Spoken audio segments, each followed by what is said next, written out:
All right. Hey guys, welcome back to our Proving Grounds AI beta. This is this is like episode 3 or 4 of our Thorgrim campaign. Just checking out the changes to the AI. Um I so it's sort of like weird just going through the same thing over and over and over again, but people will still ask, so I'll just go through it again just quickly. But yeah, you know, skip this part if you've heard this spiel before. But yeah, the Proving Grounds AI beta basically just changes these 4 things. It's a good opportunity for you to test out these new changes, some of which might get put into the game later on. So this is not going to be the next live version. They're just testing it and then they're going to make it go live. This is just a totally separate thing where they're just testing some stuff. They get the feedback and then maybe they decide to put some of the stuff into live. Maybe they don't. So yeah, they're changing anti-player bias a fair bit. It seems like they got rid of a lot of the anti-player bias queries. The distance scaling, they changed the way the AI determines like how it's going to decide where to move its units and armies and whether or not it's going to attack and stuff.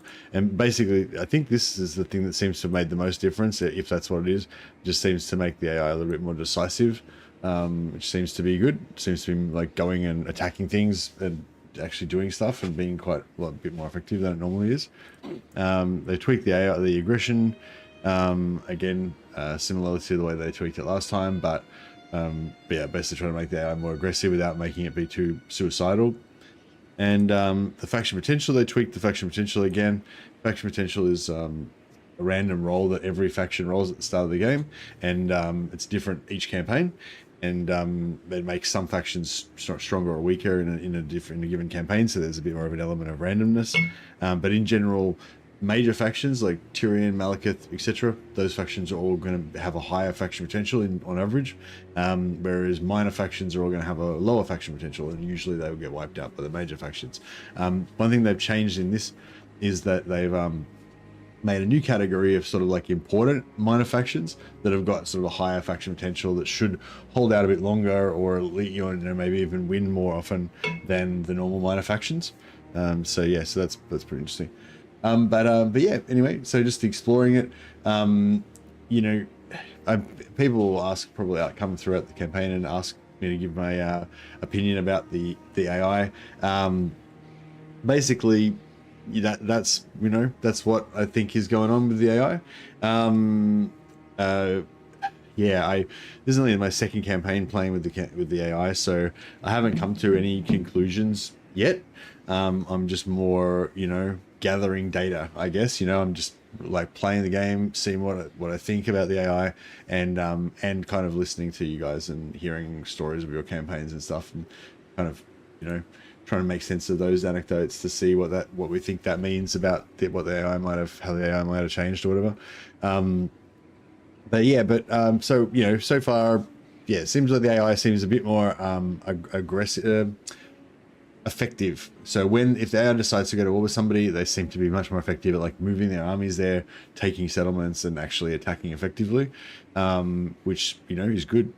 So that seems like a good change. Seems like there is definitely a lot more randomness than normal, like with different factions that you wouldn't normally expect winning in different theaters. I don't know, maybe there's too much randomness. You know, sometimes it seems like factions that maybe shouldn't win, you know, are winning, like Zufbar. For some reason, Zufbar seems to be really strong in the AI beta. Somebody else was reporting that Zufbar always wipes out Vlad in their campaigns. In my previous campaigns, Zufbar went to a war with Stirland and probably would have wiped out Stirland if I hadn't have stopped him. But yeah, so I don't know, just stuff like that. You know, maybe it's a little bit weird, but kind of cool as well to see some difference in the game. You know, just see more variety than just the same factions always winning all the time. But yeah, anyway, yeah, I haven't really come to any conclusions as yet. I'm trying to intentionally not really have any conclusions. Just playing and trying to, you know, see what we think about it, basically. All right, so I've had a good sleep. I should be well rested. I just woke up, so I'm a little bit bleary, but I should be well rested, and we should be ready for a good session.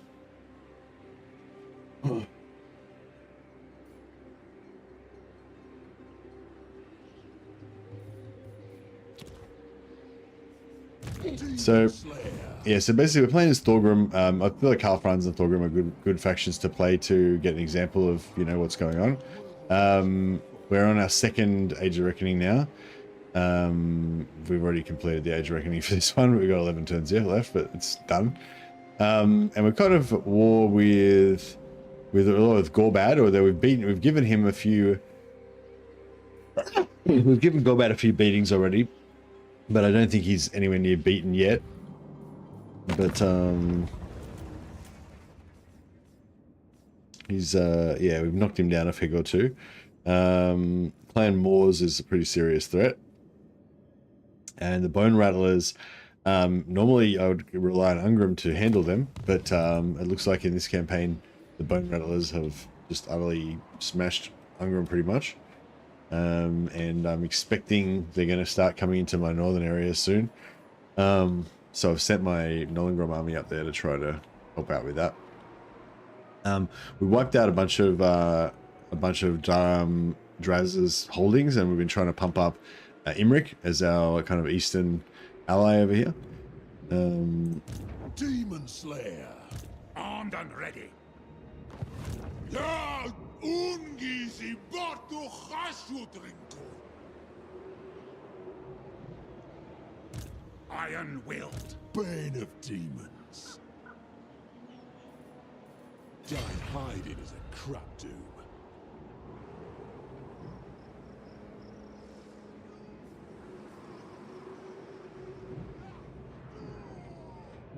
Something over there. Can I help you?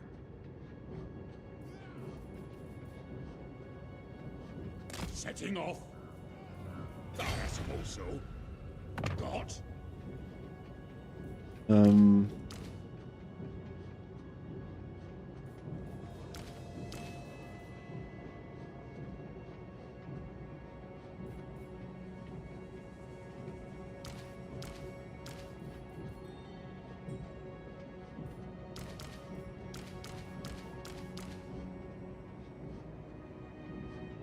Not sure if we need these artillery or not.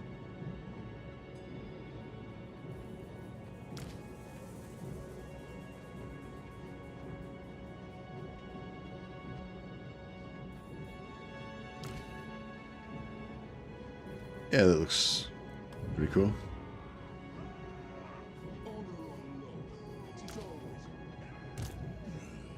Ease all our mockers. I just get rid of those guys. Hey, J Evans.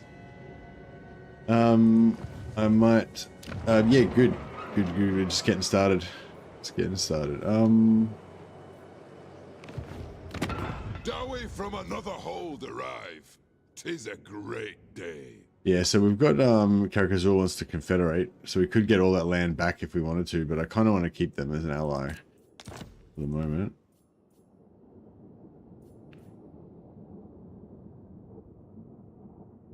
I suppose.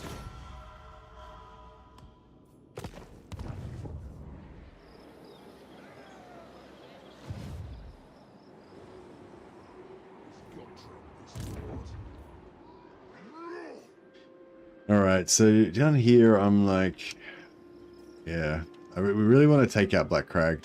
But I'm kind of using these two settlements as a sort of barrier. To keep drawing in the enemies and keep crushing them here. But we've got a problem because there's this sort of back door here where they could just march right up into our central areas. My anger burns bright. Master of runecraft. Lord of Clan Morgrim.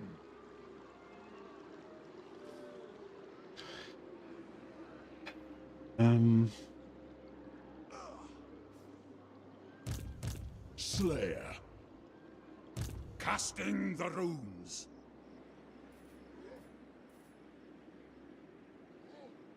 Why a Slayer? What's that there? That's...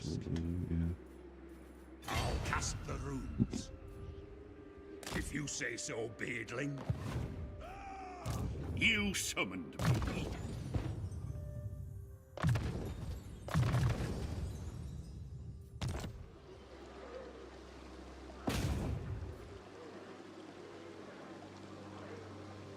Agreed. I've cast the runes. The runes are ready.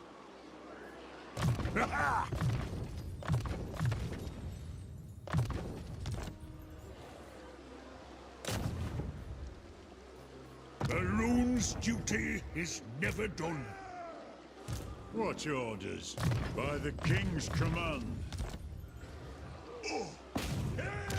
It's a pretty strong army.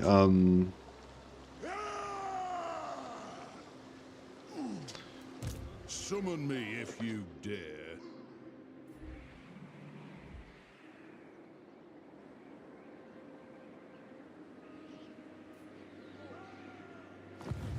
Onward. Aye, grudges will be settled. As the High King commands.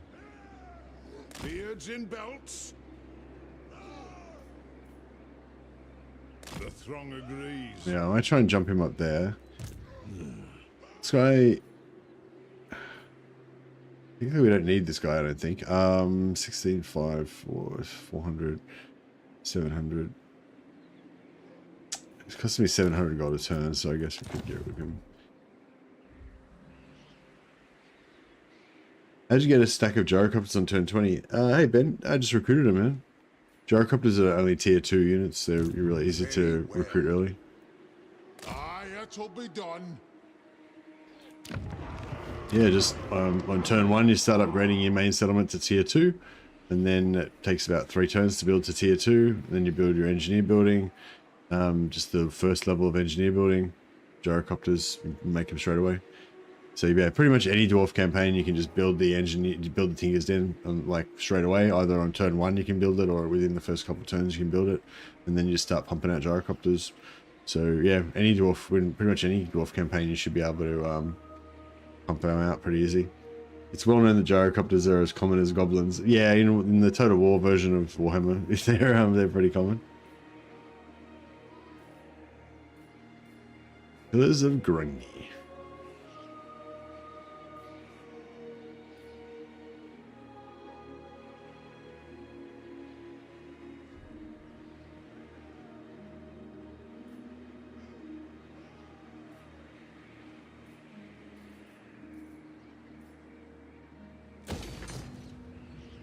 No, I might just wait on that one.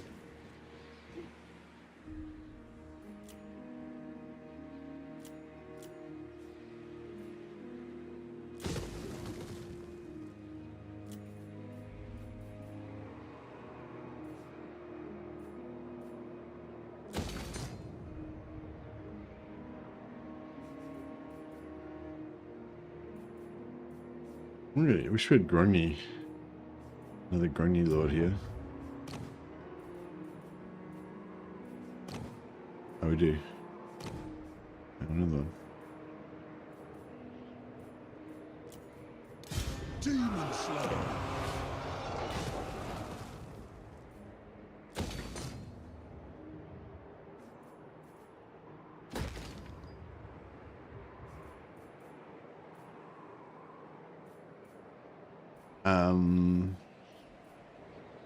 What?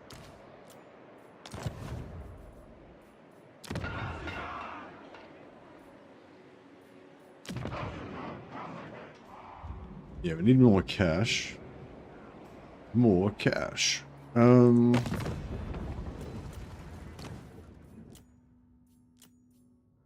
dra-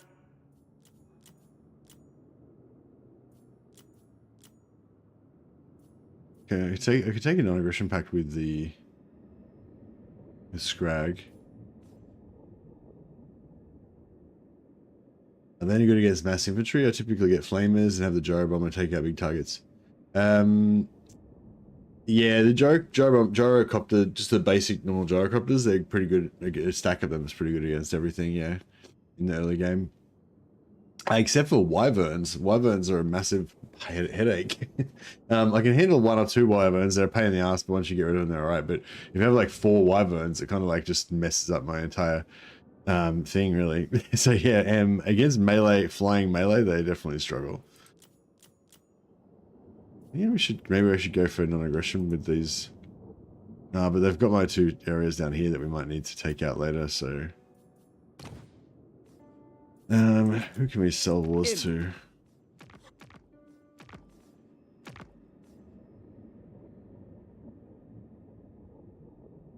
Oh yeah, we should take these guys out maybe. It might be a source of quick cash.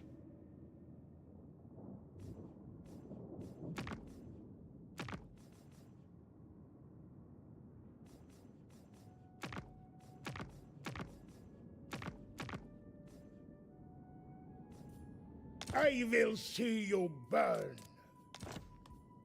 Alright, we're gonna have to go to war with all these factions up here. Perhaps Probably gonna be a problem. Probably cause a problem for us later, but we need the money. You are but gristle for the gorges. Gahung.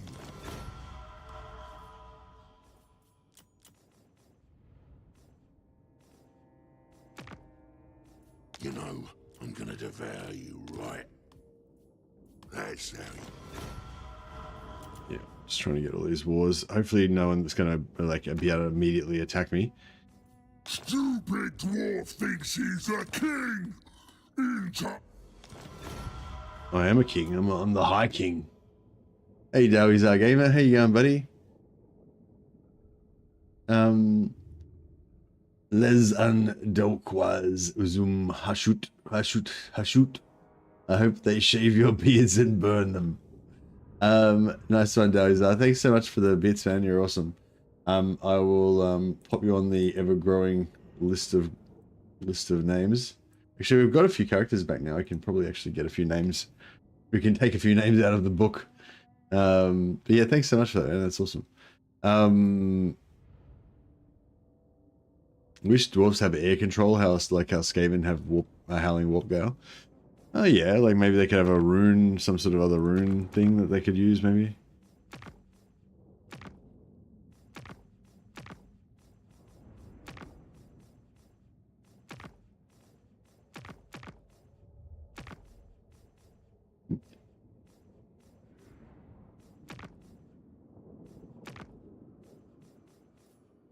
All right, the rune of Flak. Yeah, the rune of Akak. All right, that gives us a little bit more money to play with.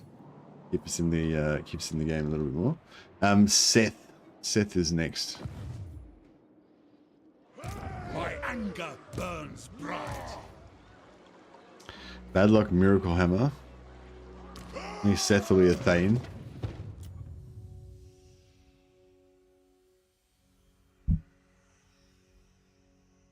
We'll call him Sethgrim. Sethson. It's my fallback. And alright, Drasho.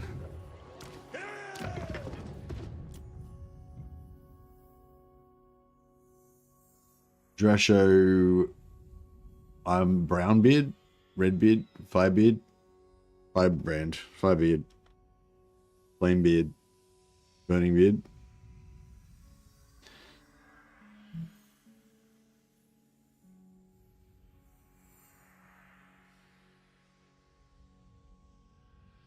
Drasho Burning Beard. It has to do with a drinking game that he, has when he gets a bit drunk, he challenges people to a certain specific wild drinking game involving setting beards on fire and then drinking your ales before your beard catches fire, before your beard burns.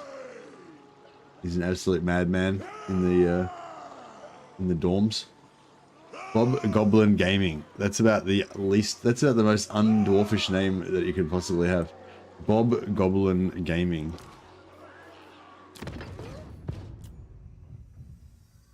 Goblin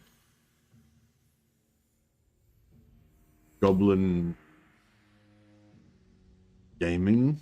Goblin Gaming? Goblin Caning. Goblin Caner. Goblin Caver? Goblin Crusher. Goblin Slaver. Goblin... Yeah. Goblin Cager. No. Why would he cage him? He'd just kill him. Goblin Grinder. Boom. Alright, so just gotta put the air conditioner on. It's getting pretty muggy in here.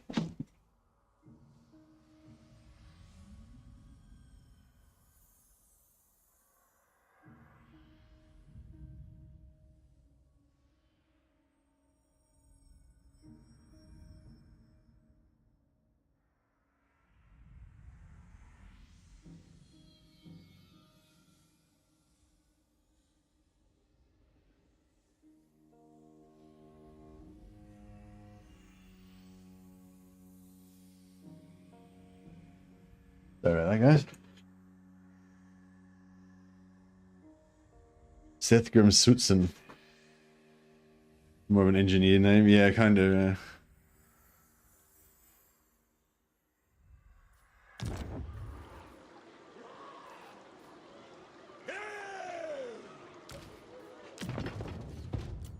What about Thorgrim Sut song? I think Sutson works. Yeah, Soot, you know, Soot from the Forges. That works.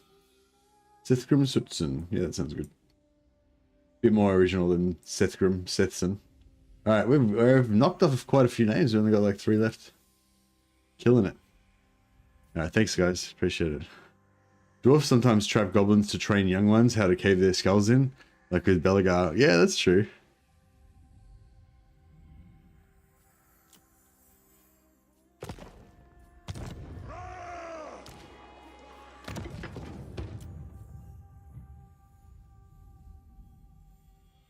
Alright, he's Bobrin Goblin Cager. And yeah, he's famous for capturing goblins and then creating these elaborate goblin killing games to teach the shortbeards how to wage war. So, song sounds a little bit too Castorfy, yeah. Gromry Two-Step, oh, he's already been renamed, so we can't rename him again. We've already had our first death as well, Sainson. Sai Sainson, the first death. For the wisdom of Valea. To war!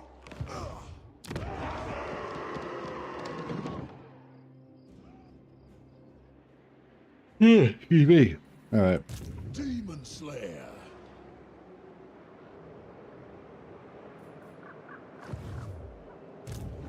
So we're underway to there, or we can force march to there. Damas Kron drives you on. Out in the open. I just don't want these guys to just pop up on my doorstep.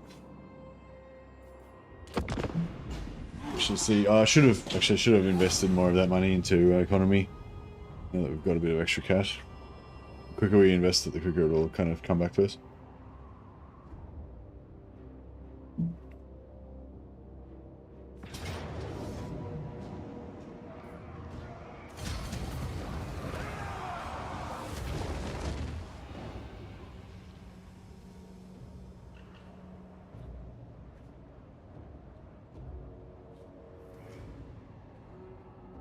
Okay, that's interesting. So I think that's this.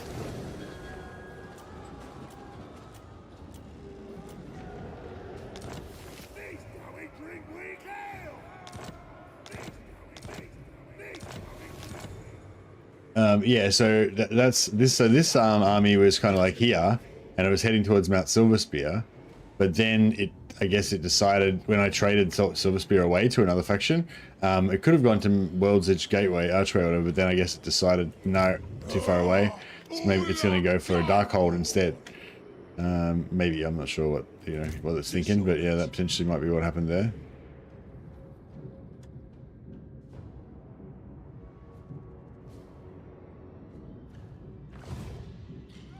Death Seeker. It's as good as done.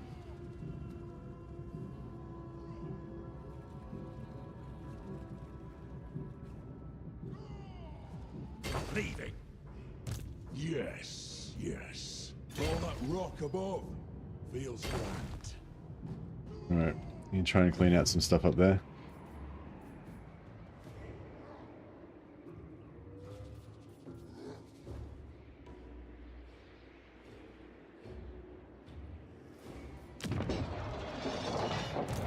answer to clan and hold.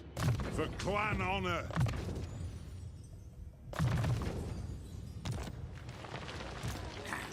Foolish thing, no!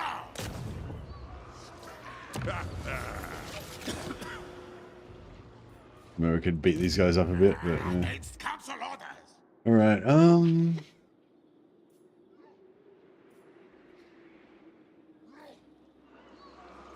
Rune Ricky. Casting the runes. For Karazanko!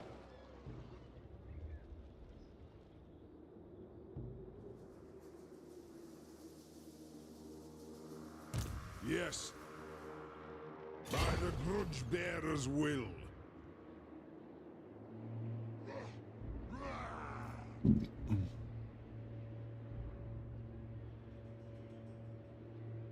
Go then. I hope. alright, let's do this. It's not really worth much, but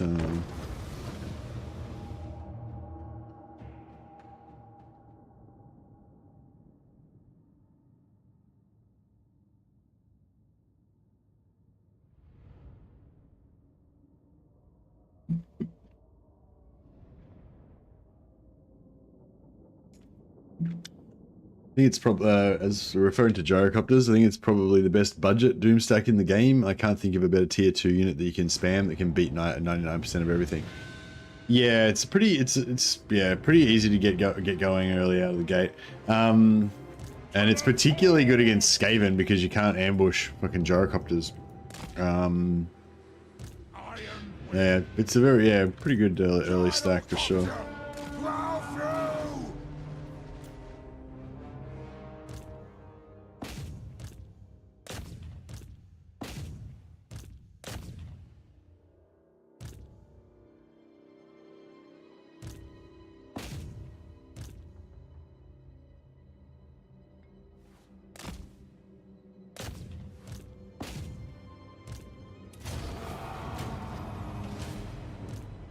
Vengeance! The runes are cast! Obey me! For the ancestors, nothing can stop us.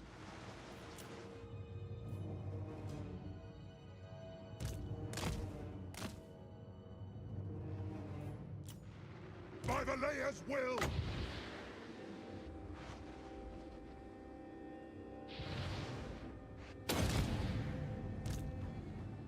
Nothing can stop us.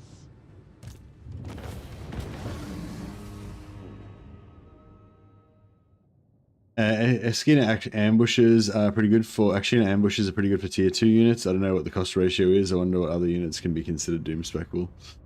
Yeah, I think Askina ambushes are pretty good as well. Even though they nerfed them, I feel like they're still pretty decent.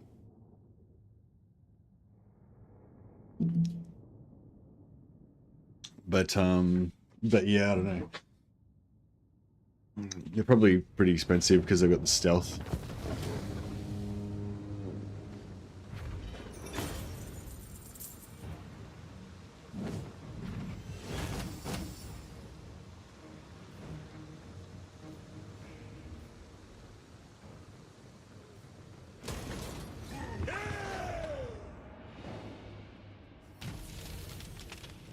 Stealth is strong if you have a couple of fast heroes.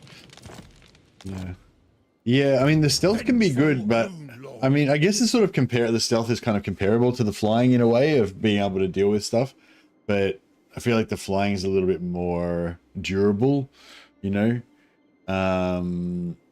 Whereas, you know, the stealth can be good, but it can be bad as well. Like, yeah, it's like specifically if you get ambushed, the stealth doesn't help you that much. You just get fucked anyway. Whereas the flying doesn't care about ambush. Yes. I suppose so. I'll cast the runes.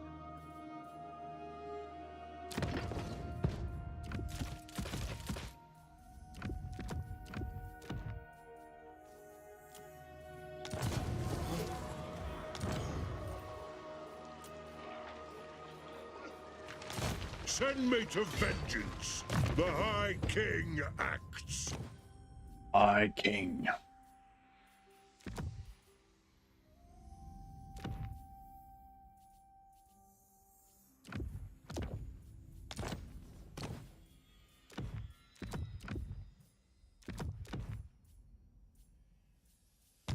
All right, he's back. The poor old High King went down earlier on, but he's back.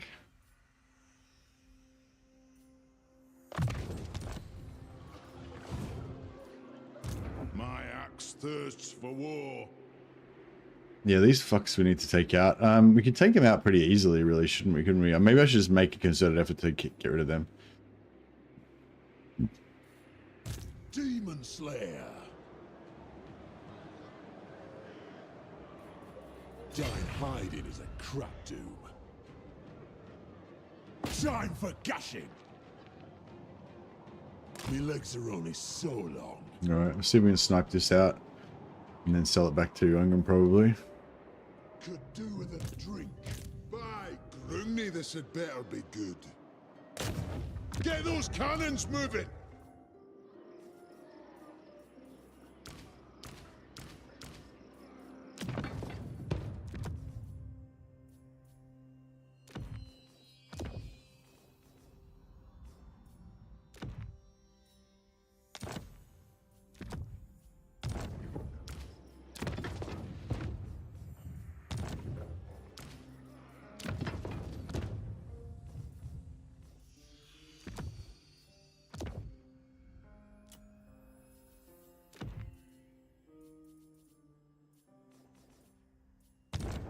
Alright, very good.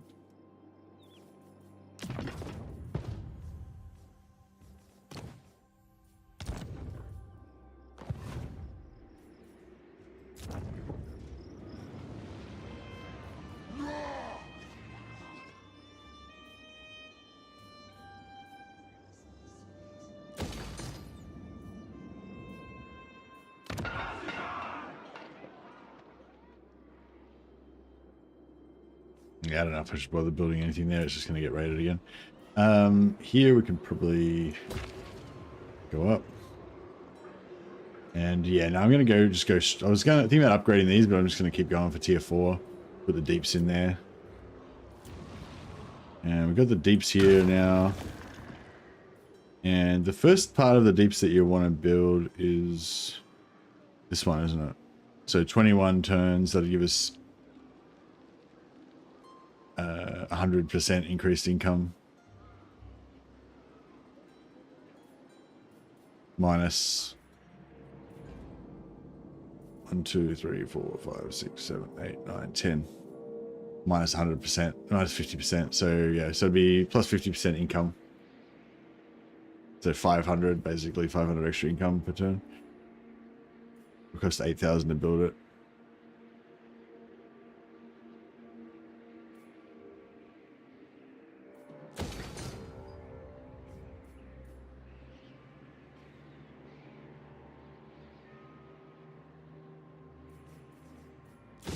Yeah, I can't really afford it right now. The payoff's not that great. Straight away anyway. We do want to get it eventually, but...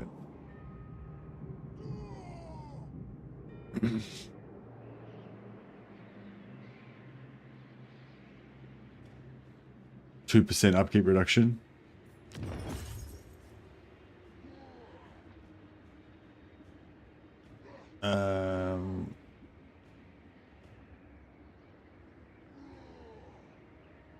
That'd be about 200 gold per turn.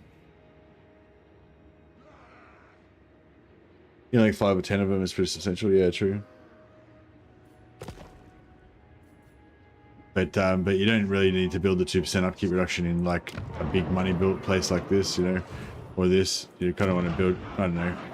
I guess you can work out the maths on a case by case basis. But I guess I'm just thinking like if it's a place like this that's going to make a shitload of money because of the diamonds and everything, like you probably want increased income on that. Gumbad, you definitely want increased income on that. Whereas these minor ones that aren't going to really make that much money anyway, you may as well put the upkeep reduction on those ones maybe later on. I don't know. Just a thought, I guess.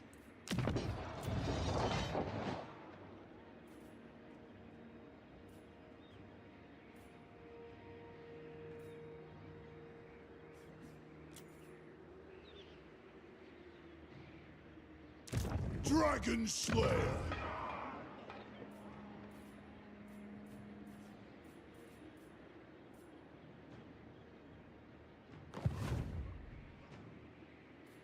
Need to find.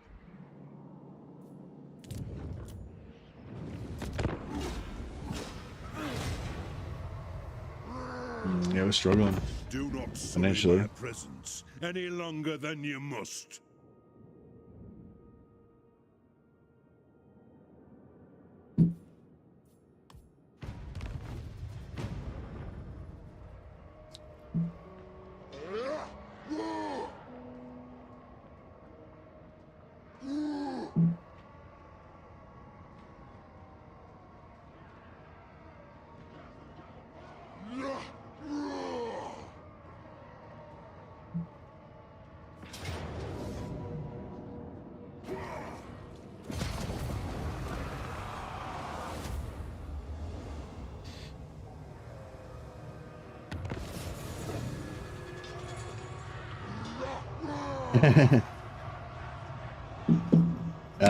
A monkey movie. Yeah, no, I don't. Obviously, I don't take. Don't take bribes to do stuff like that.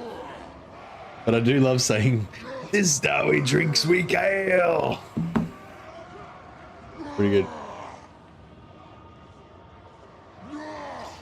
Hey, just go.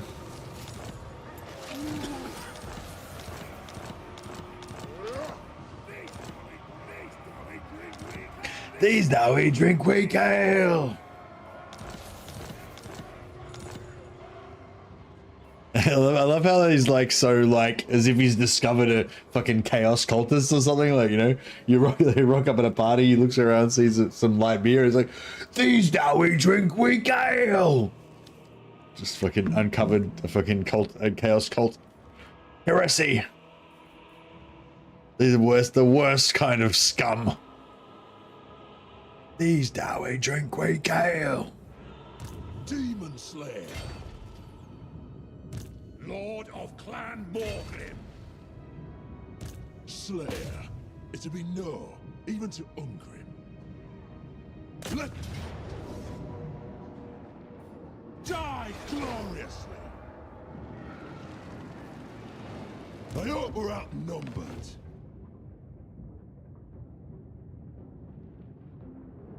I kind of want to try and get over here and then come down and just take out Draz. But like we're gonna leave our back door wide open. So I don't know, it might be a bad idea, but we shall see. My vows.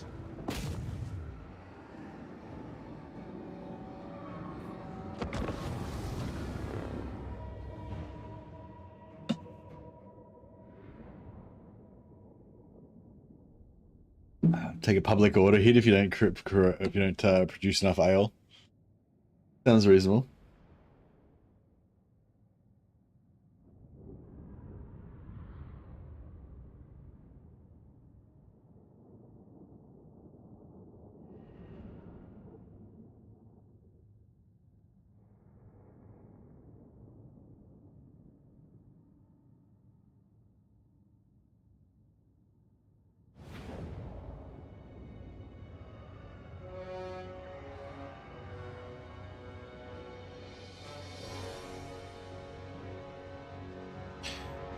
And when they promised to release more DLCs a year or two ago, and that was a lie.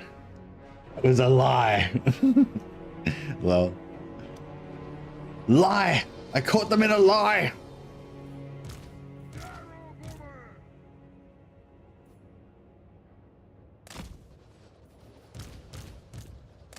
Gears of Zothbar.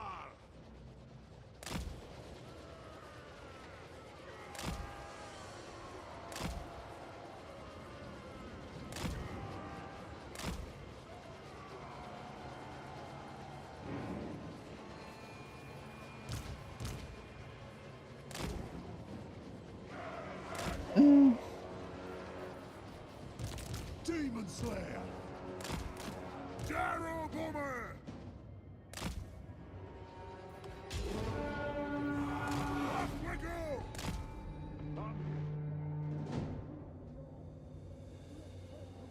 When we go!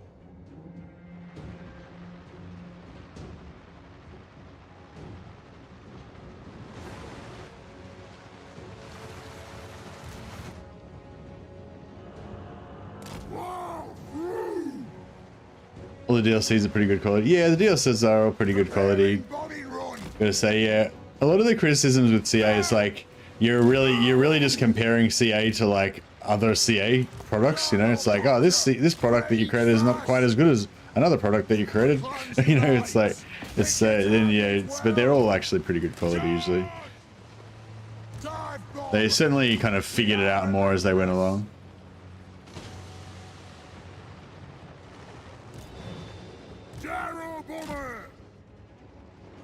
Shadows of Change is pretty good in terms of the quality, really. The DLC. The problem with Shadows of Change is the free DLC update that came alongside it. So for me personally, I expect kind of like a certain level of free DLC to come out with every DLC, and particularly old faction reworks and free DLC lords. And that was, for me, that was the main problem with Shadows of Change. Like the original Shadows of Change maybe didn't have enough units, and they correctly identified that was a thing that people were pissed off about. So they doubled the amount of units. And so, yeah, so I think in terms of purely the DLC part that you pay for, Shadows of Change is pretty much comparable, the same as every other DLC.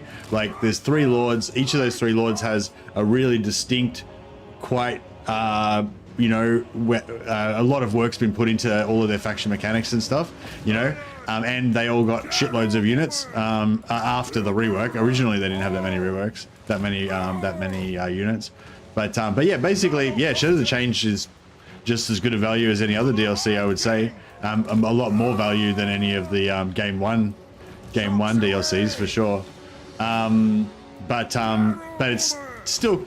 I still think of it as a shit release because mainly because the free DLC that came alongside it was not good. Zeech still hasn't got their free DLC Lord, and like I don't. The Creative Assembly has not admitted that Zeech should get a free DLC Lord either, as far as I know. But I still feel like it's kind of like they should. I don't know. I don't know. Maybe it's not a. Maybe it's not an absolute that they definitely should, but you know, to me, it kind of feels like they should. Like Nurgle got a free LC Lord, Khorne got a free LC Lord. We'll expect Slaanesh will get a free LC Lord, but Zeech just got skipped somehow, you know. And so yeah, I feel like they should get their free LC Lord. But yeah, I think Shadows of Change was indicative of a weird period where Creative Assembly was going a bit off the rails there for a while. And yeah, now they seem to have, you know, fixed themselves to a degree, so it's good. Understood. Nothing can stop us. But yeah, I think Shadows of Change DLC wise, it's fine. Like if people were saying, oh, what DLC should I buy or whatever, then yeah, I mean, I don't give a shit about any of the Shadows of Change factions. So personally, I wouldn't prioritize buying it.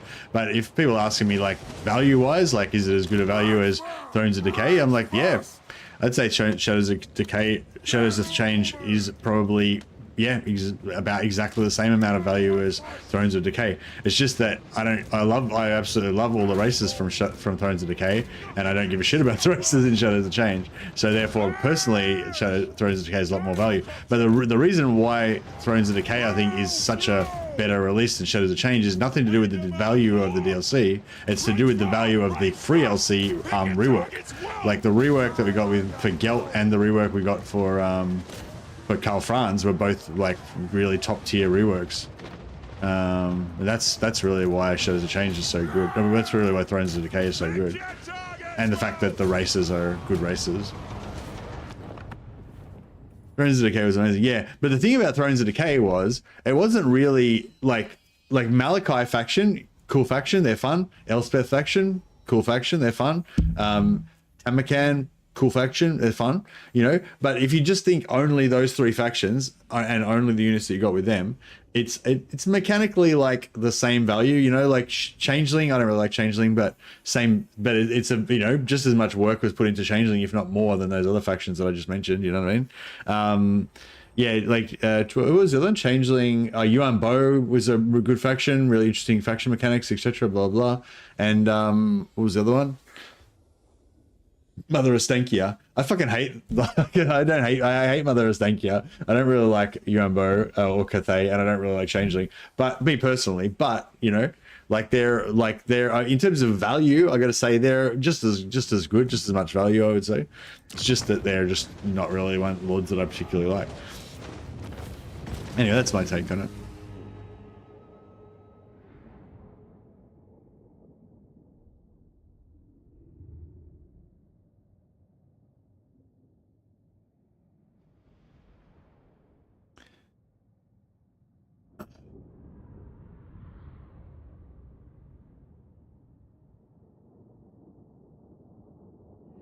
Yeah, unfortunately, I feel like the reworkness, like the rework game on Omens of Destruction was not quite as good as on Thrones of Decay, but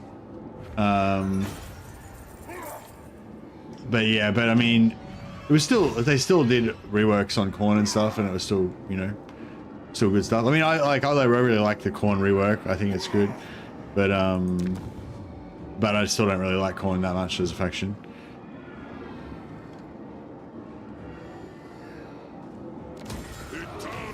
Fucking bounced off the wrong way. Casting the runes. I'm off. I'm going. I'm leaving.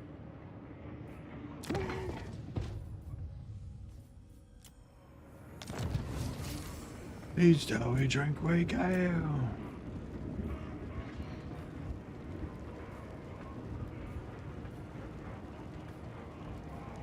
Summon me if you dare. Aye. Yes. The axe thirsts for war. Demon Slayer. Let's be having them.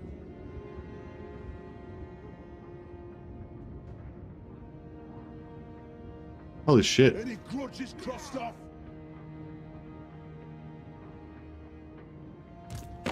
Stunty scum. Doom Chaser.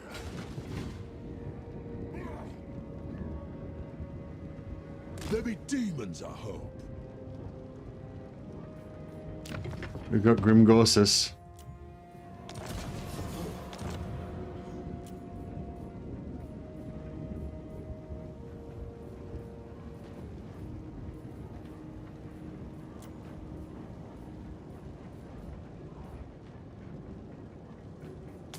Demon Slayer. Dishonored.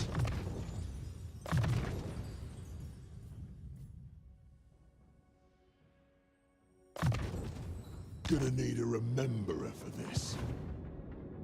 Time for a reckoning. Moving.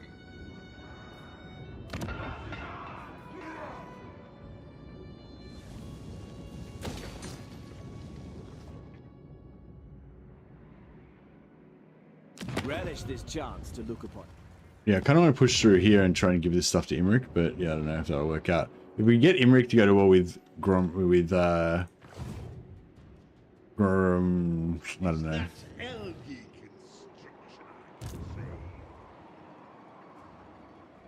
Death beckons. Looks like Ungrim's rallying. I might fight this one manually. So we try to take no casualties.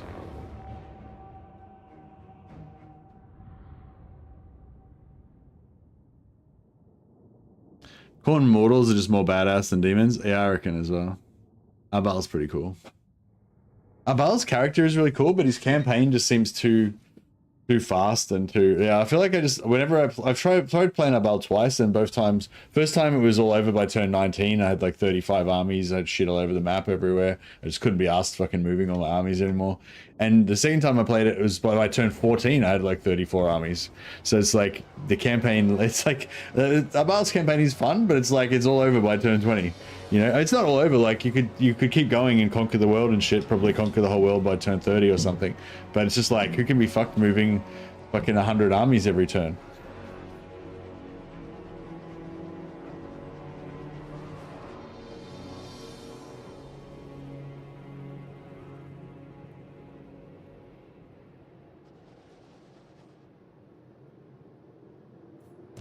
Grudge thrower.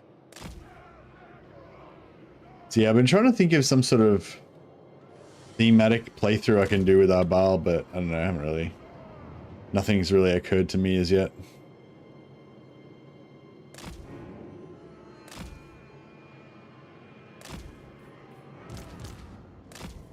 Let the vengeance begin!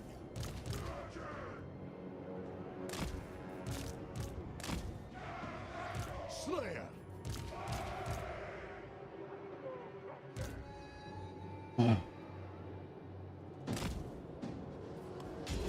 Nothing can stop us! Shield bearers, ho!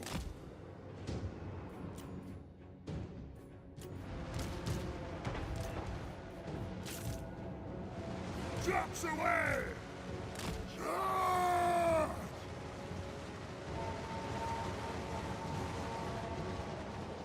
Will do! Go! Move off! Move now! Move! For the ancestor gods! Take to the air!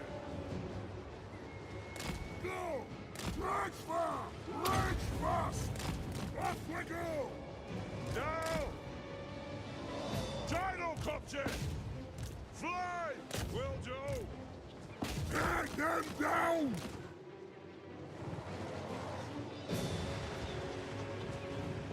For the ancestors!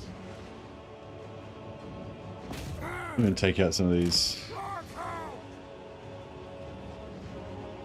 archers. Down!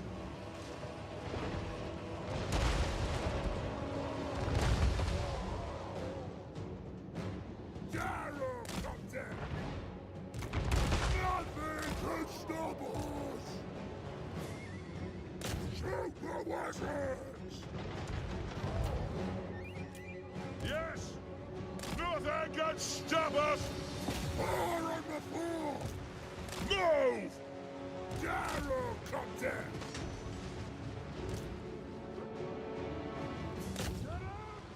Kill hooks!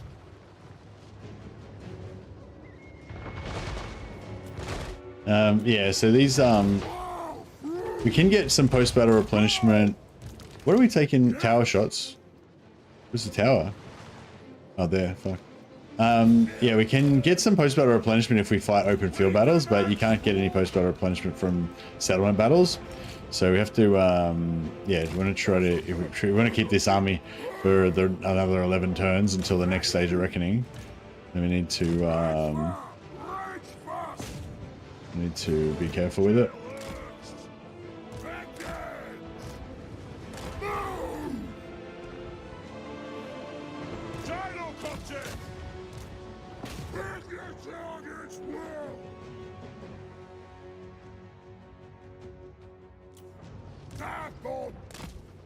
Nothing can stop us!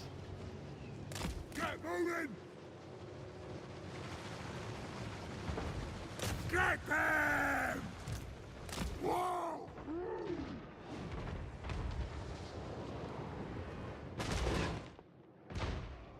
Trollhammers are good for single entities. Yeah, no single entities in this one, unfortunately. Not even any trolls or anything. All we can do is use them to shoot infantry, which they're not particularly... I don't think they're particularly good at. But it is what it is. Understood, Lord. Actually, they should be pretty good at taking out these orc boys, shouldn't they? Anti-large.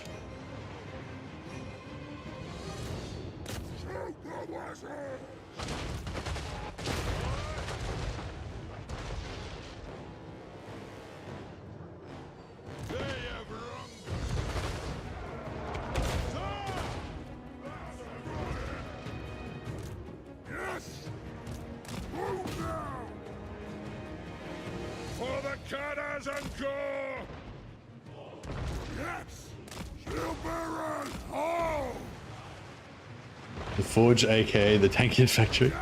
Yeah, it's a bit like that.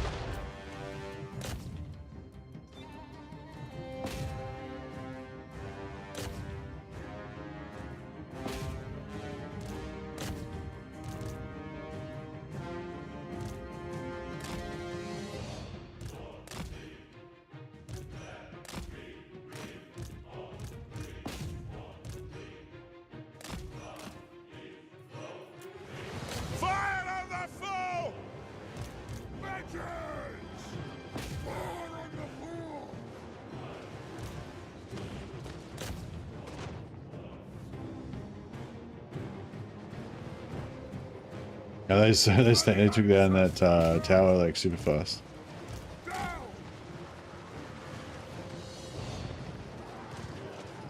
Alright, we can probably just roll in now and start melting everything with the flamers, I reckon.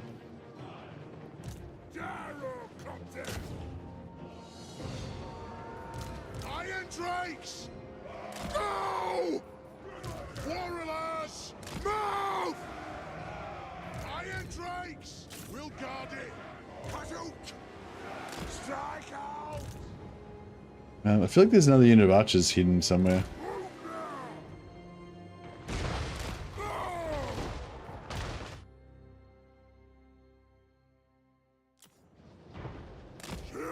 Hey Taiku, how you going, buddy? Oh, got a raider? Oh, got a raider at Taiku raiding. Yeah, thanks thanks for the raid, Taiku. Appreciate it, buddy. Be a shout out there. Yeah, thanks so much for the raid, Taiku, and yeah, welcome everyone coming over from Taiku's stream. Hope you guys been having a good time tonight.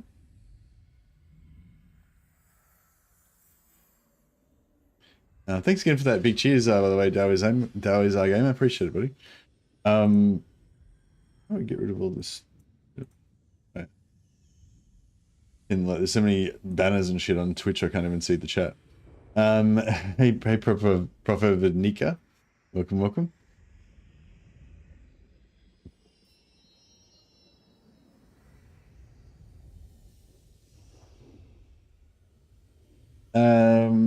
Vasily was saying about the campaign AI beta, it seems a bit more passive and geared towards minor factions surviving longer.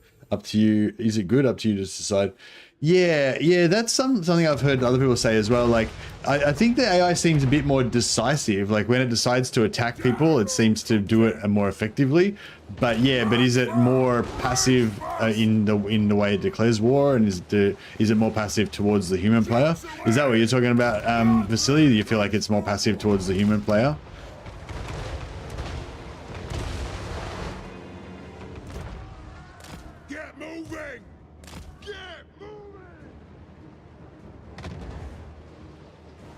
I'm liking what I see with the beta. A bit more fine tuning would do wonders. Yeah, I feel like the AI, in terms of the AI moving around on the map and moving their armies around and being, coordinating their armies and stuff like that, I feel like maybe it's a little bit better. Which was a criticism I had of the previous beta, that it was like, yeah, it seemed like a little bit more aggressive, but it would declare war and then just kind of faff around and not do much a lot of the time. Whereas this time maybe it's the other way. I don't know, is that what people are thinking? That it's like, once it decides to go to war, it is better at going to war, but it faffs around and doesn't actually go to war for, sometimes. It's kind of the problem. Off we go! Get them! Kill this! Break your target's world!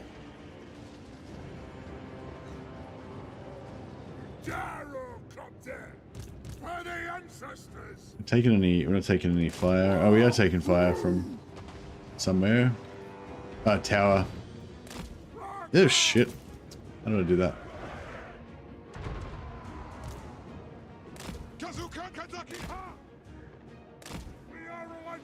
Yeah, basically just trying to do this without taking any damage on my Nolengrom army, if we can get away with it.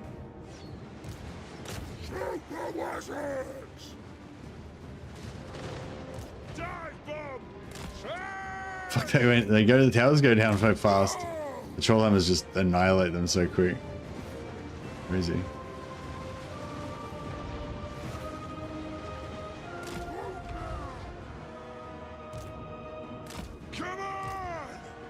castle can't Kazikir, ha! Move now! Let the vengeance begin! Plow through! Go! War of vengeance! Warhammer 2 campaign AI aggressiveness was fun. Yeah, I don't really remember I don't really remember Warhammer 2 that clearly. Slayers! I probably played like fucking 8,000 hours of Warhammer 2, but it's like I've now played fucking 70,000 hours of Warhammer 3 that I don't really remember it that much. Well, it's like, it's not like I don't remember it, but it's like I don't, yeah, I've never, I mean, there was no Warhammer 3 to compare Warhammer 2 to at the time, like it was just Warhammer. And unlike some people who went back to Warhammer 2, I never went back to Warhammer 2. I always, once Warhammer 3 came out, I just played Warhammer 3. I think I went back and played one campaign of Warhammer 2 at some point, maybe, or I thought about it. I can't remember whether I actually did or not.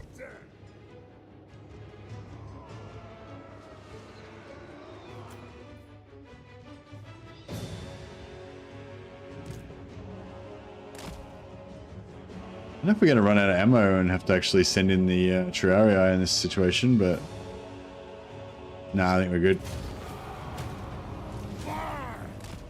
We're good.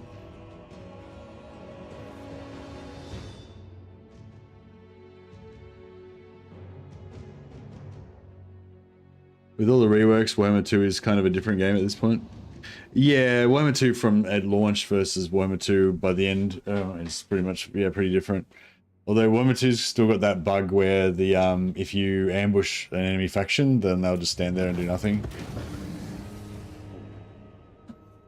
At least, yeah, if you're playing like Skaven or Elithanar, it's Warhammer 2's kind of fucked because the AI just gets broken, or the battle AI gets broken whenever you ambush them. Whereas in Warhammer 3, I don't know, in Warhammer 3 the AIs get a bit fucked up when you ambush them as well, but at least it's not completely passive all the time.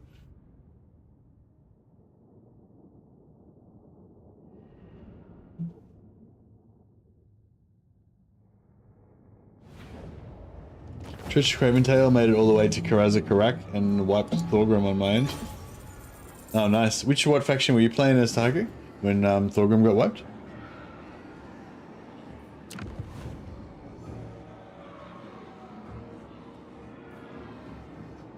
Worth checking for Vlad, okay, yeah.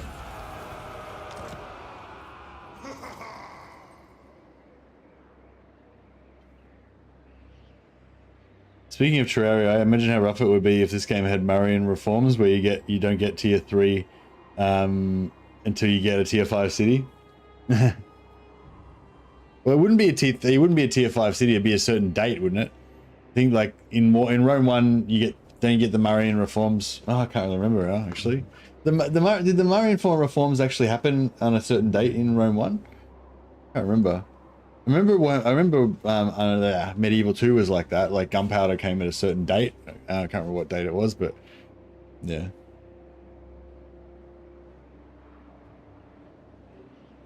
It was with the date in Rome as well, yeah. Demon Slayer. Actually it looks like Ungrim's, oh actually yeah, he's lost his capital, so yeah. Hey up. Alright, yeah, I might leave this. It's just this army's, I feel like my theory is this army is essentially free. So if I just kind of like send it up here to help out with Ungrim.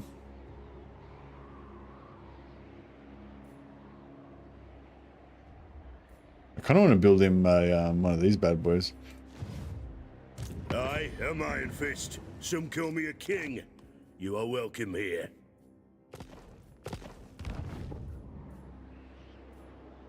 The ancestors agree.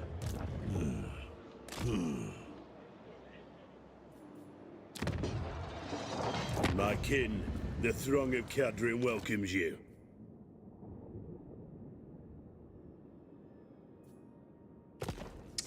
I might build a building there as well.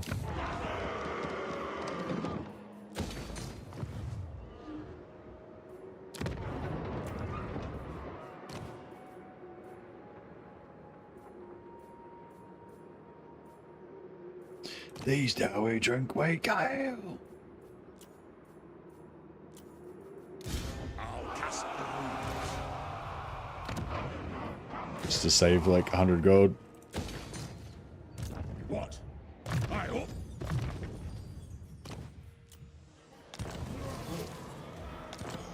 To doom, then.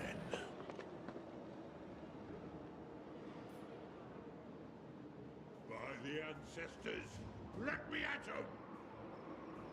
Oh yeah, Rome 2 it was like research, wasn't it? I don't know if they had the Romanian reforms specifically, but yeah. What orders?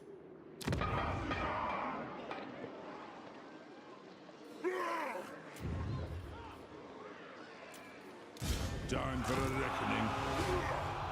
The throng is mustered. To arms. Against council orders.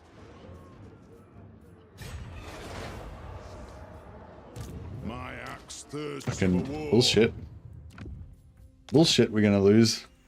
We're gonna smash these. We're gonna smash your boy. We're gonna smash your boy. Just I love this idea of just having an instant recruit, fucking instant recruit bloody hero just pop out and smash this army. Suck it.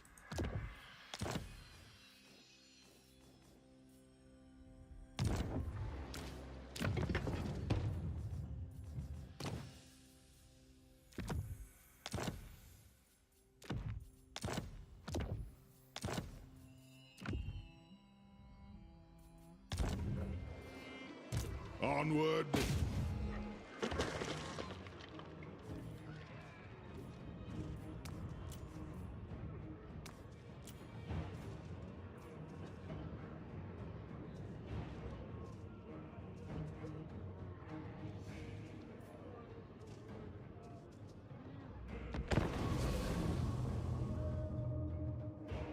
I tested that Zeech executioner skill, by the way. For sure, it's nowhere near as good as the spell intensity. So you tested it by doing a Searing Doom with 200% spell intensity to see if that did more damage than a normal Searing Doom with executioner and no spell intensity. Oh yeah. Also, the spells with the spell intensity, your spells are like 20% more expensive or something, aren't they as well? Did you take that into account as well?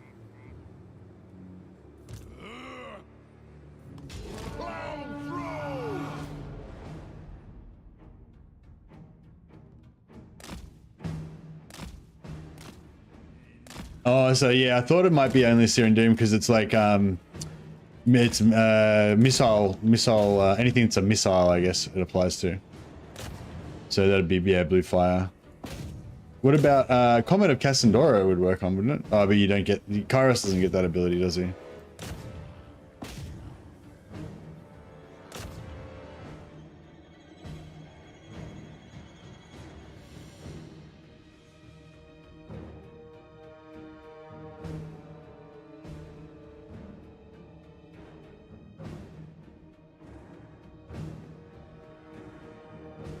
Not that strong with Searing Doom, you thought? Okay. Interesting.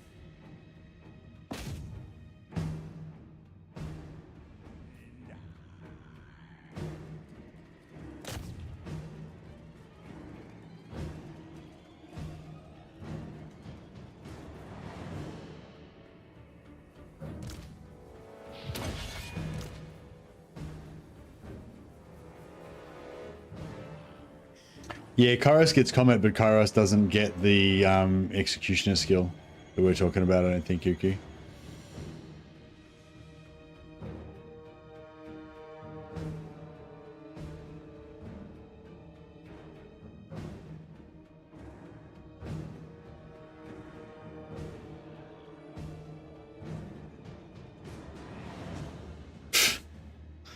Hey, Willsfall.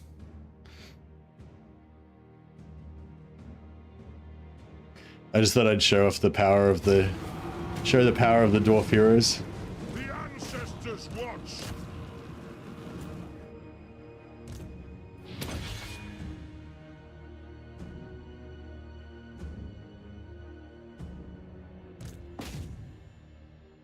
I think that's about it.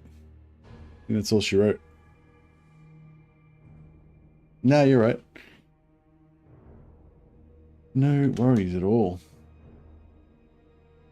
Man, imagine I'd love another historical war that made. I'd love a new historical Total War that made me feel the way that Rome 1 or Medieval 2 made me feel.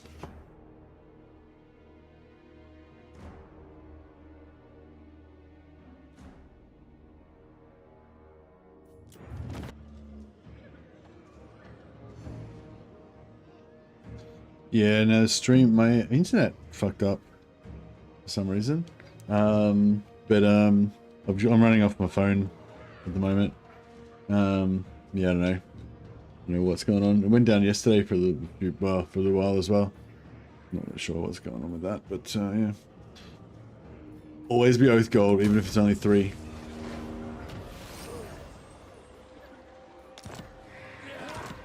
I wonder if this Lord does his solo take Barak Vara as well.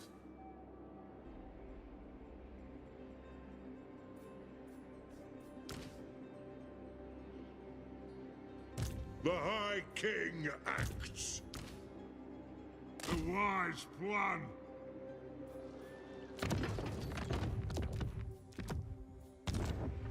For the wisdom of the layer.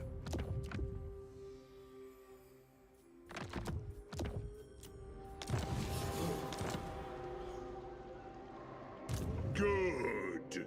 Grimnir's axe. These Darwagers wait you.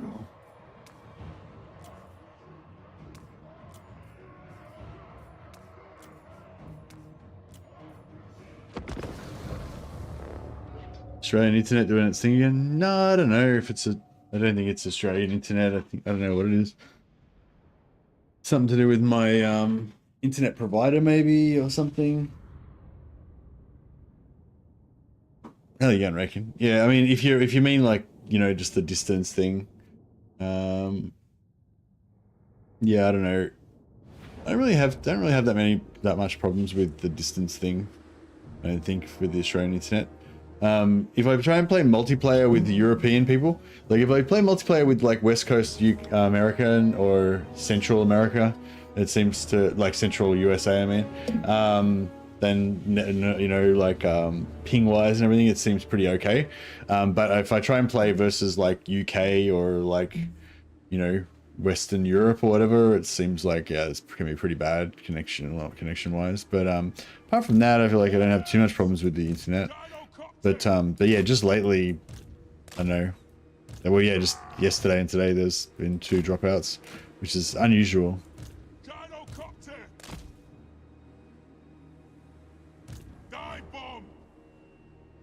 You were in Australia in 2010 and the internet was atrocious. Oh, nice. Yeah, we've got, it depends where you are and what sort of internet you've got. We've got the NBN, it's basically kind of like optic fiber internet. So basically, if you're on NBN and you're on direct fiber to the premises, like if the NBN is connected to your house, then you're good. But in some places, the NBN is only connected to your street, and then you've got like the old copper phone wires connecting your street to your house. Or sometimes the NBN is only connected to your area, and you've got the old copper wire connecting your your house to the local neighborhood node or something like that. So yeah, so that can be a bit fucked up in that way. But yeah, I've got fiber to the premises, so I've got the internet, I've got the fiber optics straight to my house. So.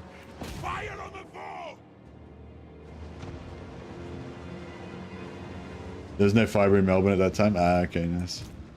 Yeah, like yeah, when we were looking for when predominantly my wife was looking for the house actually.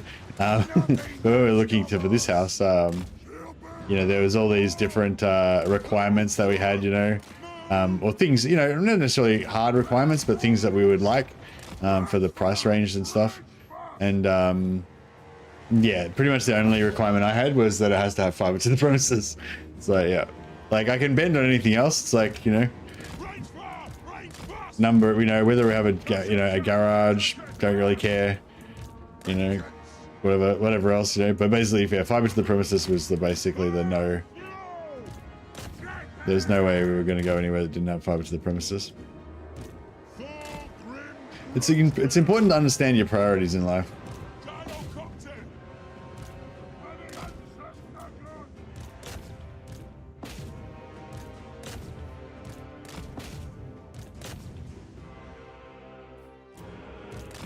Catch me about this! Yes, Lord! Move! Darrow, Captain! Charge! For the high Fiber optics, then windows, then doors. Yeah, that's right. Then fiber optics, then roof, then windows and doors. Hey, Geraldo. every grudge! Oh, I forgot. Well, I forgot those Joes. They haven't a rest this time around. Captain! It's fine. Preparing bombing run! Now! Cousin!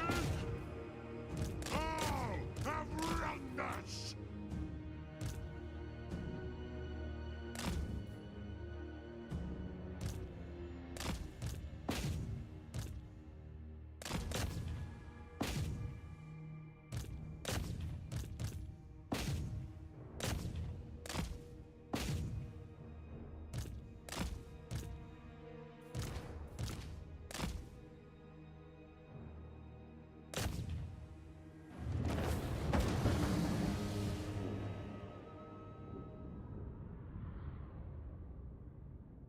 I played a lot of multiplayer games where Oceania servers are usually considered weak.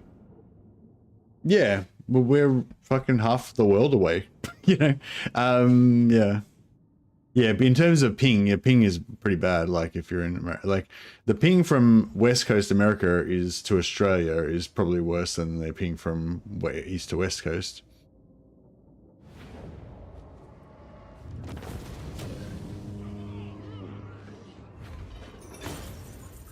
Although I imagine the ping from East to West Coast is probably not that great either.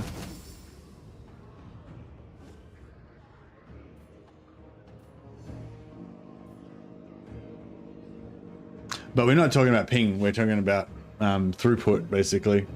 Yeah, like what would, if you're playing a shooter or a really fast-paced multiplayer game, then you know, milliseconds of ping is really important. With YouTube, ping doesn't matter at all. It's just about the amount of throughput that you get, you know, then the reliability of the connection.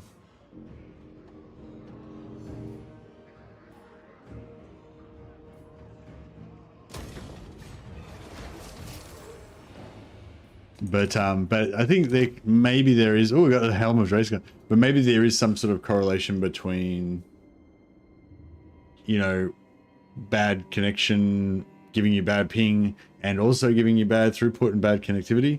Maybe all those things can be tied up together sometimes. But yeah, but you can have somewhere that's really far away, has really bad ping, but you have a totally stable connection with really good throughput the whole time, you know. How's Gromby doing? Well, this is only one game. I didn't pay attention to what he was doing in my last one, but yeah, he's doing I don't know. He's doing okay. I mean, he's not doing that great. He's only got 3 settlements on turn 20 or whatever. Thorek's doing okay. I was thinking about confederating Thorek straight up,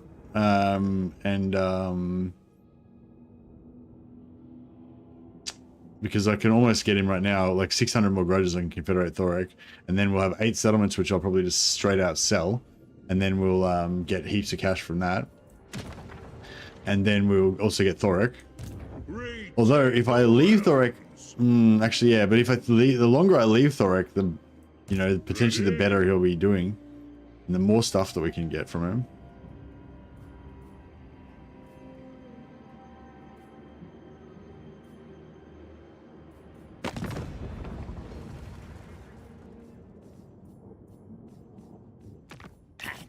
The great horned rat Like they almost want to make peace.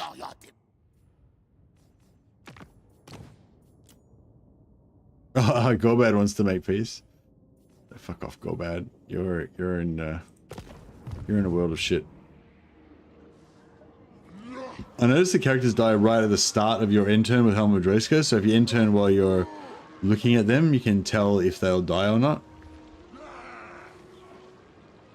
So you're saying you can like end turn and then reload the save straight away if they die?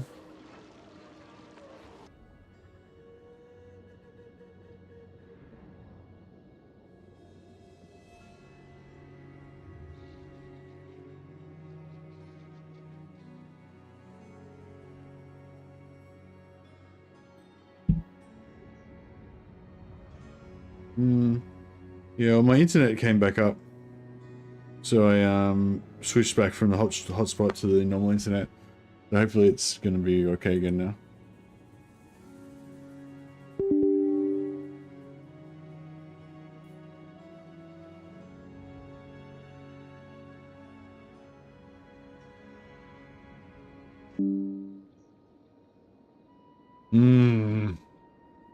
Yeah, I don't know. Seemed like my normal internet came back up, so I reconnected to it, but then it fucked up again. So I guess I'm back on my phone again. I don't know. We're struggling. We're struggling. Good. Grimnir's axe thirsts. All right. We'll see how we go here.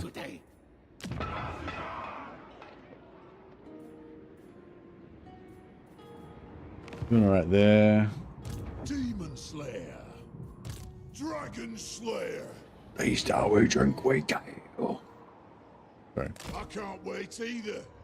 Hey, what's our short campaign victory? We got to take Crooked Moon, done. Complete 2 legendary grudges. Oh shit, that's hard. Is there what are the 2 easiest legendary grudges to smash out? That one's probably almost doable, yeah. But just smash out a few more dudes down south, take out help Thorgrim retake that shit. Oh yeah, eventually. It might not be too quick.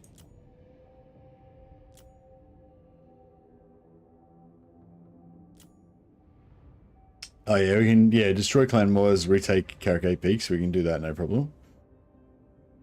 And Silver Pinnacle, no, that's a bit hard. Fuck. Silver Pinnacle one's super quick. Yeah, it's pretty, yeah, it's kind of far away though. No, it doesn't take like a bunch of turns to build the sealed tombs though. I feel like it'd be, yeah, I mean that one, I guess we can either try and complete that one or this one. Like kind of doing both at the same time, I guess.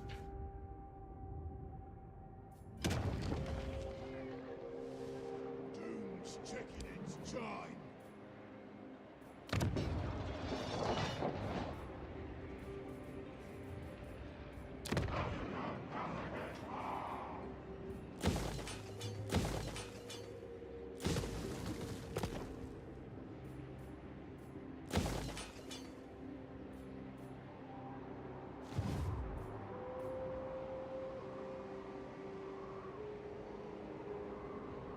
Struggling. Alright, yeah, we've got a lot of shit going on, but I think we're kind of alright. I'm a bit worried this is gonna kick off in a bad way. Let's march.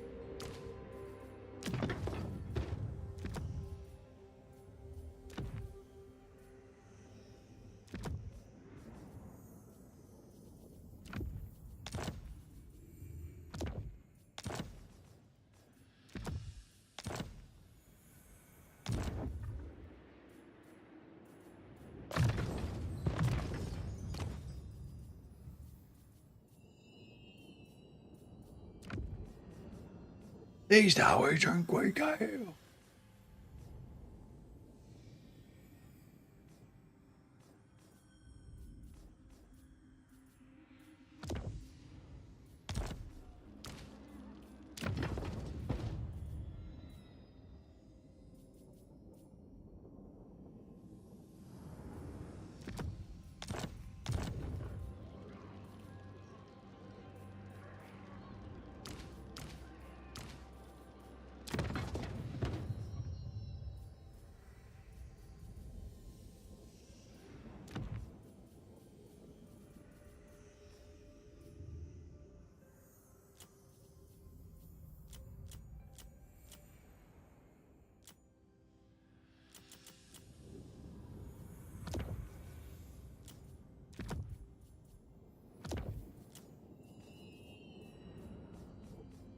Alright. Hopefully we're ready to rock there.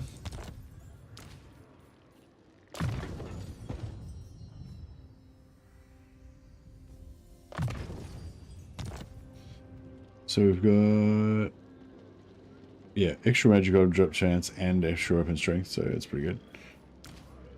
Send me to vengeance.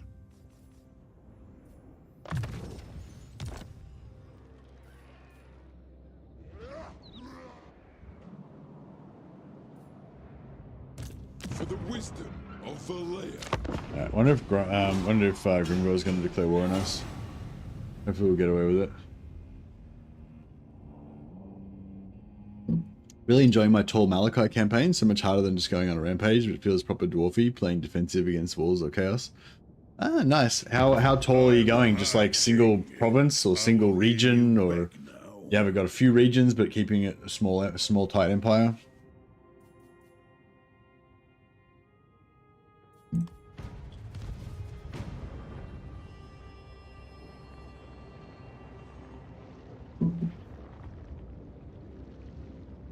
Does the scouting trait stack, or does the army just have the highest value for their hero?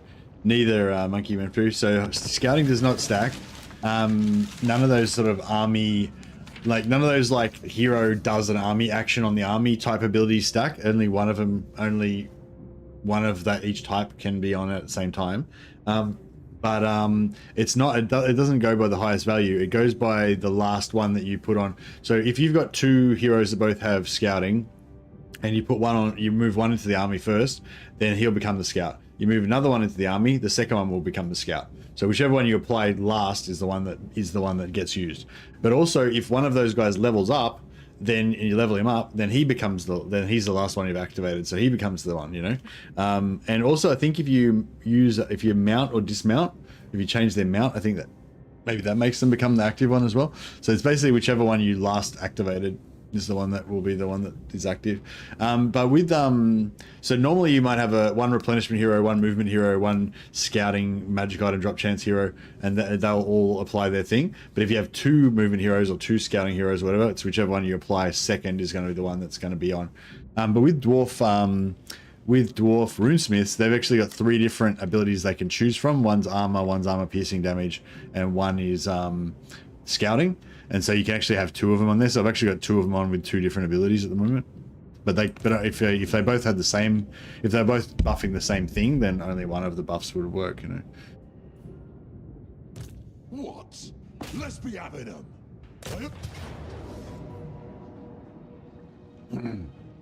To do.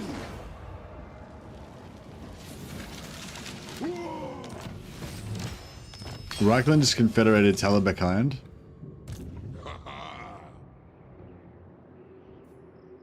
That's good.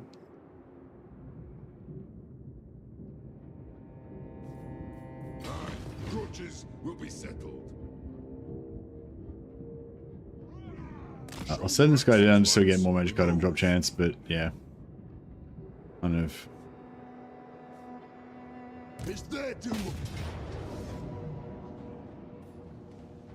Should be able to resolve this, shouldn't I? Let us find our depths. Settle for a time. Cool. Follow at your peril. Wait, how did we get 3 items out of 2 armies?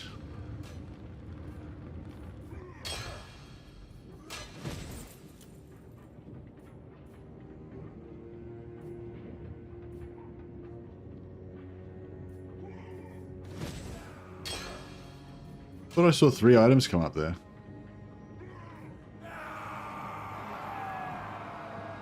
Yeah, so we got a Luckstone on Thori Truth Teller. To doom, then. And then we also got Talisman of Preservation and Aspo.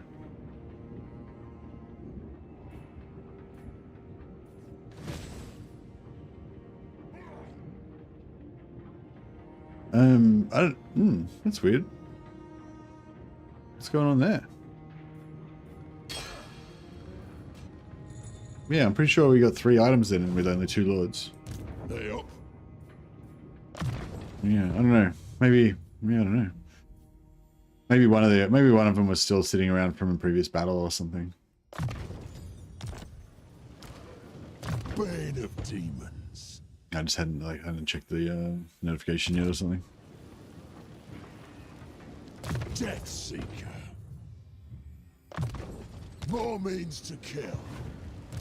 One rug. Summon me if you dare. Doom Chaser. Follow at your peril. Yeah, I might put him outside just in case we need to retreat him or something.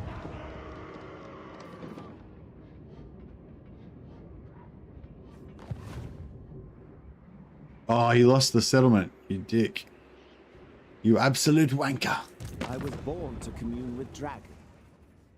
Fuck, now I've got to go and take another settlement before I can sell it. And what can the Dowie do for you on this fine day?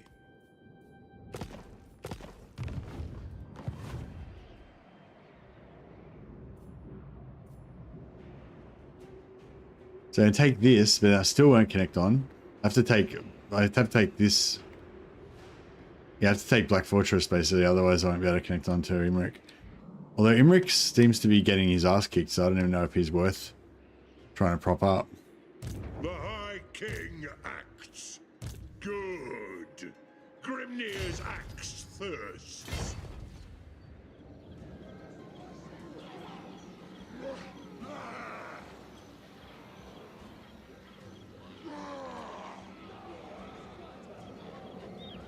What? My axe thirsts for war. Quick head taker. Ready axe.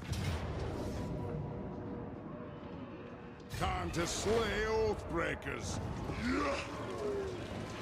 Keeping the Elgi alive, are we? Yeah, I'm trying to use the Elgi to at least temporarily hold the eastern flank here. So that I can concentrate on, well... Yeah, it's like trying to bail out fucking everywhere. But yeah, I'm trying to keep prop the Elgi up here so I don't have to worry about, you know, Gorst and Kugath and shit. And I'm trying to like wipe out this stuff and also push back Draz Astrogoth so that I can prop up Ungrim to guard the north. Just so that I can hold that off, just so that I can start sniping out these, so I can finish off Gorbad here and then go after Queek. You got the Aspo and the Talisman from a mission and the pendant from the battle. Ah, of course. Yep. I just completed a quest.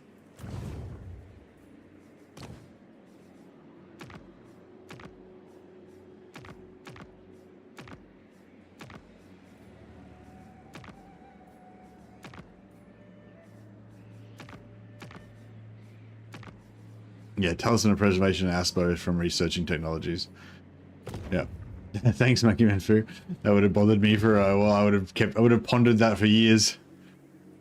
Remember that battle back in 2025? For clan honor. What the fuck was that about? Trusting an elf to do a man's job? We'll see how that works out.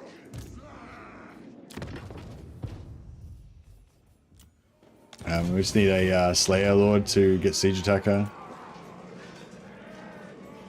Akrak be with us.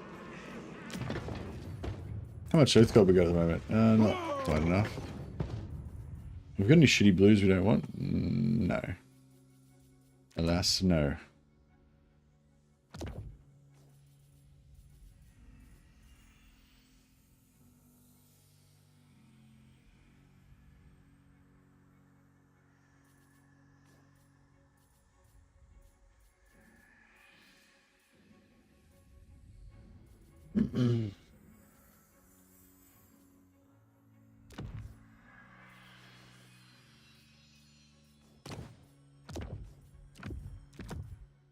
If it speeds me doom, I'm for it.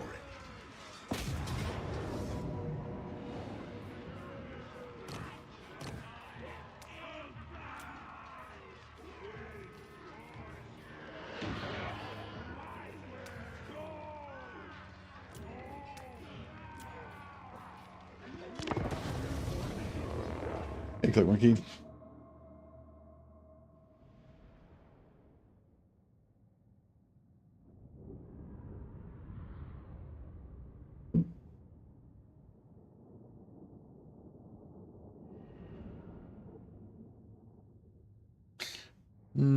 I would put points into scouting on one hero and I put points into armor piercing on a different hero, I thought. But yeah, if I put, yeah, I'm pretty sure I didn't put both points into scouting, did I? If I did, I know it was a mistake. I normally don't put any points in scouting, I just put all points into armor piercing. Even if I have multiple ones so that I can spread them out, but... Well, this time I'd, 4 is a good number of Iron Drakes. Yeah, 4 is a good number of Iron Drakes, I think. Out of an army of 7, it does seem like a lot of Iron Drakes, though. It's like 60% Iron Drakes, but Demon Slayer! Fate cursed! Demon Slayer!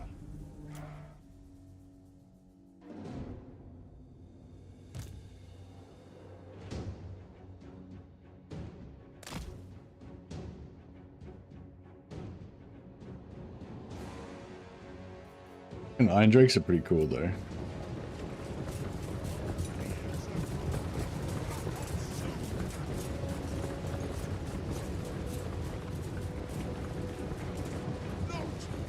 Reposition, Dowie!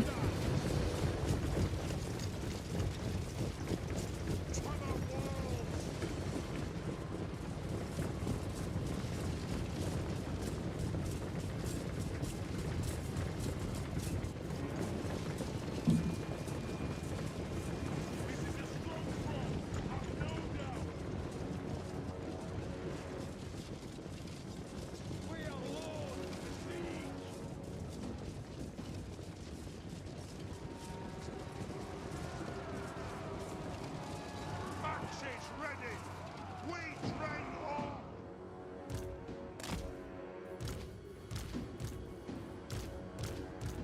Killer! Bring him down! Nothing can stop us! We stay put! Bearers, ho!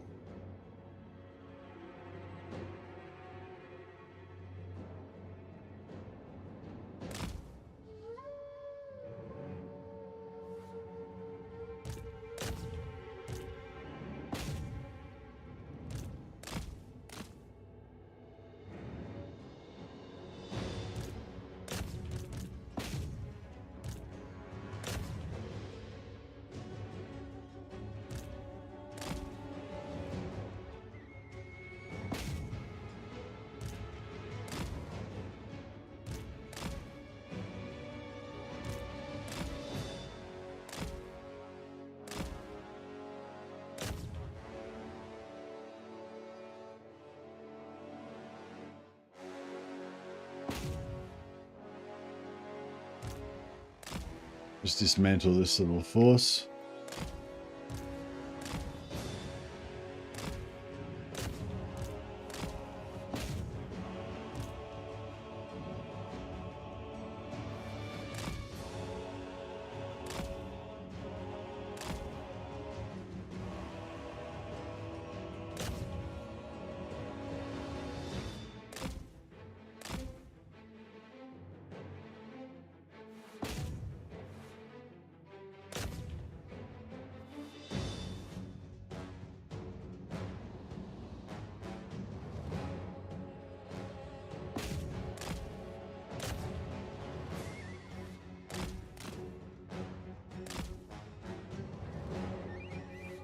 Yeah, a few casualties here.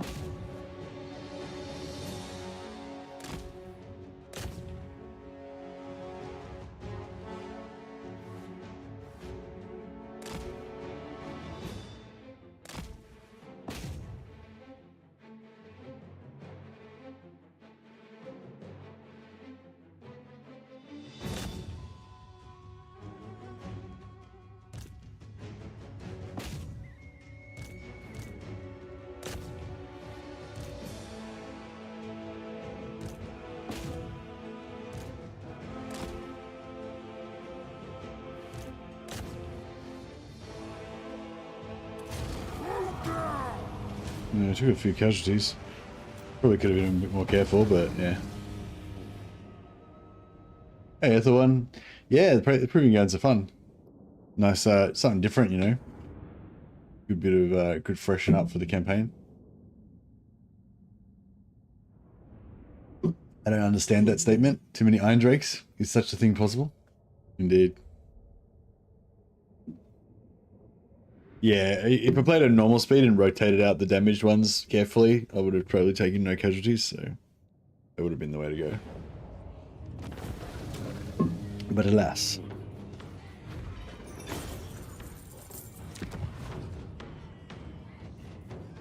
Worth checking for pennies.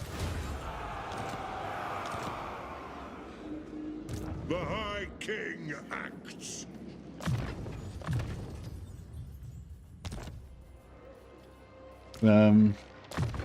Yeah, so this one I put points into sharpen weapons. The other one I put points into scouting. Yeah, I didn't go double scouting.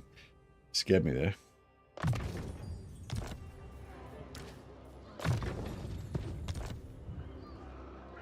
Although the scouting one... Oh yeah, the scouting one disappeared there for a bit, but you know, he's back again now.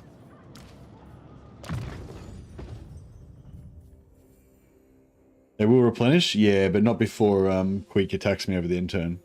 If he's going to attack me over the intern, that is.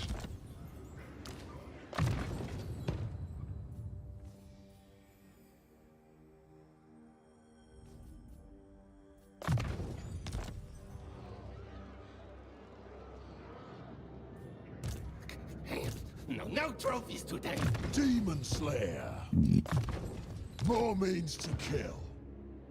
Dragon Slayer.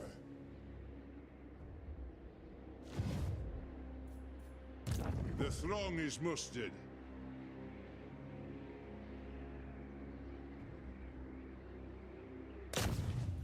So be it.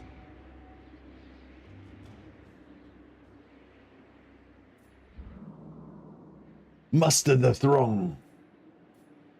Demon Slayer. You are deemed worthy of our assistance. Kind of want to kill them so I can take them. I reckon this army could take that. Take Karakadra. May lie below. Dishonored. Oh fuck, it looks like he's going to take it back by himself. Our kin have come. Fetch the brewmaster. We drink. Yes. All right. I think Ungrim just need a little bit of help, and he's bounced right back again now. I think Azag just got a little bit of an early advantage because of his War, and then I think Ungrim was actually coming back by himself, but I think me just taking that settlement probably saved him a bit of time.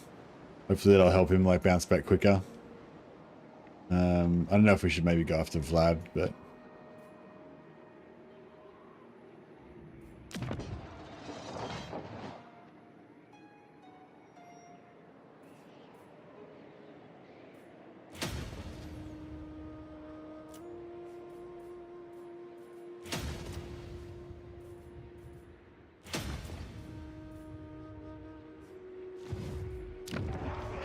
Well, I actually got all of Black Crag at the moment. I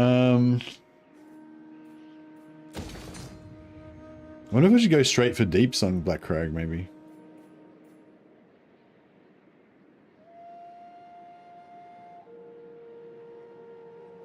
They said they changed how priority works. Did they change how factions get weaker when you ally them? I have nothing mentioned about that, I don't think, Torch. I don't think that... I'm not sure if it's 100% proved that factions do get weaker when you ally them. I think maybe they used to get weaker when you ally them at some point, but I'm not sure if that's true anymore. I think that was a Warhammer 2 thing, but I'm not sure.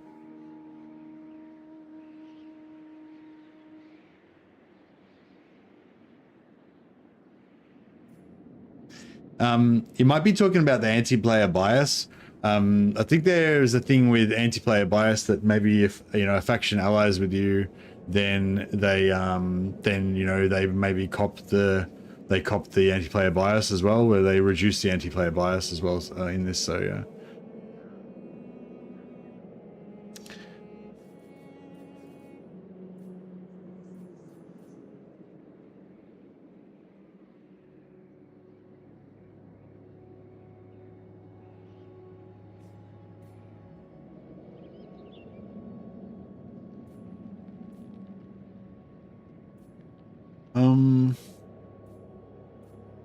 I don't want to just, I don't know, what do I want to build here?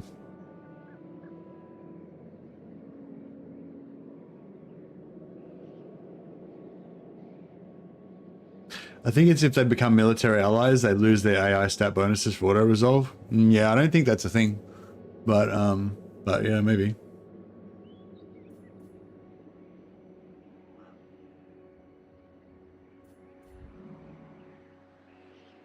What orders?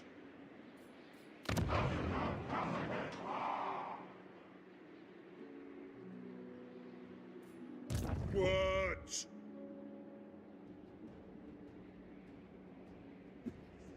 Dragon's blood makes you invincible? Nonsense.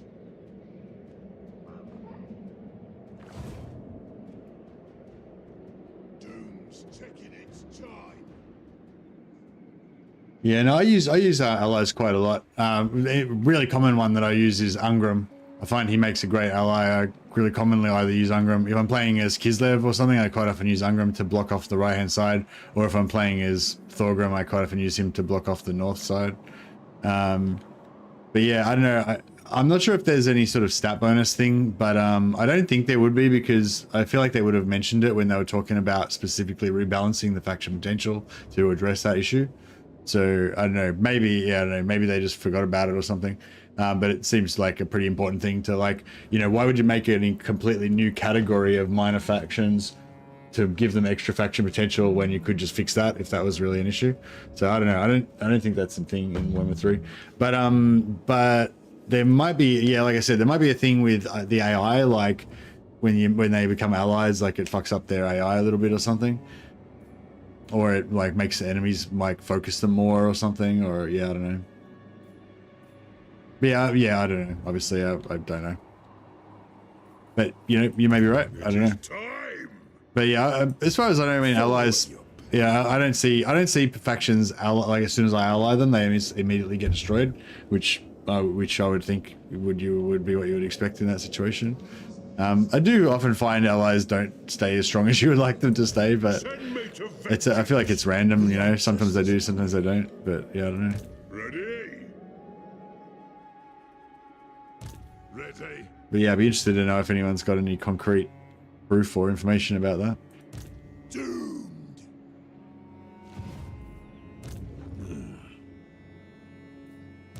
And add.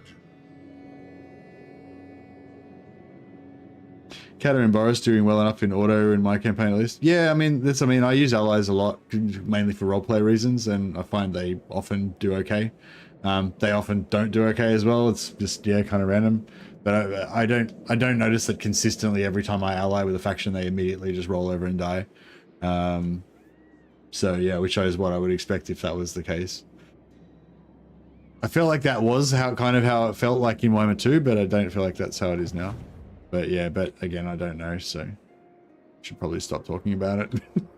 Demon Slayer.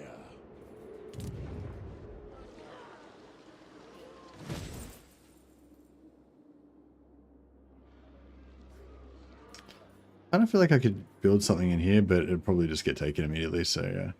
And same with Black Crag. Like, I want to build up Black Crag, but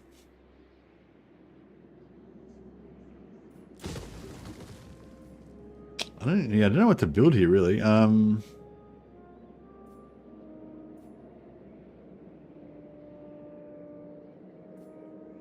Could build Iron Drakes, I guess.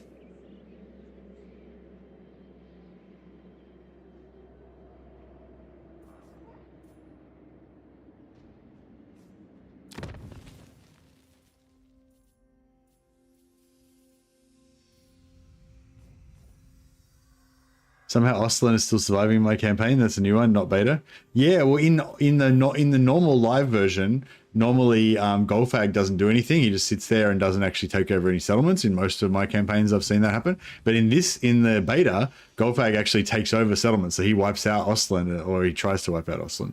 It's pretty interesting. Ostermark, yeah, Ostermark always gets nuked. Ostermark got nuked in this campaign as well, but in my Karl Franz campaign as well. But then I brought them back to life.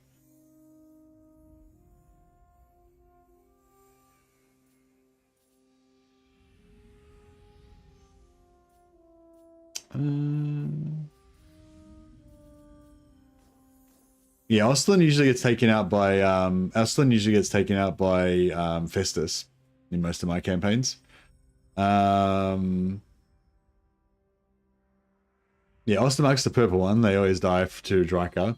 Ostlin, usually survives a bit longer, but they usually get taken out by Festus after he takes out Hockland. But yeah.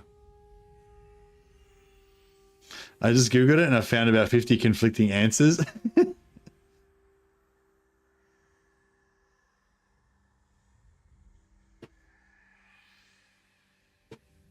Yeah, it's a bit of a weird confirmation bias thing, I think, with that torch. Like, sometimes you know, like if you think a certain thing's happening, every time you see something that aligns with that happening, you're like, yeah, that definitely happens. And every time something happens that doesn't align with it, you just kind of forget about it or ignore it or whatever.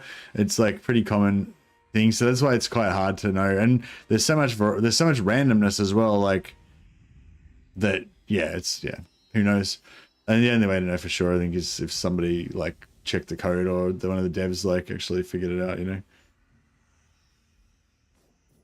But yeah, I don't know. I feel like if that was causing that problem, I think they would have figured it out by now.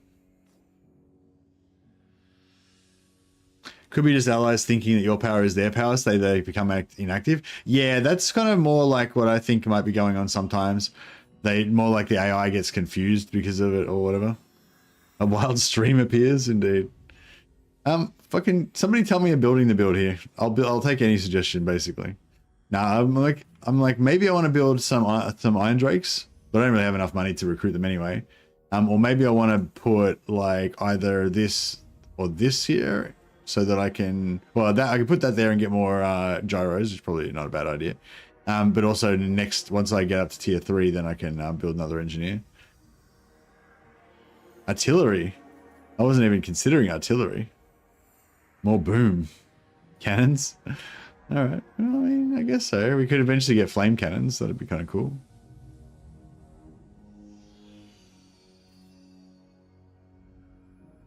We don't have a tavern. I know, we don't have a tavern. What about the beer? These don't we drink, we kill. Good call, good call. Need a tavern.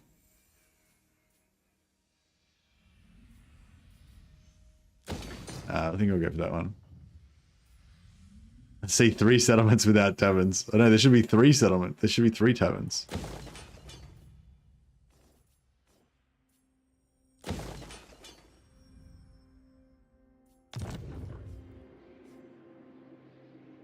There should be a sub announcement instead of the vampire laughing. I love the vampire laughing though. I just love it. I love Arahan's laughter as well. Yeah, we've got to play Sisters again so I can worship Arahan. I've got to simp on Arahan some more.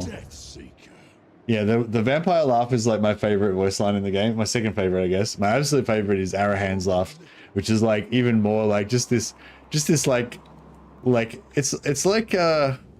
it's like an evil laugh because she's laughing about murdering people, but it's such a pure, simple joy. You know what I mean? It raises my heart every time in murdering people. Pure, simple joy in murdering. All right, I think we're good. Pillars of Grungni needs to get an upgrade at one of these days. And I don't know if I should build a growth building there. Maybe. Fuck it, let's do it. I don't normally build growth buildings because of the Nolan Grom. It doesn't seem like really necessary, but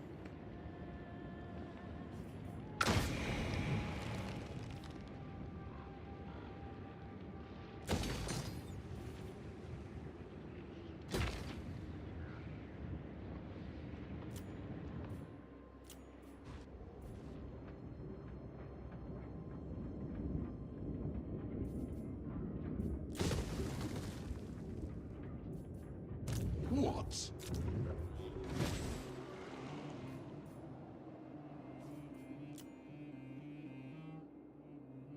Ring Hills and Zorbag have both got no garrisons.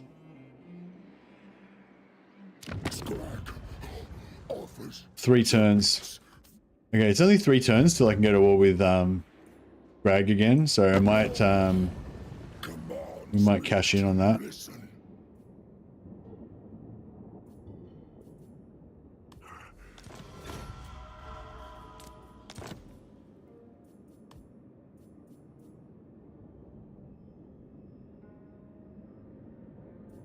Is Rinky Hills normally Barak Var?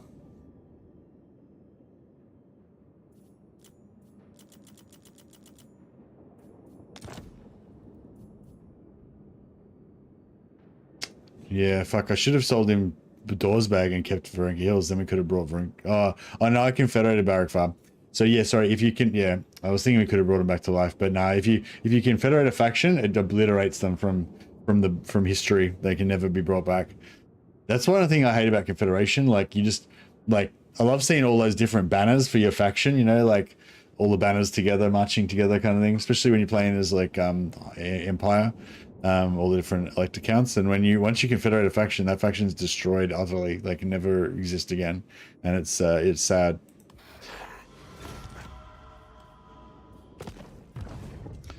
Every time you confederate a faction, a little baby kitten dies somewhere.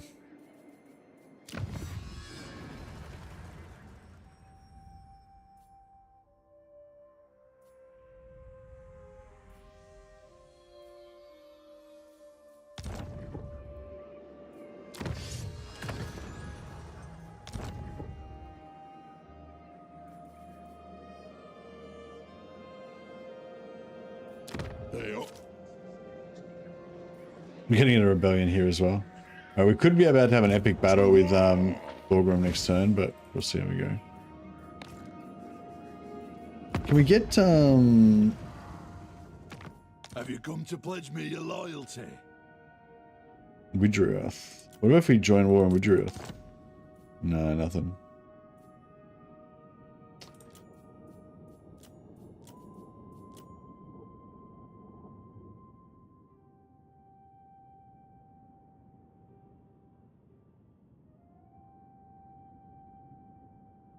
Nah, fuck it. I'll wait.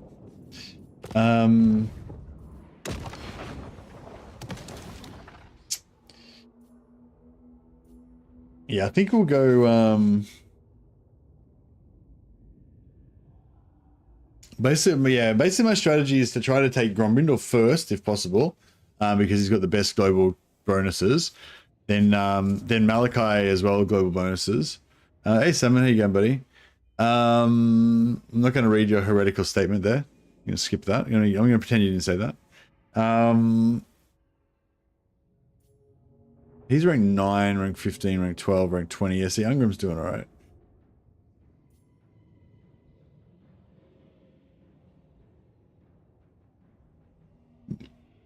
Do you get his heroes if you use that? Yeah, you get the heroes, you get everything. Unless they're wiped out. See how they've all got settlements left? If they get completely wiped out, then all you get is the Legendary Lord. Am I lucky or unlucky? Alright, see what happens.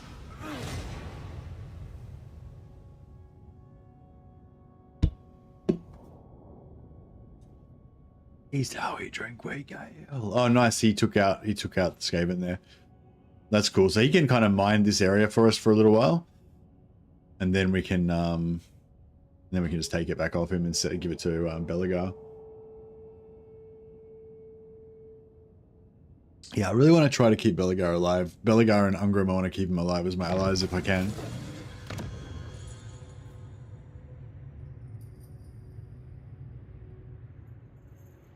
I forgot to ask yesterday, why don't you like lizard men?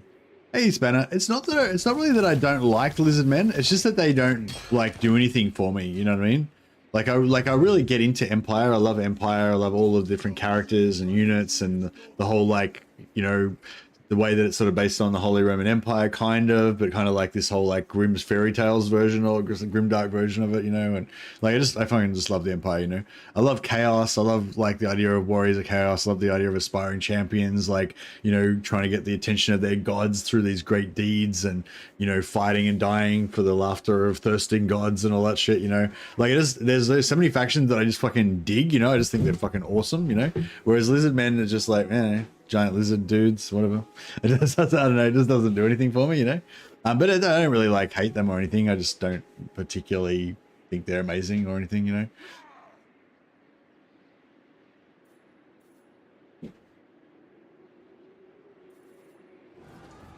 Oh, yeah, gameplay faction wise, yeah, I think lizard men are a pretty shit boring faction that are not fun to play particularly.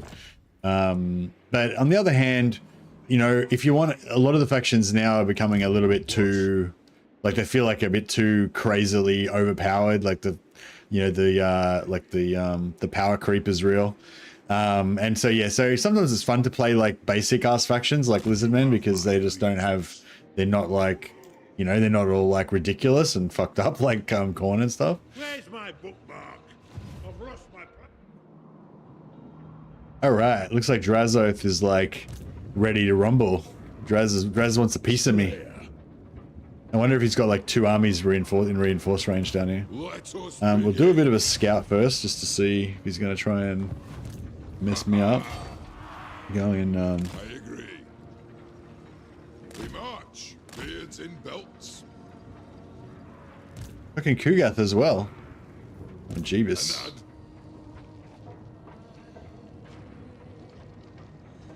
Move. Dishonored.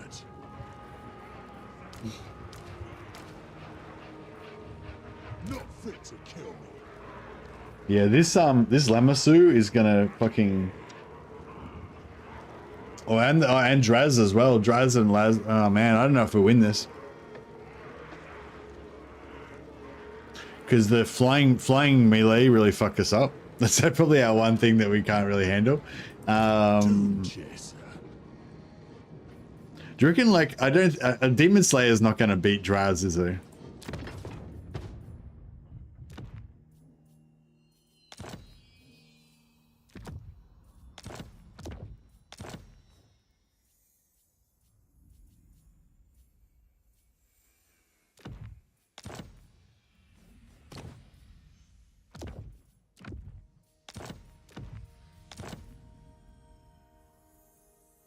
Demon Slayer will beat Draz if you can get him in your infantry. Yeah, but he's got too much mass, you can't pin him down. He'll just wander off the minute the infantry won't hold him.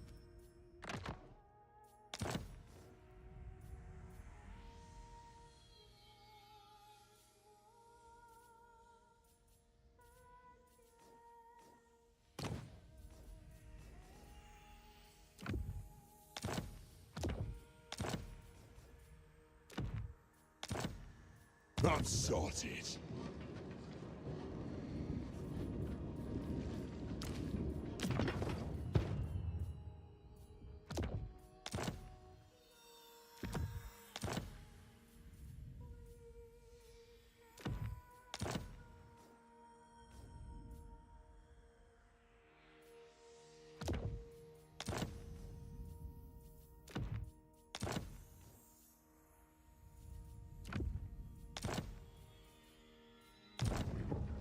Yes.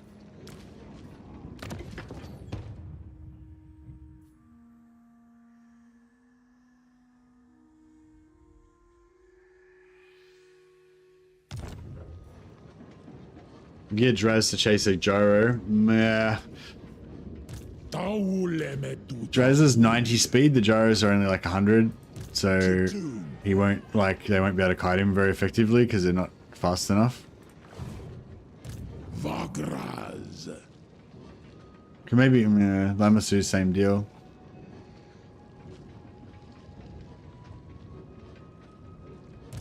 One rug.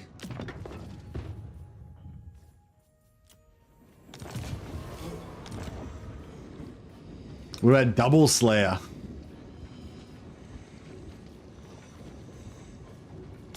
Demon Slayer.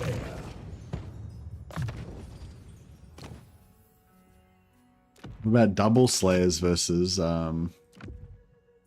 Draz?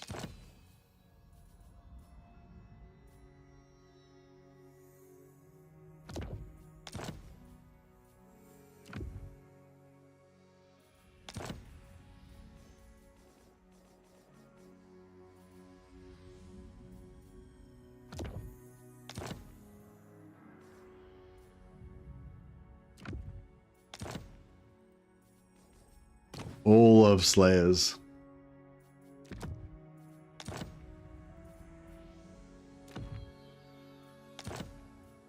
Oh, Scarecrow banner.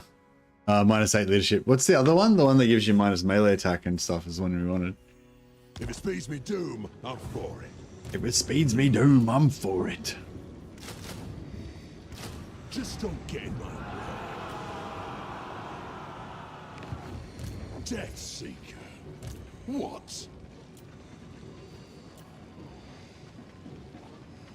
Your existence insults the ancestors.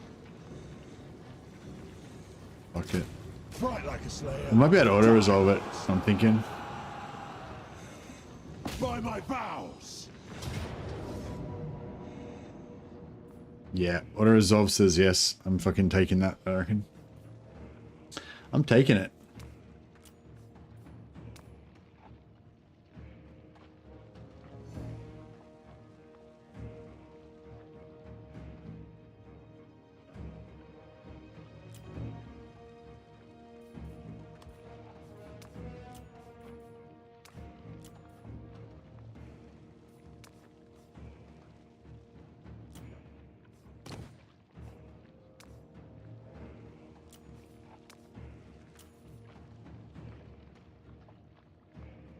Dwarf auto is no joke, yeah. Yeah, we've got some pretty good shit though. Like, yeah, the gyros are pretty good. These iron drakes are really good in auto. This flame cannon, I imagine, will probably be a pretty good in auto as well. Die gloriously. Yeah, the melee infantry take all the hits.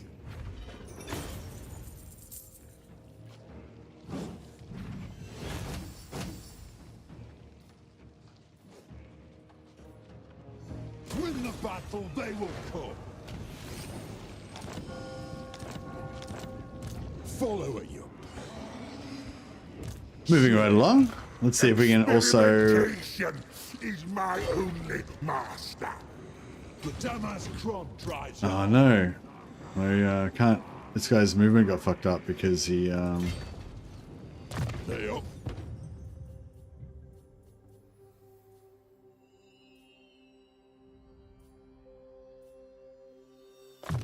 Gonna need a remember. I wonder if I.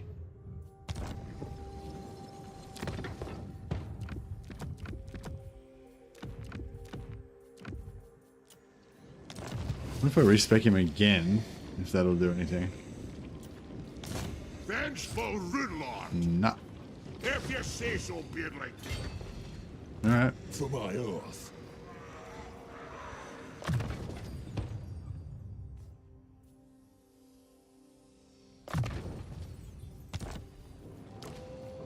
Dishonored. Dishonored. Bane of demons. Not bad. What?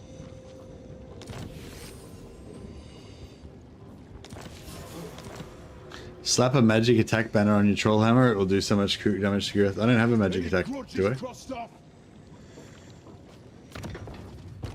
Yeah, I don't have a magic attack banner. What are you talking about? Doom Chaser.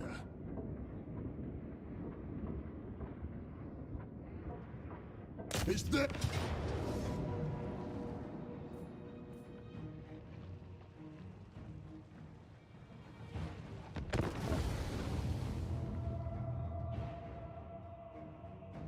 Fun fact, I started playing Lizardmen when the Warhammer 2 cinematic showed Krokgar and Grimlock stomping and eating witch elves. And it was like, that's it. That's my favorite faction right there. Nice. Yeah, that Grimlock stomping and eating the witch elves. Do you reckon that was like a paying homage to that Dawn of War 2 cinematic where the Dreadnought grabs that Banshee and fucking flamethrowers its hair off? It's a bit like, you know, maybe not, but yeah. Kind of want to go up here.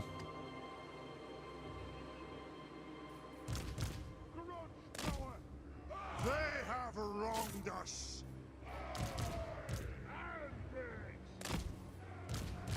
The clans unite. Demon Slayer.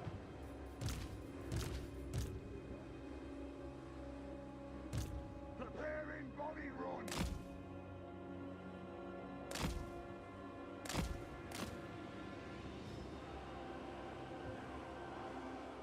Burned more than a hair off. Yeah, it burned her head out as well, I think. Yeah. Right. Now! No leader am I, just a killer. Stay behind me and watch me at work. Alright, we'll try and take out these 2 flyers, and then they should be pretty much helpless after that. Plow through! Range fast!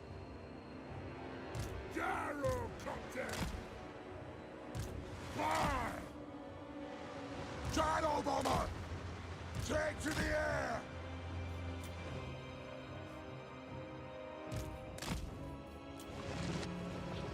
That was a pretty good, oh, Kugath can shoot air. Fuck, I didn't realize. But yeah, no, for some reason I just assumed he could not shoot air. Pick your target well! So we better keep moving.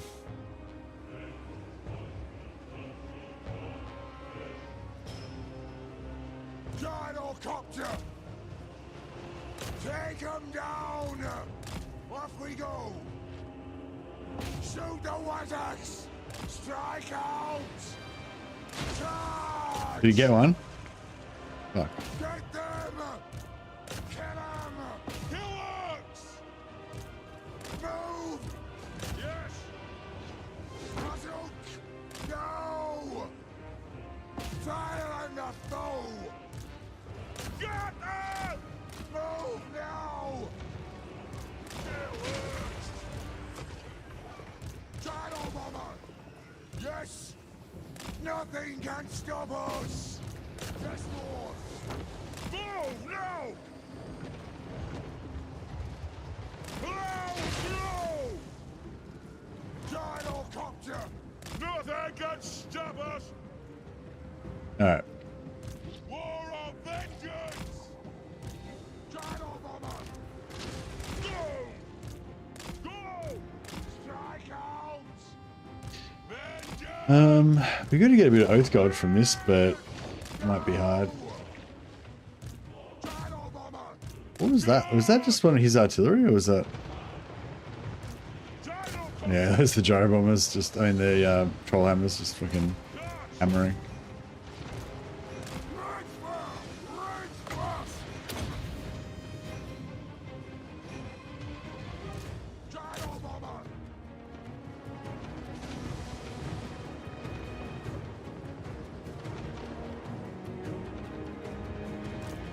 Fire on the foe!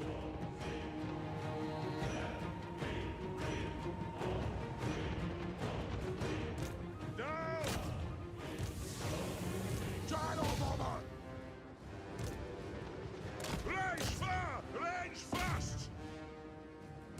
Kazuk! Gyro Alright, bomber! now it should be just a matter of dismantling. I know! Move! Kazoo! Shoot the wizards! Gyrocopter! Plow through! Ducks away! War of vengeance! Move now! Dwarf warriors! Fuck, they're already in range. Move now! Ah! It is a reckoning! Yes! Nothing can stop us! Nothing can stop us! Hmm. Nothing can stop us! Gyrocopter! Go! Take to the air! Gyrocopter! Wow! Through! Move! Kill orcs! Gyro bomber! Kill orcs! The clans unite! Rock out! Strike out! Move now! Fly! Range far! Range fast! Vengeance! Charge! Take him! Troll hammers should be good on the beast. Oh, Jesus. Holy Jesus. Horror. Gyrocopter! Pour on the floor! Gyro bomber! Get rid of these flankers, hopefully, before they Pick do any your flanking. targets well!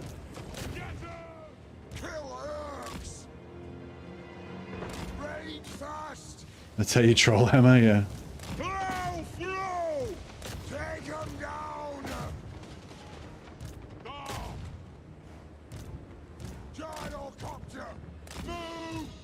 Shield Baron! Oh! Take him down! Single-T's getting taken out. Fire on the foe! Pillars! Charge! Go! Get them! Ah! We demand blood! Go! Go! Move now! Yes, Lord! Strike out! Move! Blow through! Nothing can stop us! Go! For the High King! Gyrocopter! Pick your target well! Oh, the flames, the glorious flames. All right, it's just about over. Move now! Plow through! Gyrocopter! Dive bomb! Hadouken! Lights! Guard! Understood, Lord! Nothing can stop us! Strike out! Nice. Hey, Real Zeta, how you going, buddy?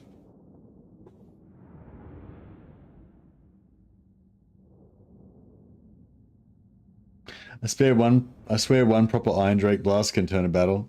Iron Drakes are glorious. This is a pretty fun army, actually. It's got enough gyros to have the gyro power thing going on. Unless you come up against like 3 fucking flying melees or something, which will give them trouble because I haven't got enough gyros to deal with it. But yeah, and then you've also got this kind of nice little backline with artillery and everything.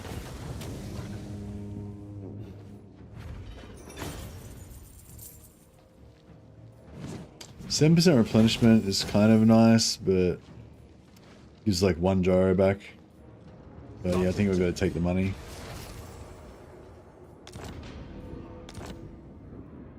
Demon Slayer! The Damas Kron drives you on.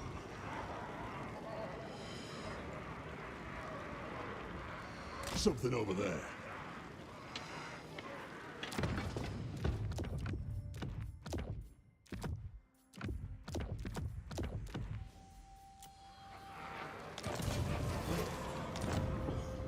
Very truth teller.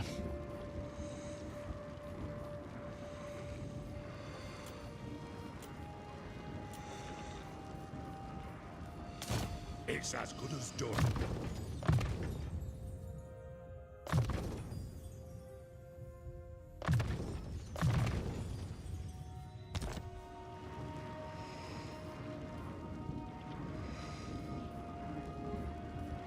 My anger burns bright.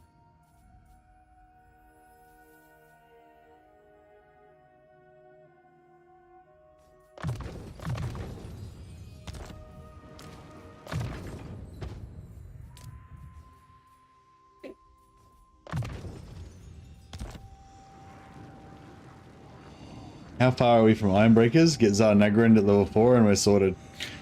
True, true. We could take Zarnagrind at some point. Good thing about Zarnagrind is you can just leave it there and they'll protect it. Like they don't. Zarnagrind doesn't normally get taken out by anyone. Oh, actually, I haven't seen them get taken out by. I have seen them get taken out by Grimgor.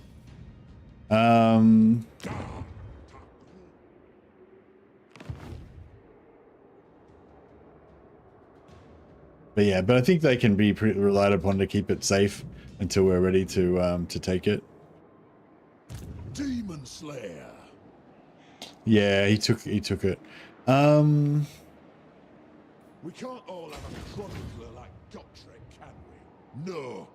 Find another sot. Yeah, we can try and help him take Azag out faster, I guess. Yeah, this is a free army, basically, so it's kind of not costing us anything, but it is kind of a waste having it up here.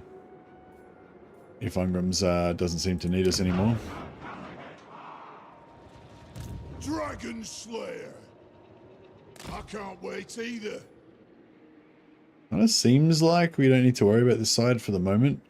So maybe we can just quickly clear out some of this stuff if we can really kind of bum rush our way through. Bearers, let's march. Demon Slayer.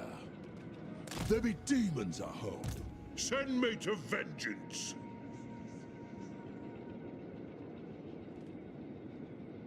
There are threats to the Karazankhor close. Come on then. Yes, I did. We'll try and make this into 2 battles, just so that we can, not sure if we should try and get replenishment or try and get replenishment or try and just get some oath gold. It's not really worth the oath gold, but we can probably get the replenishment. Like, yeah, in terms to get good oath gold, you really want thousands and thousands of captives, but to get the replenishment cap, you probably only need a couple hundred, a few hundred. Just curious, is there a technology that you actively rush when you play Dowie? Hey, lately, no, not really, not really. At the moment, I'm vaguely working myself towards the military bonuses for Iron Drakes and for Gyrocopters, as they're probably our most important units. I always have an ambition to get the shield ball technology for Iron Drakes and also for warriors, but I quite often never get around to actually getting it. But yeah, those are probably the main ones I want. Mainly for, like, roleplay reasons, not really for because it's super optimal or anything.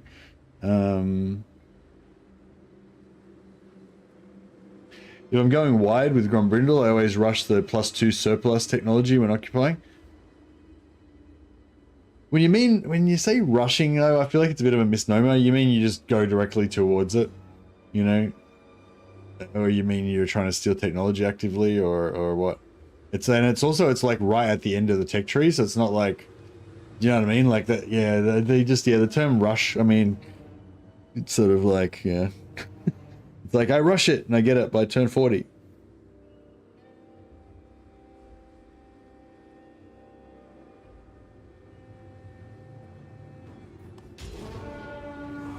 So basically, we probably want to kill as much as we can in terms of number of entities, so we can get maximum amount of replenishment and or oath gold. But I don't think the oath gold's gonna be worth it. But replenishment, I guess. And then the second one, we just want. We just want them to survive, basically, so that we can kill them twice and get more magic items.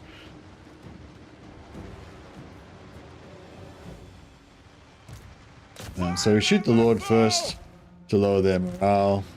We should shoot these guys first because they can actually shoot back.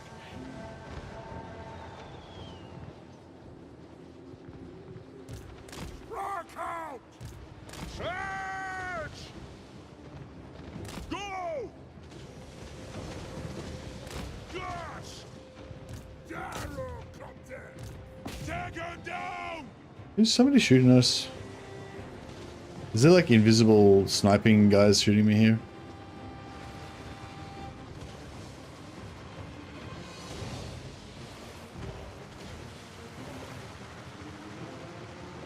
Let the vengeance begin! Take him down! Dinocopter!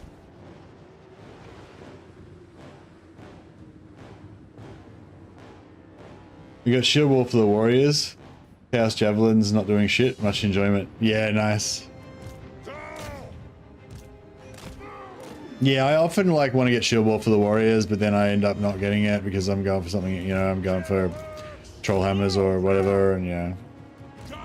But yeah, the two population is cool, but.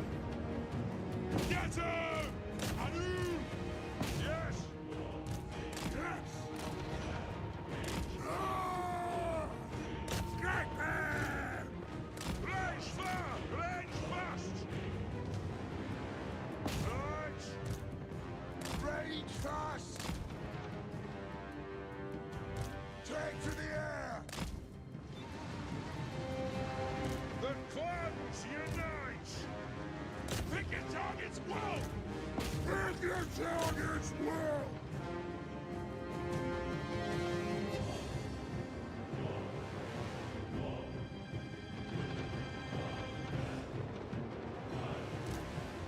Nothing can stop us! Gyrocopter! We are relentless! Charge! Fire on the foe! Vengeance! No! Nothing can stop us! Plow through! The clouds unite! A worthy order! I was hoping we were gonna Kazoo! get something there, but no. Darwin! X's out! Get moving! Move it out! Move now! Take to the air! Hello, through! Kazoo! Actually, no, we'll let these trolls go, Right fire! Right because that might be the only thing that survives. fire!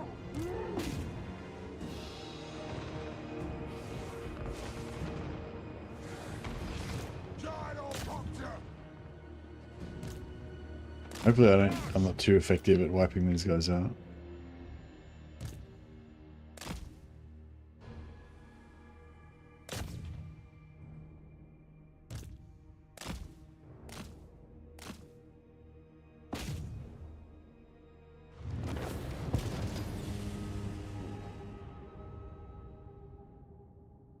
Don't do anything special to Russia, just putting all my points in that tree. Okay, so you just go full economy, you don't worry about any of the melee or any of the don't worry about any of the combat stuff.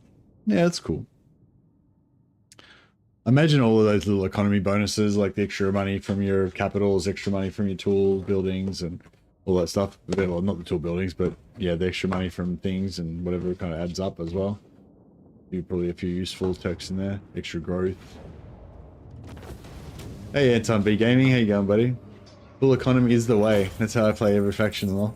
Yeah, nice. Yeah, it's good sometimes. I mean, depends what I'm doing. Like, if I'm playing a Belagar campaign, I usually do full migration to Karak peaks. So that means that I'm not building any buildings, basically, for the first 20 turns. So, or 15, first 15, 16 turns. Yeah, probably take about 16 turns to take Karak peaks. On average, maybe less. No, maybe less. Oh, it depends. Depends whether you're going directly there or you're going to go kill Skarsnik first. But yeah. But anyway, whatever. But the point is, yeah, if I'm going to play Belagar, I'll probably just go full military because I'm not going to use any economy until like turn 15 anyway. But yeah, it just depends what you're doing, I guess.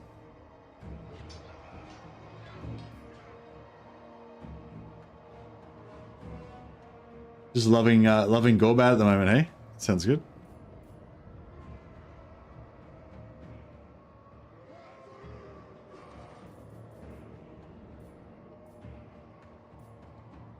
So yeah, so we can get we got 80. Actually, 80 Oath Gold's not bad really for such a small army. Where are we? Oh yeah, we're gonna fight the Skaven.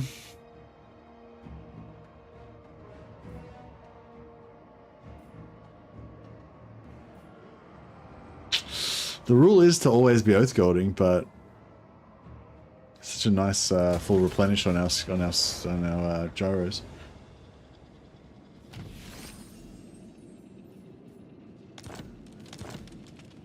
Like to see some good Gorbad science. I did a stream a while ago where we did a bit of Gorbad science, and it was I can't remember what it was. It was basically like you move an army here, and then this guy comes here, and then you take them out, and then you can confederate these guys on turn 1, or no, well over the end turn 1, I guess. Confederate these guys on turn 2, and then you kind of avoid the fight with the starting enemy that's got the giant. Go over here and fuck around and do whatever, and then you take him out. Then you defeat him, but when he's not in... If you defeat him straight away, you kill his army and lose the giant. But if you wait a turn and then you kill him, then you defeat him without destroying the giant, then you can confederate him and get the giant. So yeah, I think that was all we did so far. Just like by turn 3, you confederate this guy and that guy, and you get the giant as well. And that was like kind of a cool little start for Gorbad, I thought. You can do like real estate shenanigans and like trade the fuck out of everything. And Nick at Claw was showing me something where you can like by turn 1 you can take like 32 regions with Gorbat or some shit. But it's like, I don't know. I don't think I'll bother making a video of that shit because it's just like too. I mean, I already did one of like that with Kislev, and that was only with 5 factions confederated. But like, can you imagine doing 32 regions worth of region trading? Like, I don't know. It'd be like so, brain would melt. Send me to vengeance, Demon Slayer. Throne bearers, let's march. Doom Chaser. Yeah, I'll save his movement. I'll use this guy to get the finisher here.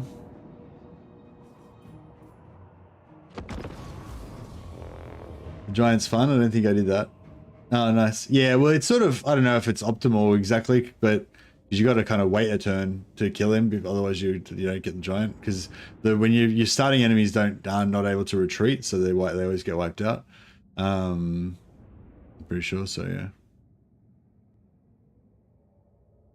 Just did a War versus Skarsnik early and confederated his whole faction when he's rank 1, rank 2. Yeah, nice. That sounds like a fun campaign. Got a lot of territory and the best greenskin. Oh, rank 2. I thought you meant like level 2. Yeah, right. Okay, so you get the good greenskin trophy. Yeah, cool. Oh, that's cool. It's yeah, it's fun. Like it's a fun game like Total War, isn't it? Like it's fun how like so many little stories, all different things you can do with different factions, and yeah.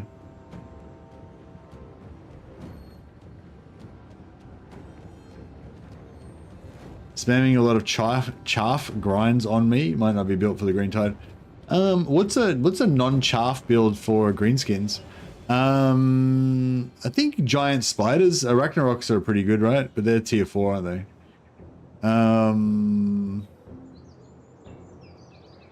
I mean, Hero Hammer works with everybody. Greenskins are kind of pretty good at Hero Hammer because you can just get a shitload of Black Orc big bosses and other heroes, go around a big blob and just use Foot of Gork on everything. Yeah, you can just go full Hero Hammer with Orcs if you want to. They're kind of like, because they can get they get tier 3 hero capacity. So if you've got enough settlements, you can just have shitloads of heroes. But it's not quite as good as Dark Elves. But Slayer going. Demon Slayer. To the slaying. What on us? Nothing can stop. He's now a Dreadquake. Where the doom is. Locked and loaded. And pigs. Find your targets. Charge! Doom Chaser. Targets, Lord. They have wronged us. Plow through. Move. Oh shit! Friendly fire. Blue on blur. Blue on blur. Friendly fire incident. Fatal shooting. 70 Gila. We only lost 4, luckily. 4 of their Coriolis got toasted. Danger close. Danger close.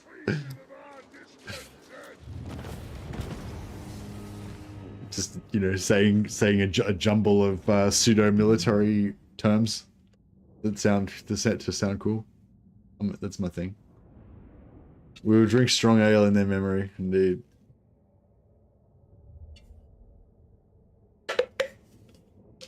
Grimgor can do fast Black Orc spam now that they're tier 3. Okay, yeah. Hey, Anton B's over here on the Anton B's everywhere. He's on the Twitch, he's on the YouTube. Oh, thanks for the Prime Gaming sub as well, by the way, Anton. I didn't realize you were subbed on there as well. That's awesome.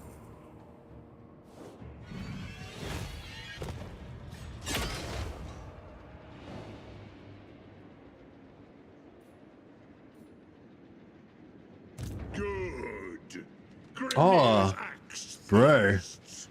I didn't think that. Oh, yeah. It's all over now. It's all over now. They're stuck in force march. Fools. You fools. Tag them. Very well. Oh, what are these armies? Can I actually defeat them? Oh yeah, that's just shit. That's just shit. Glorious. Oh, what's he got? Lightning. Oh, he's got Warp Lightning. That's annoying, kind of annoying, but yeah. He's got Warp Lightning as well. Warp, can Warp Lightning target air?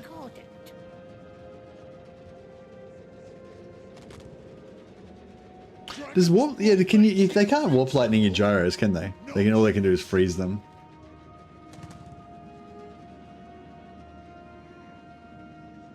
Send me to vengeance. It can hit units in the air, but I don't think they cast it on them. Yeah, that's right. I don't think I've ever seen them cast it on them. Wipe out the trespassers. Demon Slayer.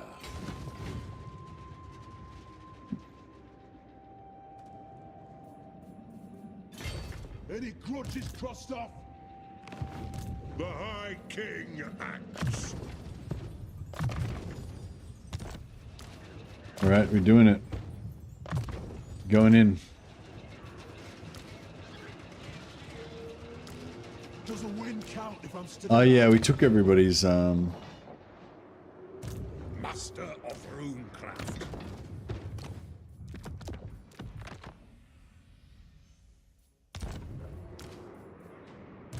Vengeful Runelord. Armed and ready. Can I help you?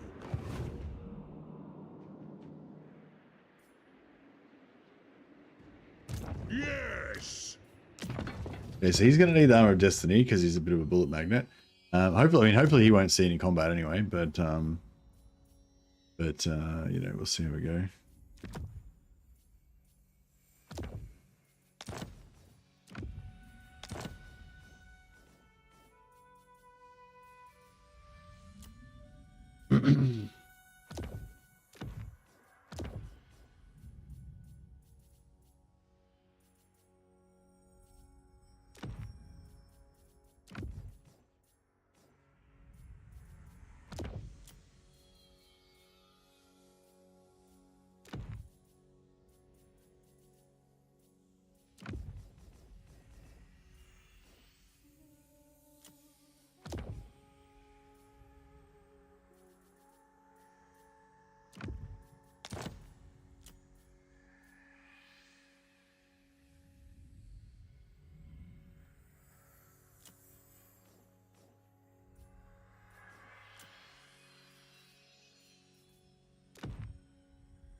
All right, I think we got a pretty good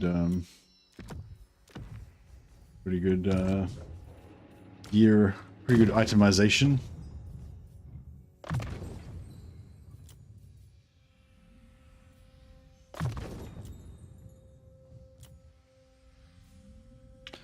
Thorgrim Grudgebearer.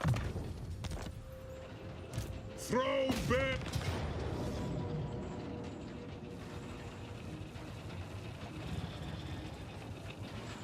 I dropped a comment of Cassandora and some bats blocked the whole thing, the bastards. Oh really? So the bats formed like an umbrella screen over the top of the undead blob that you were about to kill like a million dudes with a mega blob, and then like fucking 40 bats just blocked the entire Cassandora with the fucking sky shield. That's cool. Bats can be useful, yeah. Bats, yeah, bats. I feel like they melt. They melt pretty bad when you are using them, especially versus shooting. But when the enemy uses them on you, they seem like, yeah, really fucking annoying. And they seem pretty good at taking out archers and artillery. Oh, artillery especially, bats seem to wreck. And the AI likes to. I like how the AI sallies out with their bats on your artillery if you leave them undefended.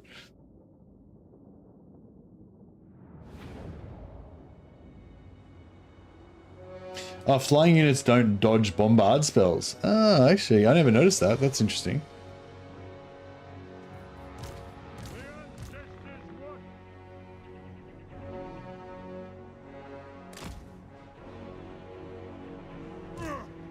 I use bats against gyrocopters. Oh, okay, yeah, nice. Yeah, that'd be pretty good.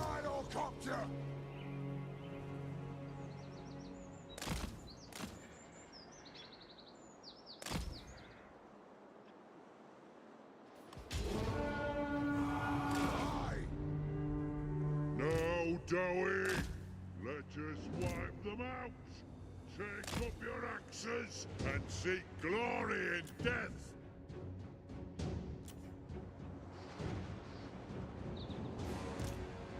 It is a reckoning! Go! Fire on the ball! Take him down! Dino-copter! Yes! Shocks away! Do these things target air? For the ancestors! Gotta take them out first. Move! Get him! Dive bomb! Dino-copter! Move now! Take to the air! We demand blood! Dino-copter! Fly! Fuck. Dino-copter! Understood, Lord! Yes! Yes! Move now!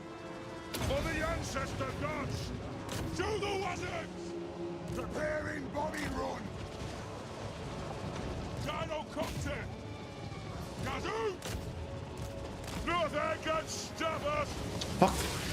Fuck that fucking fucking piece of shit. Fucking. Vengeance! Dino-copter! Let the vengeance begin! Get moving! Dive bomb! Dino-copter! Take to the air! Pick your target well! Now these when you keep your camera keeps falling down in these holes all the time and you can't see what the fuck's going on. It's like what the fuck? God damn it! Dino-copter! Charge! Go! Strike out! For the ancestors! Ah! That's your command!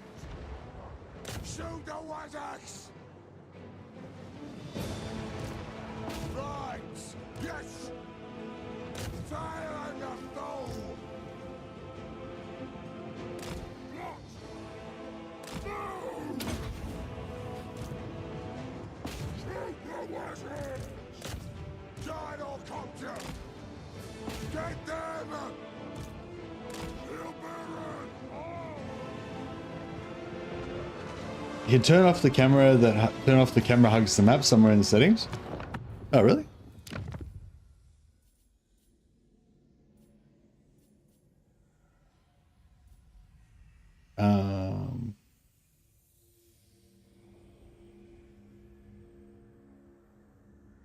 Oh well, if anyone figures out how to do that, then let me know.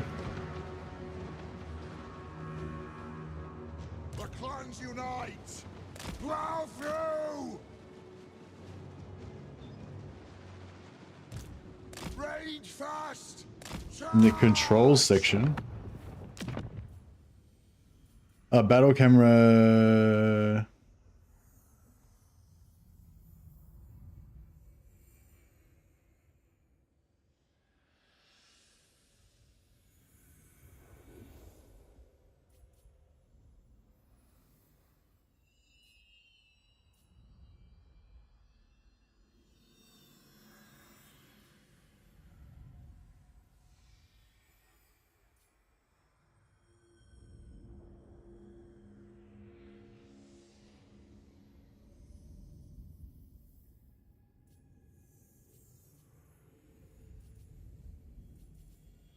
Yeah, I don't know. Whatever. Doesn't matter.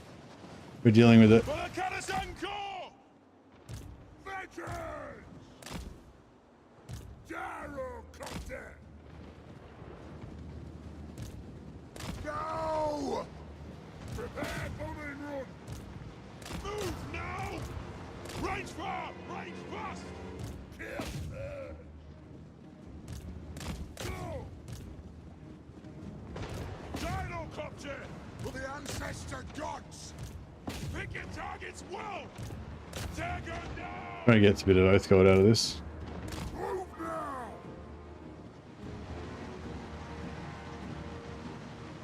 Take to the air! Dino-copter! Let the vengeance begin!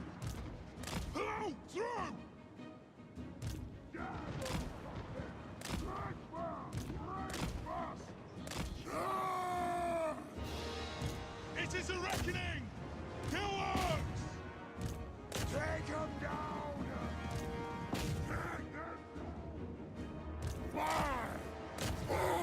fall!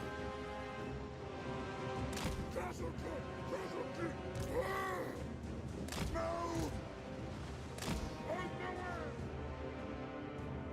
Gyrocopter! Actually, let's just finish these guys off. Nothing can stop us! Shocks away! Shoot the wizards! Gyrocopter! For our vengeance! Nothing can stop us!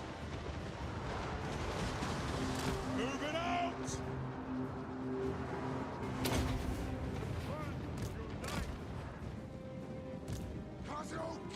Pick your target well! Strike out! Nothing can stop us!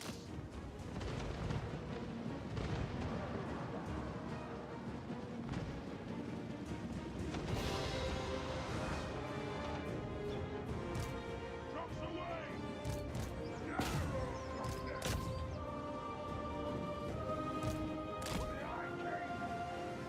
Rage fast!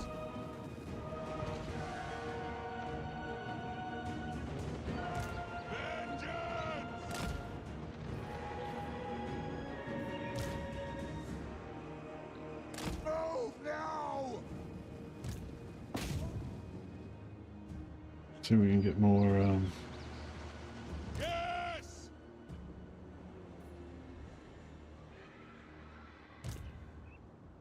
On the way! Move! Move it up! Gyrocopter!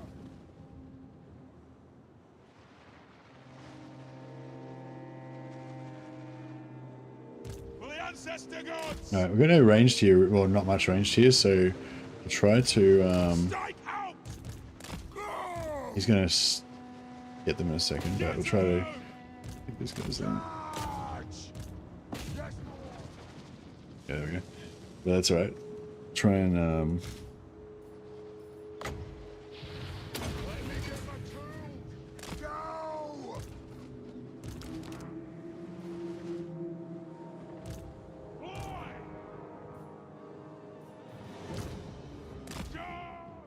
Doll! Strike out! we got him? Yeah, we got him. Gyrocopter! We got him. Will do! Take out their ranged. Get them! Nothing can stop us! Preparing bombing run! I'll play so much orcs if 40k actually comes out. Yeah, 40k will be pretty cool.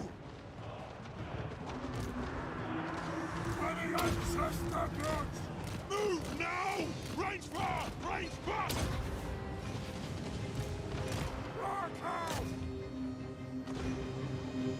Gyrocopter! I know! Fire and a foe! On! Vengeance! You can't have the Ogren, that'll be my go-to.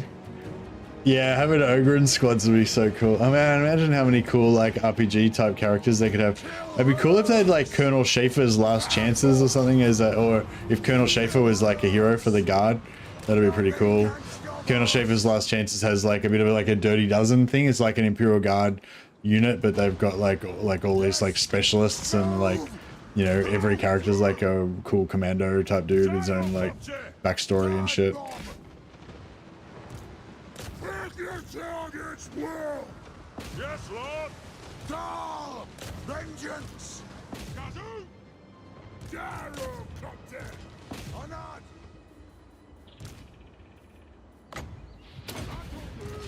Go! Take to the air! Gyrocopter! Charge! Charge! War of vengeance! Charge!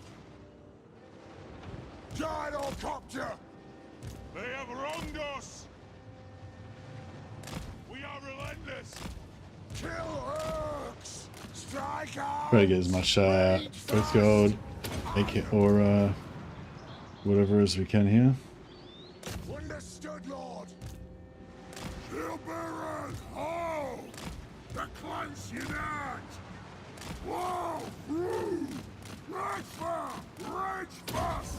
And act! Flow! Flow! Rage fire! Rage fast! Aye! As you command!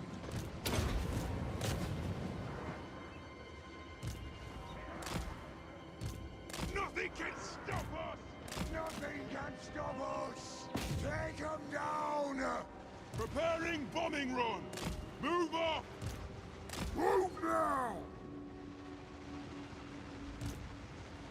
The clans unite! Gyrocopter! Come on. Range fire! Range fast! Move! For the High King! Stake out! Fire on the fall! Alright, I think that's about it.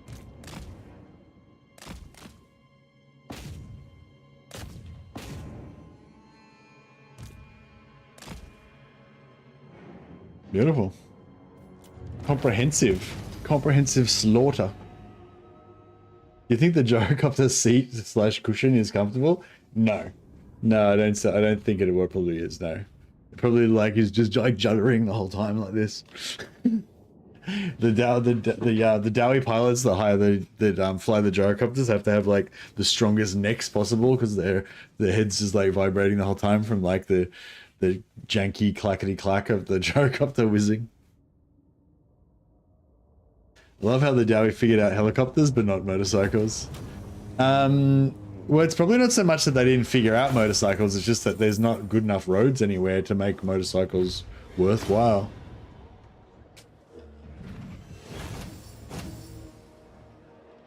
I don't think they figured out suspension. So it'd just be like a solid frame, you know, like a bicycle.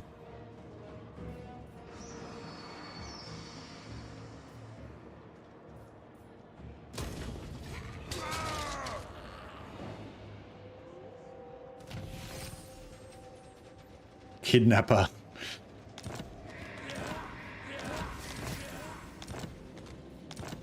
Alright. Well, Queek's definitely not, like, the threat of Queek is definitely not over, but the threat is feeling a lot less urgent now. I agree.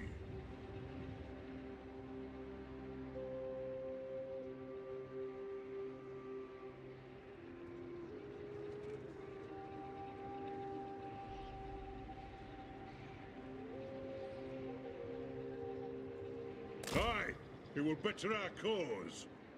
Dragon Slayer! Tombs this way. My throng seeks only death.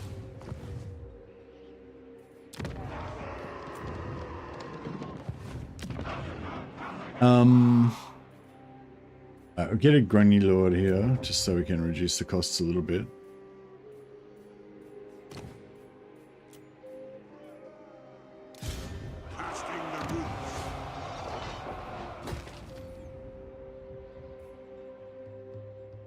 Should we just go deep straight away here? Oh, we haven't got the population yet.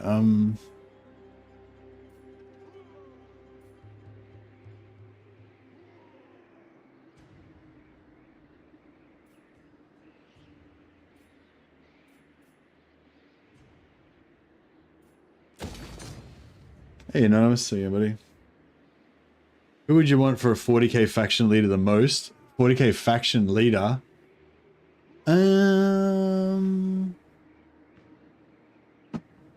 I don't know. I just like the minor factions. Like, you know, like I'd really love to see, you know, like with the Space Marine factions, obviously we're going to get like, obviously, fucking Ultramarines are going to be the main Space Marine faction. Probably going to have fucking Rabute Gilliman as the fucking, you know, the main guy or whatever. But like, I'd love to see, you know, like the, yeah, sorry guys.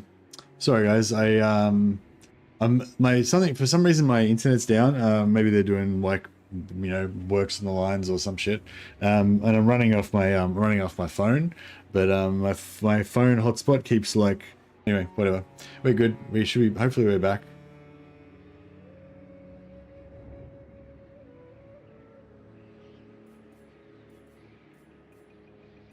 Yeah, if you can hear me, then let me know. Dishonored. To doom, then.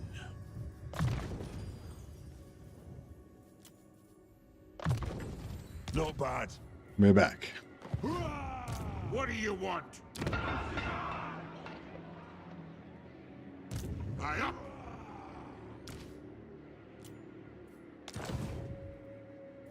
Still be hearing me? Bakras. Is good. I answer to clan and hold. I answer to clan and hold.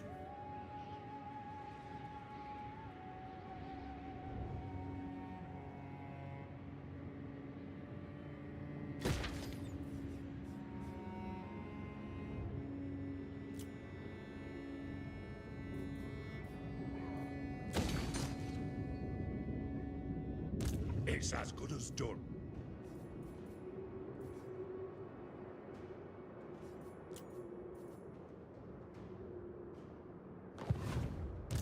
Lord of Clan Margaret.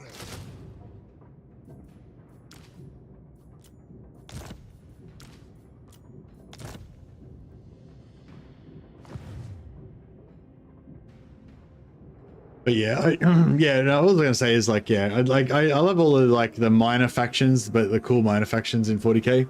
So yeah, so I'd love to see some of the minor factions come in. But yeah, for Space Marines, I'd love to see Helbrecht, because I feel like Helbrecht's like a possibility. Like, you know, like it'd be cool to see like Caradons or yeah, Crimson Fists. I don't know, what's another favorite? Like, I don't know, I got lots of like favorite second founding chapters for Space Marines that I'd love to see.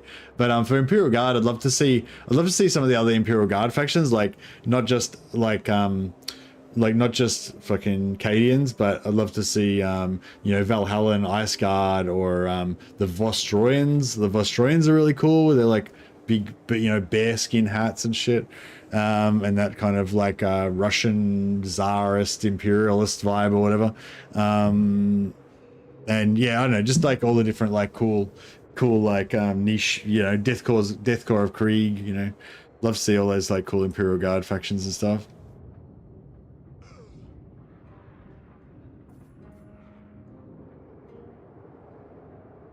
Diggers are cool. Diggers, I don't know. I don't really into that sort of stuff. I mean, I think everything's cool. I love all the variety and like the breadth of everything, all the different stuff that you get in 40k. But yeah, that's not like one of my favorite factions. But yeah, I feel like Diggers are a super obscure kind of minor thing that's not really, yeah, doesn't need to be included really in 40k. Sorry. That's like, I know I was talking about stuff that's like a little bit less popular, like but yeah, I mean, I feel like Diggers is like super obscure. Like Diggers is like an only like aren't Diggers only a thing that like exists in a sub game, or do they get brought into normal 40k now as well? Didn't they only exist in that like some I can't remember what the game they were in originally was. They're like Sisters of Sigmar that don't even exist in Warhammer. They only exist in Mordheim, which is like a, you know, kind of pre-history version of Warhammer. I wonder if they're going to bring back Sisters of Sigmar in Old World.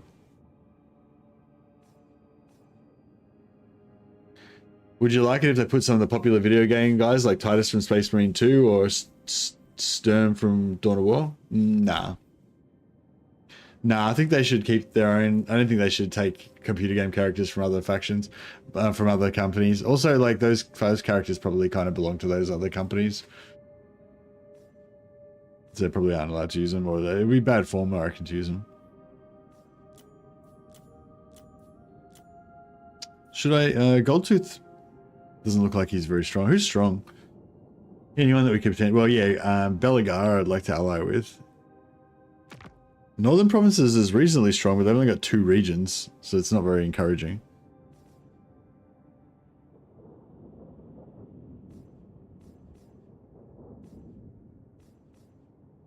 Yeah, Belagar I want to be an ally, I think, this campaign. Kind of want to give him a bribe to try and pump up his relations faster, but...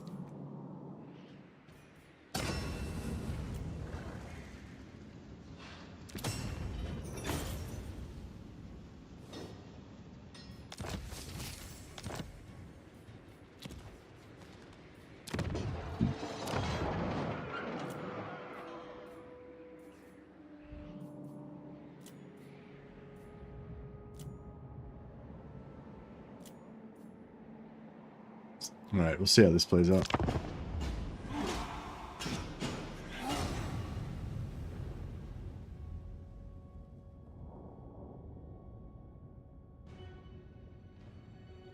These Dawei drink weak ale. Nah, I'm like really into like old school 40k, I guess, and the newer stuff that's kind of old school vibe, I guess. But yeah, I'd love to see like Deathwatch be a faction. I think that'd be really cool. Like if you think about the way that they try to make the factions different, you know, like I think Deathwatch could be a really cool Space Marine faction, kind of like the Changeling, you know, or something like that, like one of those, the Changeling, or like Tic-Tac-Toe or something like that, you know, like one of those factions that's like the one that's weird and not like the rest of the faction. So like if you're gonna have Space Marines, you could have like Ultramarines led by Rabute Gilliman. That could be like the main like generic, that could be like the Cal France kind of thing, you know what I mean? And then you could have like Black Templars, which could be like Balthazar Gelt kind of thing. Like it's still like basically Empire, but they've got not like Balthazar Gelt. Templars are like Marcus Wolfhard or something, you know, like they're basically Empire, but they're in a weird location and they've got like a special requisition type situation or whatever. And then you could have Deathwatch, and Deathwatch could be like Gelt, like they're like totally different. Like they don't even care about like territory or anything. They've just got like, they just do their own missions and shit or whatever, you know, like that kind of thing. I'd like to see the factions being like, you know, have that sort of faction diversity. It'd be cool.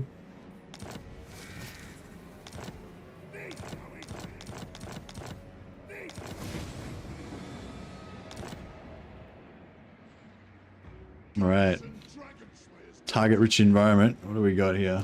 The High King acts. Throw bearers, let's march. We can force march to there. We can jump to there. I'm gonna force march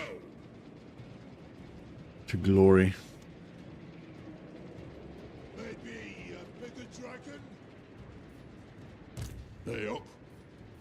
All that rock above feels grand.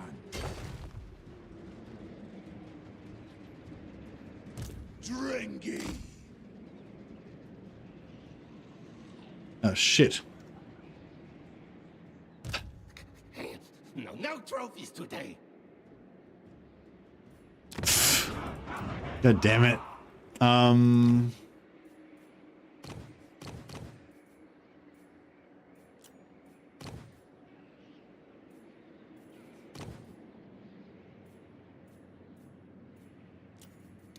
Let us begin to war.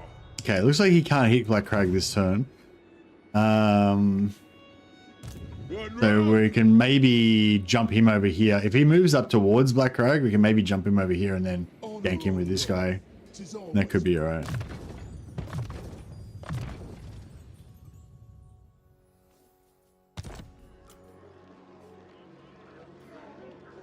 These Dawei drink weak ale. For the wisdom of Valea.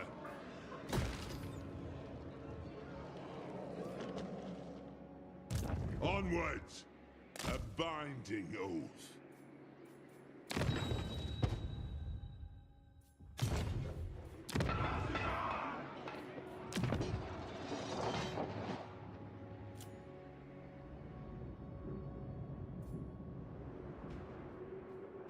Vengeful Rune Lord. It'd be really cool if he could take Darkhold, and then I'd be able to instantly trade all this shit to him. But I'm worried Grimgore's going to take this stuff before I get a chance. Rune Lord. Rune Lord. My anger burns bright.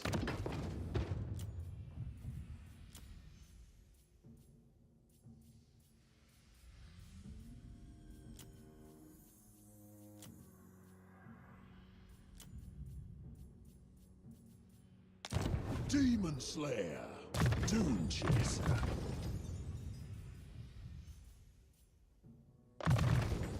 I'm sorted. Follow at your peril. If it speeds me doom, I'm for it. Oh, time for a rest.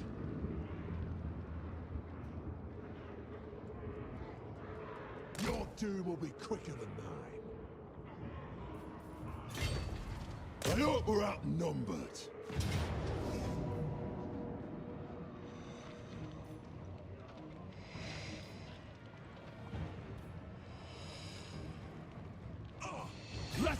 Dwarves take word in their dwarves take pride in their works. It could be pretty nice. Oh yeah, I think all the workmanship would be amazing. Like in the gyrocopters, they'd be all like, you know, the metal work would be all like shiny and like, you know, inlaid with cool runes and like, you know, what's good, freezers? No, whatever. You know, the ones like the two-dimensional pictures and stuff. Like it'd be all like super swish, made out of the best quality item, best quality things, best fastenings. The construction would be super. Like if a gyrocopter crashed, it would just like bump along the ground. It wouldn't like crumple or anything because it'd be like super strong. But there'd be just no like. There'd be no suspension. Like there'd be no spring suspension or anything like that. You know, like there'd probably be a cushion, maybe. You know, but it would just be like. You know, there'd be there'd be no like. I don't think they would have invented suspension of any kind, basically. So it'd just be a full bone shaker type situation. Don't stop till you're dead. Don't stop till you're dead. Die gloriously. 40. How did 45 of my guys die? It's ridiculous. Worth checking for pennies. Master of runecraft. Yes. I suppose so. Thumni for the king.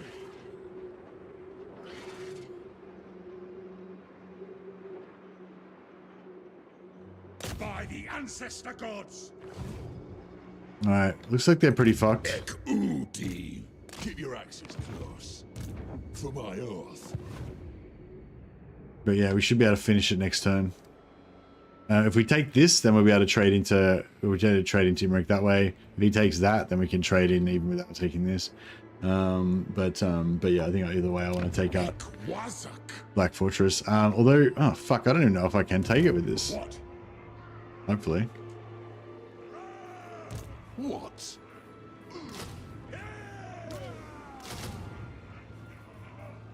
We sharpen our own axes here. More means to kill. Demon Slayer. Not happening. I want to take out Azag, but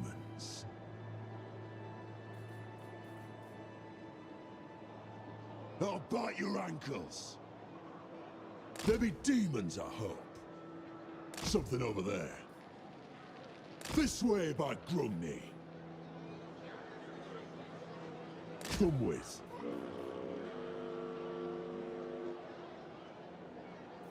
Trollclap makes for the sturdiest crest I find.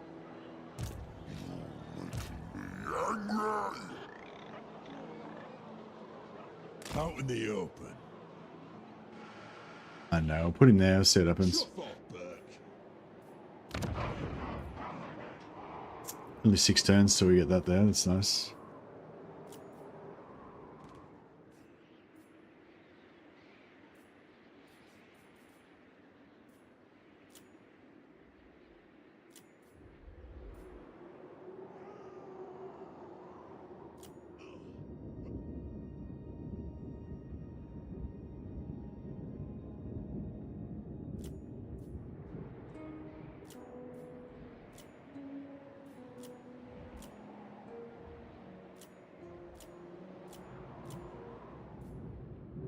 Ultramarines are the best in the lore because they're the most consistent with proper common sense. Something like half of all Space Marine chapters are Gilliman's goose spawn.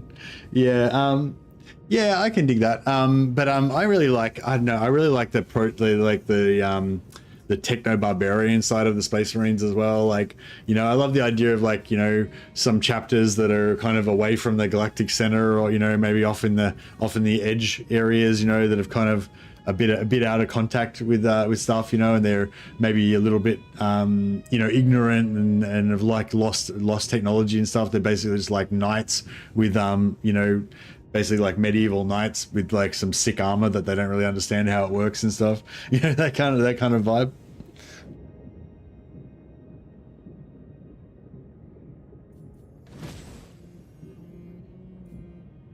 Oh no, I like all the different variation of it, really.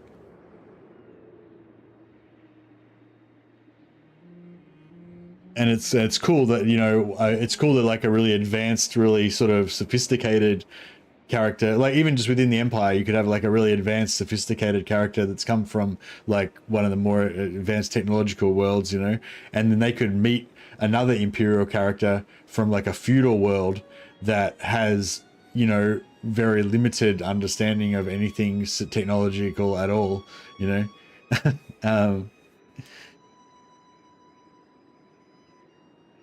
And sometimes you can, sometimes you can have like a character from a culturally sophisticated place with high technology, and another character from another place that is super ignorant and fucking medieval in mentality, but they still have all the high tech weaponry and shit, you know. But they're just like complete fucking troglodytes in terms of their mentality and shit, and it's like pretty cool. I know. I don't know. I just love 40k, I guess. Pretty cool.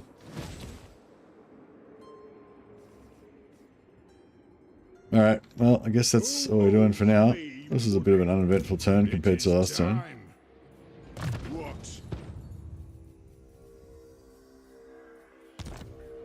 Summon me if you dare. My axe thirsts for war.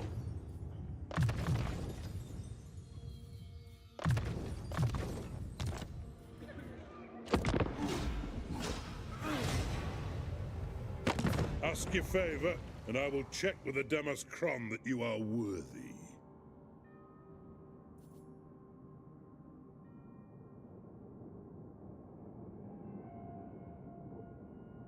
No. My favorite is the salamanders. No point in all that strength if you can't protect the littlands. Yeah, no, that is pretty cool, yeah. Medium, 1, 2, 3. This is 3 armies. Flying monster, annoying. But nothing else flying. Alright, alright, I'll fight it manually, I guess. Gotta save our warriors. White Scar Terminators were sick. Oh, really? What? I haven't really read any stories about White Scar Terminators. I didn't even know White Scars really had Terminators.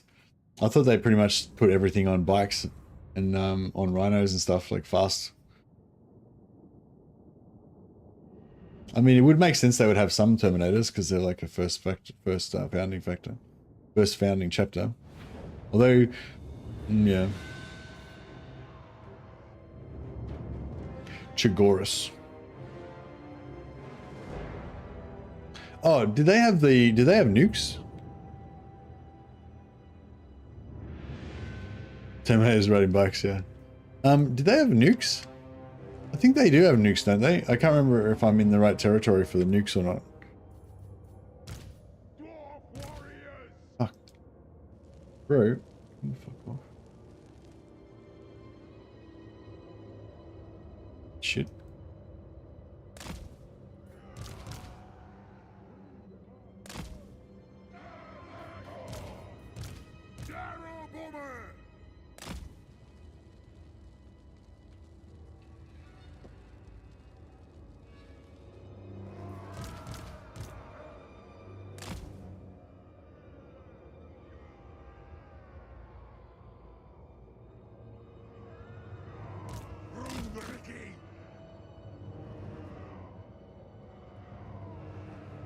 They do have Dreadquake Bombard. Oh, okay.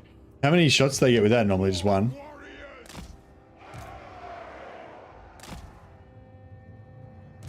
By the Layer's will.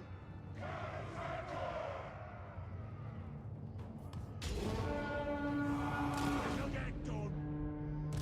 Now. Shield bearer. Oh. Yeah, I mean, look, something's gonna get nuked.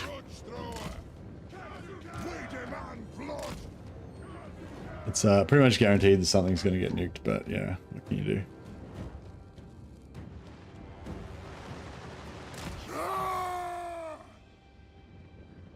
Is it 45 seconds for the nuke or like 1 minute or something? Master of Runecraft. Oh, there it is. Reach far You can do it, boys. Run. Glory. Belay it! Bless our aim! Dodge thrower! Charge! Hands up! Very well! Take to the air! Go! Gyrocopter! Fire! Reload! Fire! Fire on the foe! Move now! Plow through! Take him down! Shoot the Wazaks! Pick your target well! Take him down! They're not targeted. Fuck, the Trollhammers can't hit it. For the ancestor gods! Get them! Take him! Gyrocopter! Let the vengeance begin! Kill Urks! Rage fast! Rage fast!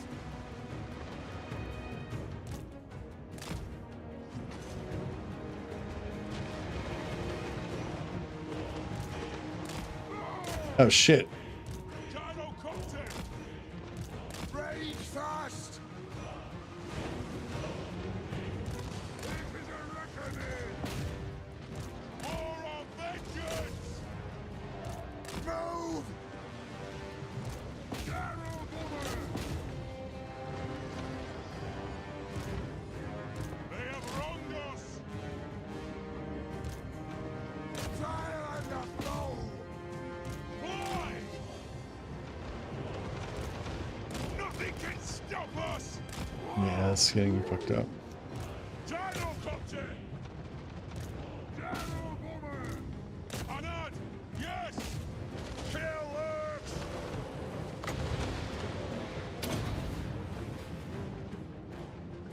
Gyrocopter! Kazuk! Go!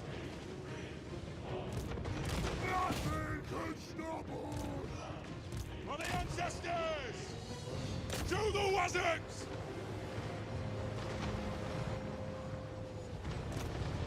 Take him down! Gyrocopter! Shoot! Tackle! This guy's fucking not going down, really. Oh, looks like they got us with the second nuke. That's okay. I think that's all. They would only have two. They'd only have 2 shots with it, right? Yeah, I think we're good now.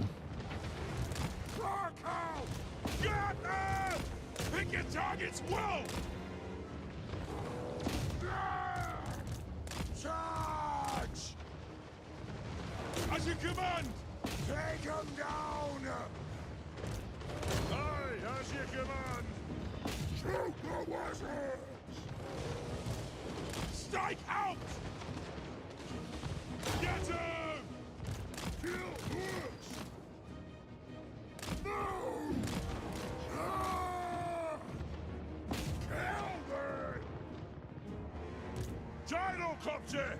Strike out! For the Karazango! We demand blood! Blood! Nothing can stop us! Shoot All right. the wizards! Understood! Strike out! Go! Move now! Take to the air! Take him! Fire on that foe! Should be it. Gyrocopter! Move now! Move! Yes! For the Eye King! Get moving!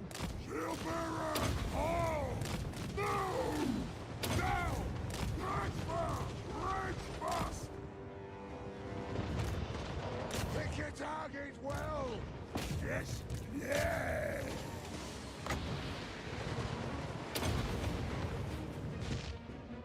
think we're good. 3 if they upgraded. Oh shit. Could be upgraded because they've got their tier 4. Oh, they're tier 3 heading towards tier 4, so I don't know what that. I don't know what that makes it. Nothing can stop us. Rage fast. Move. Plow through. Go. Gyrocopter. Take to the air. It is a reckoning. Fire. Reload. Fire. We are relentless. Fire.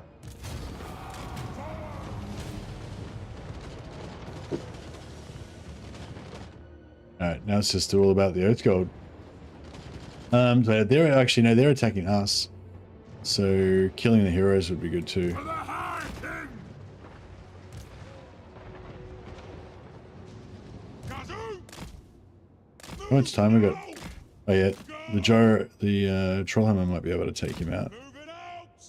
Get him there quick enough. Fuck off. Prepare bombing run. Sometimes you can't select stuff properly, it's annoying. Might just take them out of it in case of friendly fire incidents. Shocks away. Gyro bomber. Move now. Fire. Yeah, we aren't going to kill him. Gyrocopter. What the fuck are you doing, dude? Jesus. For the High King. Gyrocopter. Moving out. For the ancestors. Wow. Fire on the floor. Yeah. Rock out. Gyro bomber. Nothing can stop us. No. No! Wow! Charge! Shoot the wizards! We're the ancestors! Take to the air! Gyro bomber! On the way! Rage fast! Rage fast! Attack! Rock out! Gyrocopter! Kazoo! Master of Moondraft! Shield bearers! All! Gyro bomber! Fight the vengeance! Begin! Getting as many Oath Golds as we can. Yes! Blow through! Aye! I'm not sure if we did any damage to that character before he got off the map, but Nothing can stop us! Move! Charge! Range far! Range fast! Stay out! Move!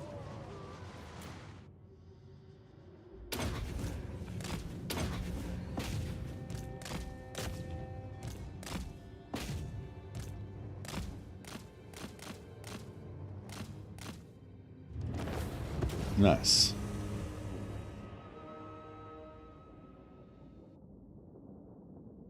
Full Sentinel is pretty good, yeah.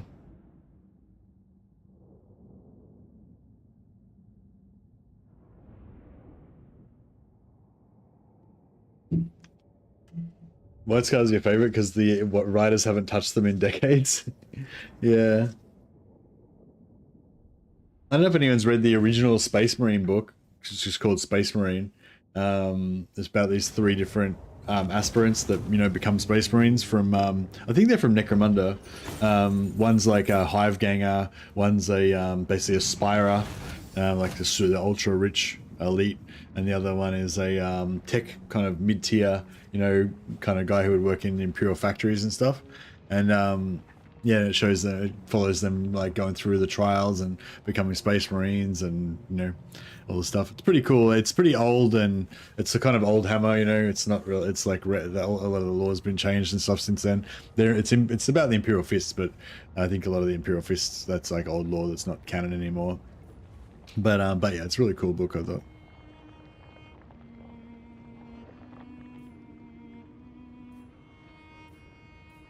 $67. It should always be oath golding, that is the rule, but we're going to take attrition over the end turn as well, so I might just take replenishment to counteract that a little bit.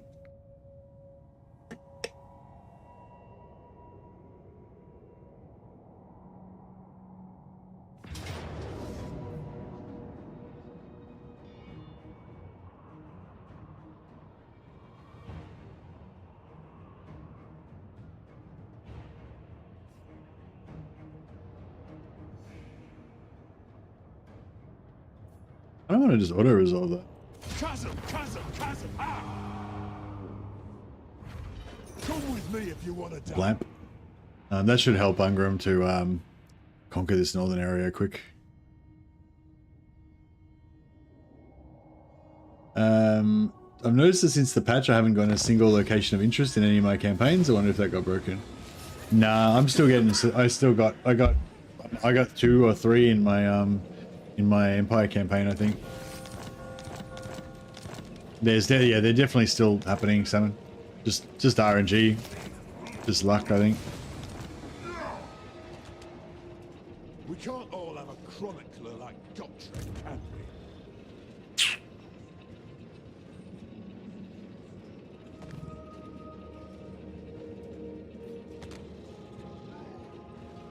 Gods and dragon slayers go together. That's not... Where the fuck did the Queek army go? So that's not the Queek army that was over here. Good. Grimnir's axe thirsts.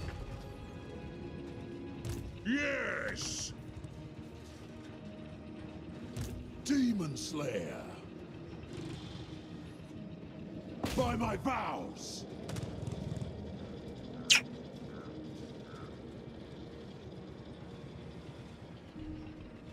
Dragon's blood makes you invincible?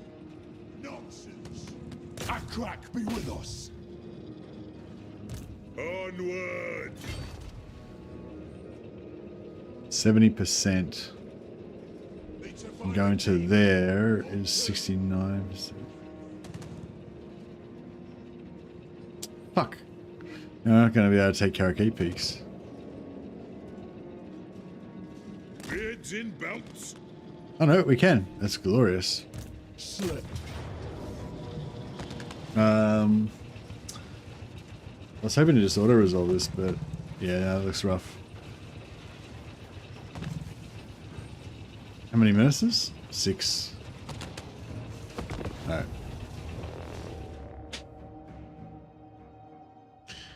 Locations of interest bug me because they're awesome, but most, if not all, are only for order factions. Most of the first lot. So they said when they released the locations of interest, they said that this first lot is mainly centered around the old world and the Empire. But yeah, it was only that first lot. So they're intending to do more. That was just the first release.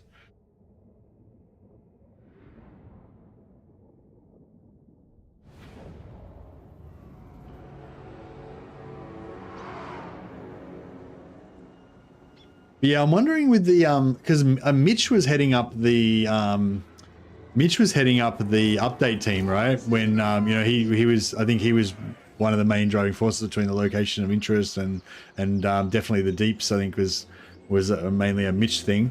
But Mitch wasn't in the last dev video, or I don't know if he's been in the last couple of dev videos, and yeah, I don't know. So maybe Mitch has gone onto something else at the moment, and I don't know. I'm just making shit up, actually. I don't know. I was just sort of thinking maybe, you know, the original kind of vision or whatever that included the deeps and the location of interest and all that kind of stuff. Now that like maybe Mitch is doing something else, and so then that's kind of gotten forgotten about for the moment, and then, you know, the rest of the team's like, oh well, maybe we should do this or whatever. Yeah, so I don't know. Who knows? I don't know why they haven't put more locations of interest in. I thought, yeah, like they should just put more in every time they do an update. Just put a couple more in every time. That way, like, I think, yeah, if you try to like say, oh, we've got to have like 15 locations of interest, then like some of them are going to be shit. But if you just think of like a really good idea for one or a couple and just put them in as you think of them, then, you know, they'll probably be higher quality and more interesting anyway.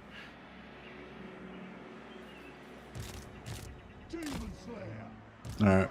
Just going to hide these guys so we don't get any menace belows on them.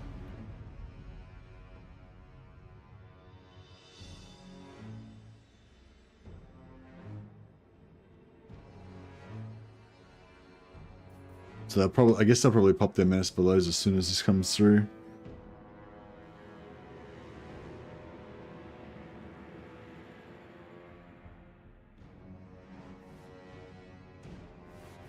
Yep.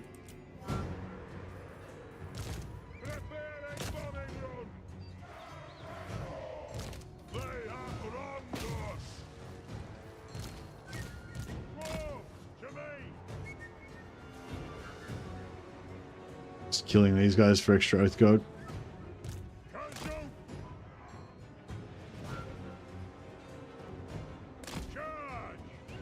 I'll put them here so that they're visible, but they're behind dense trees, so that when they try and do artillery, it'll probably miss mostly.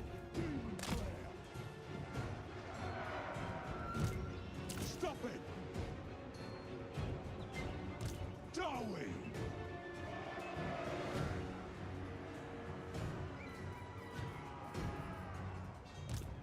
Dino Copter! Kenzo!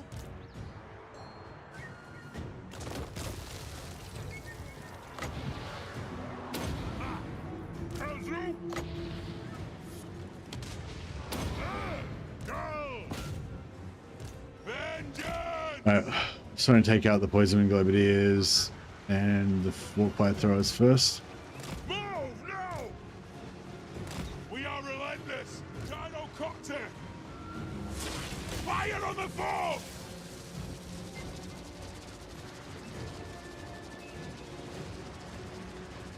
Preparing bombing run!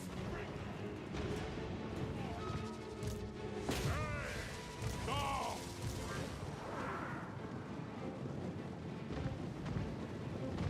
Oh, actually, take out the fucking rattling guns. They're the worst. Probably out of these things, the most dangerous to gyros. Nothing can stop us! For the ancestors! Dive bomb!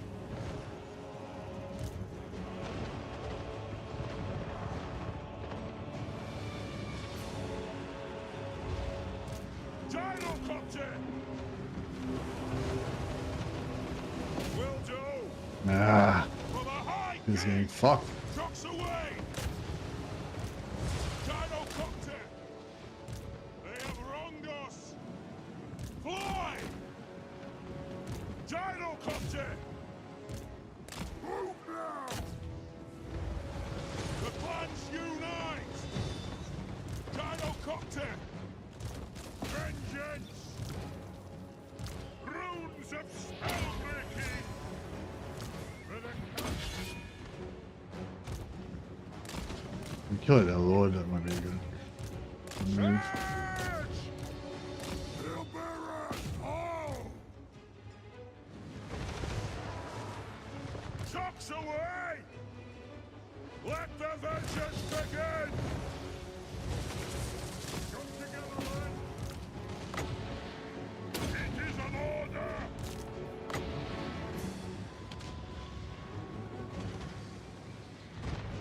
It is an order! Move now! Yes! Gyrocopter! That bomb! Flow through! This is a reckoning! Alright.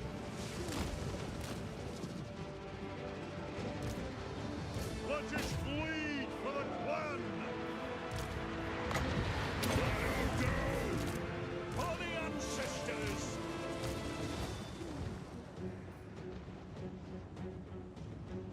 Gyrocopter! War of vengeance! Begin! your target well! Take to the air! Through! Through! Nothing can stop us! Obey me! For the ancestor gods! Gyrocopter! Dive bomb! Gyrocopter! Alright, this is all pretty... I know there's a lot of shit going on here, but yeah. Fly! We've taken out most of their ranged. Go! Gyrocopter! Fire on the foe! Shoot the Wazax! Pick your targets well! On the way! For the Karazanko! And Gazoo! Yes! Gyrocopter! Fight! The clans unite! Strike out! Take him down! Move! I think that's, oh. Aye! Kazoo! Yes! That'll do! Dive bomb! I would have liked to kill that Lord, Charge! but, we aren't gonna get him. Blood debts come due! Rage fast! Go!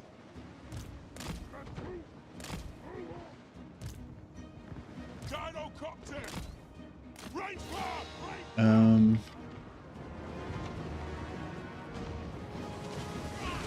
It is a reckoning! Move! I speak my lord's will! No, this is the Council Guard. They're, unbreakable Stormvermin. For the damaged crown! No shoddy contraptions here! Preparing bombing run! Plow through! Kill Orcs! The clans unite! Gyrocopter! The ancestors watch! Strike out!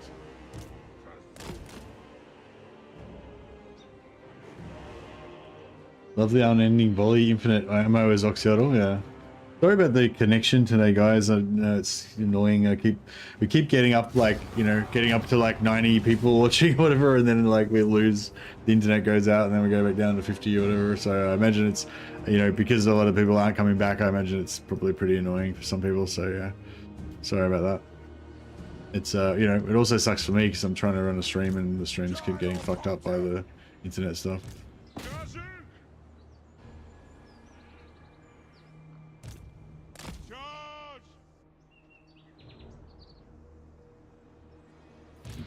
Gyrocopter!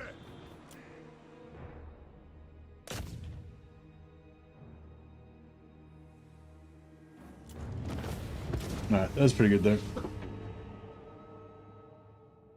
I was reluctant to try the beta because I hadn't seen much of an effect currently that needed it, but now I've just uncovered Yuambo, Mazda, and Marathi at turn 70, and all three of them are sitting in their base with 3 to 4 full army stacks just sitting on their capital. So now I will enact the beta. Nice.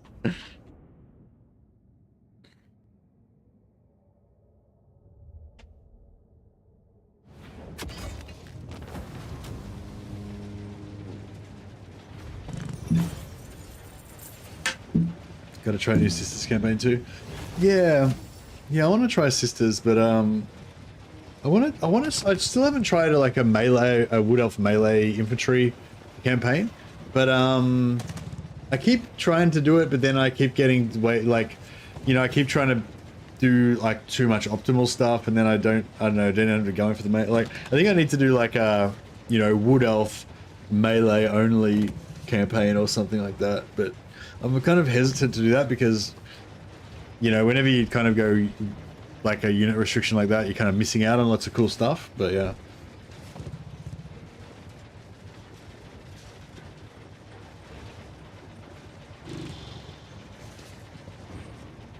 I guess you could do Wood Elves. Go Wood Elves, no infantry archers, and no tree kin. So no dryads, no treekin, and no tree men. You have whatever heroes and or lords you want, but no tree men, no treekin, no dryads, and no foot archers. So you can only use like melee infantry. You know, horse. You can use other cool like horse archers, hawk rider archers, but just no foot infantry archers. You know, I think that would be that. Then you would end up using Lord Answers, right? So the Ryan's throwing spear counters melee. Now I'm saying like use whatever you want, just as long as you don't use infantry archers. Basically, I feel like infantry archers is kind of the thing that you get stuck with. Either that or tree men. I don't know. I'll probably just end up just going here lords only campaign. Just go tree men only. I feel like 4 tree men lords can beat most stuff. Just like a tree lord only. Hey, actually, a wood elf tree man only campaign would be cool. March of the Ents. Blade Singers are so badass. Yeah, Blade Singers are badass. I wanna kind of figure out an excuse to actually use them. Well, we don't need the replenishment. Let's go what it is.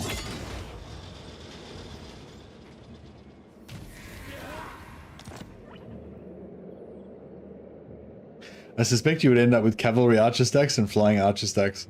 Yeah, maybe. Although I don't think the flying archers are very good. Demon Slayer. I don't know if the cavalry archers are very good either. They're probably okay as far as cavalry archers go. Bane of demons. Forwards! To battle!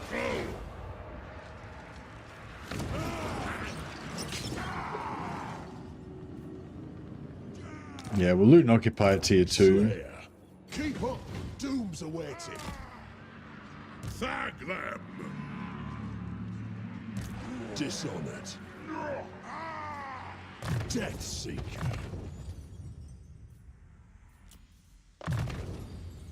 If it speeds me Doom, I'm for it. Isn't there a strong isn't there a strong wood-based Blade Singer plus Tree Men buff Lord build? Any grudges crossed off? I think you can definitely make Blade Singers pretty good. Wipe out the trespassers! There's a trait that you can get on Lords and also on Heroes that gives you like plus 10 melee attack, and it stacks. I think it's plus 10 melee attack, and when you're in forest areas, and it stacks. So yeah, it'll be pretty cool.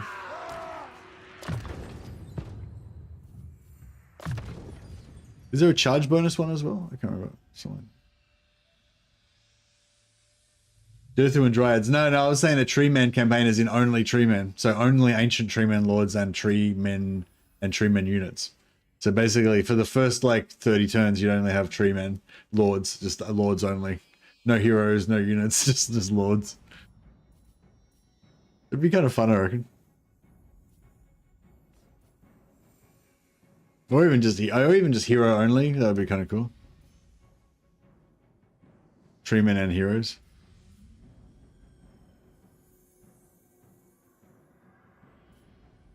I feel like the Deadeye and the sniper rifle is actually better and more. It's just more useful in more situations. But I don't know. I tend to just use them as tanks. So even though basically he's just like a tank that throws flash bombs. That's pretty much his whole job. But yeah, the actual Deadeye sniper rifle is actually really good for taking shit out, whereas the shotgun's not really that useful, I find. But you know, it's got the coolness factor.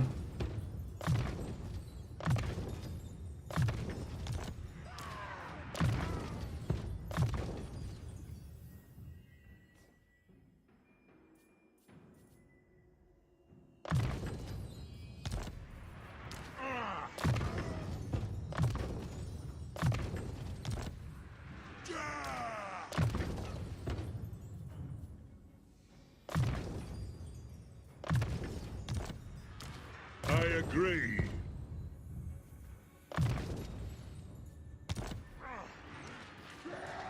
Bring them! Attack!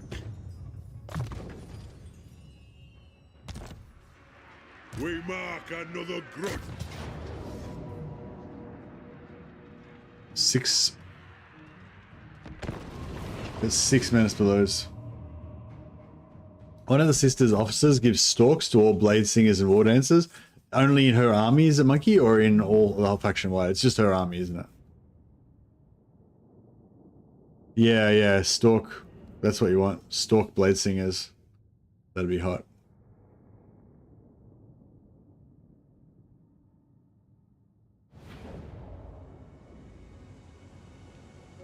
They have 0 damage, but it's okay. Yeah, that's right. Yeah, Castellans are my tanks as well. Yeah, for sure. They're not as tanky as I wish they were, but they're pretty good.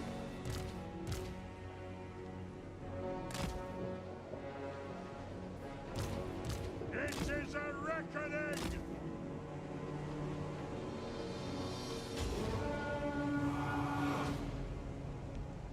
For the Devil's Crown!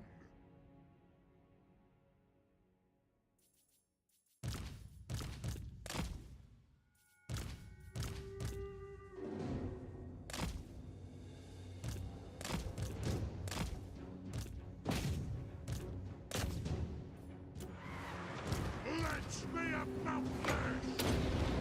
War of vengeance! Obey me! Charge! Range far! Range fast! One down. Joey, halt!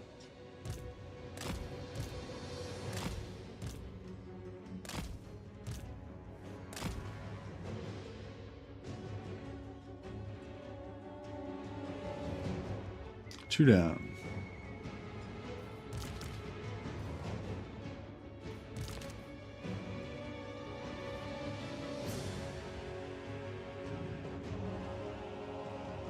Three down.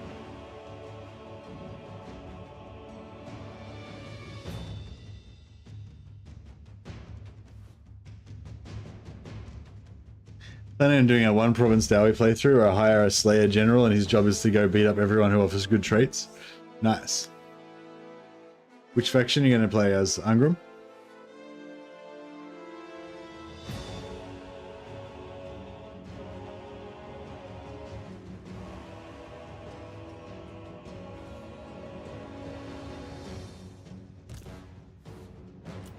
Oh. Kazoo!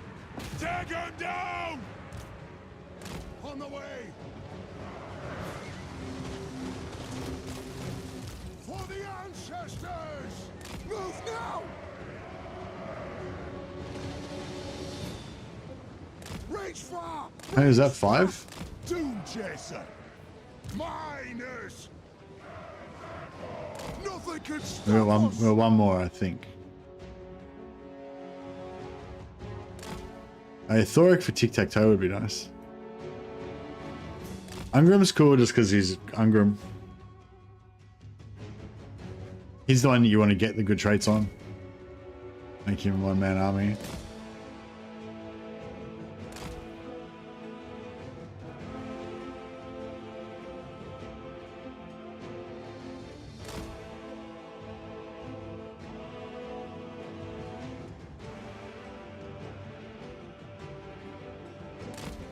That just gave me an idea for a campaign as well.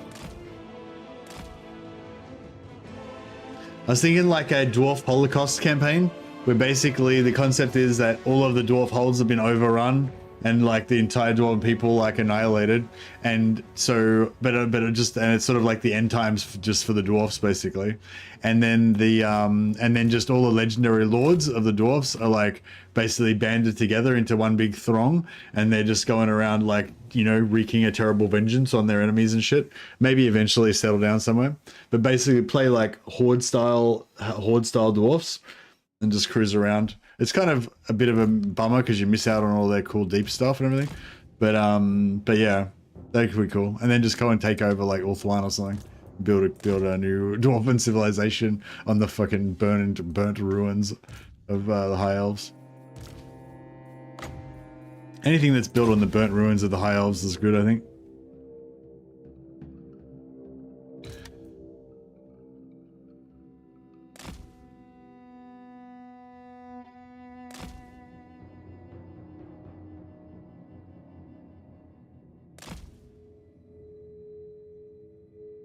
Horde style dwarf sounds really tough.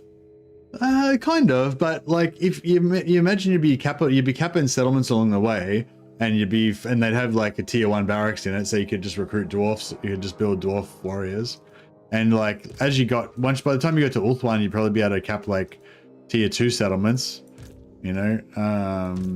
So you know, you'd be able to kind of like recruit stuff along the way and stuff. You could like temporarily settle down in different areas for a while, and you know, cause some trouble. But I was just thinking with the confederation system, you know, you can just confederate all the dwarves and just be like, oh yeah, you know, Thorex's throng got wiped out, but Thorek and a small band of his retainers, you know, his heroes basically, managed to escape and join the throng of vengeance or whatever. And then you just keep confederating all the lords as you go. Just concentrate on getting as many grudges as you can, so you can confederate all the lords.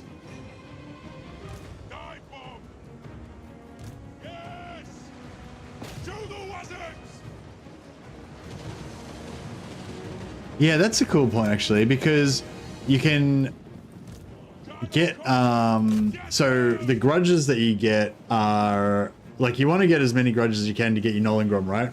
But the starting target for your Nollingrom is only 2,500, or it's easy to get. And then you want to get a good second Nollingrom and whatever, blah blah. But like Nollingrom, like if you manage it correctly, it's easy to get a low target and easy to achieve the Nollingrom, like to get maximum Age of Reckoning. But beyond that, there's no point really worrying about it, except for if you get shitloads of grudges, you can confederate the lords faster. So maybe that could be the thing. Like you basically use the horde thing to like go wherever the grudges are and try and get as many grudges as you can as fast as you can. You know, like don't worry about holding territory and just killing the guys that are near you. You just, wherever the most grudges are, you go there and like kill those dudes. Although if you confederate all of the dwarf lords, then there won't be as many dwarfs for people to get grudges on.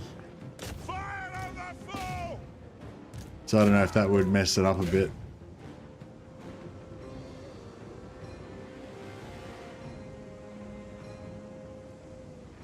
Well, my idea would be like you just confederate and abandon as fast as you can. You basically like spend the first half of the game just annihilating all the dwarf factions, all the major dwarf factions by confederating them. But you know, your roleplay is that there's some terrible curse that's destroying their holds or some shit, and then you and then you migrate somewhere. So like try to plot it so that you're hitting like the highest grudge targets that you can along the way, and then that which allows you to confederate more factions. You know, so your first one, you need 7,500 grudges plus whatever grudges they've got, right? So you try and get 7,500 grudges by like turn 15 or something, and then you can confederate Grombrindle straight away, and then you use that to like get more grudges and get up to 15,000 grudges as fast as you can. Like, yeah, basically trying to get as many grudges as fast as you can, so you can confederate all the lords as fast as you can.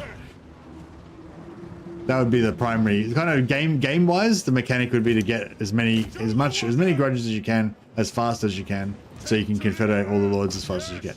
But in terms of like the roleplay storyline or whatever, it would be that, you know, there's some terrible fucking curse or whatever that's destroying all the dwarf homelands, and your initial mission is to just go around and fucking murder everybody in a fit of rage vengeance.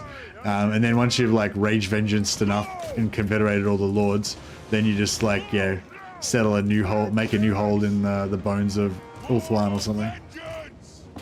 Although Ulthuan's probably not, it's not the right territory for you.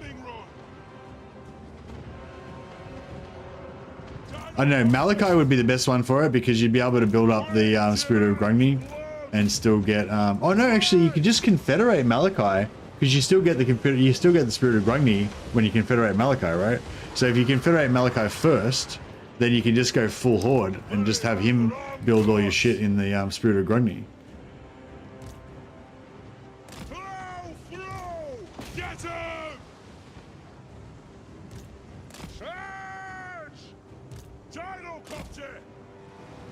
Trying to think who would be the best for it. I mean, Grombrindle would probably be the best for it, actually, wouldn't he? Because that's kind of his whole vibe. Yeah, I never played Grombrindle because I hate his start position.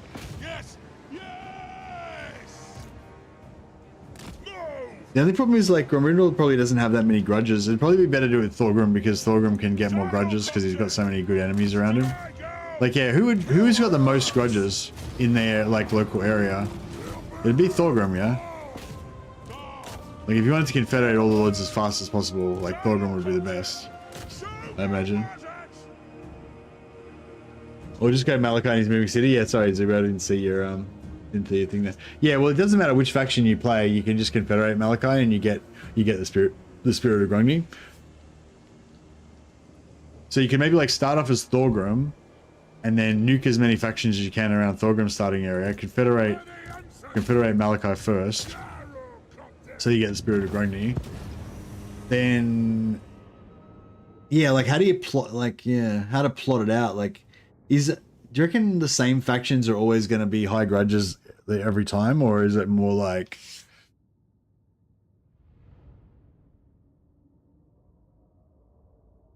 Yeah, I don't know.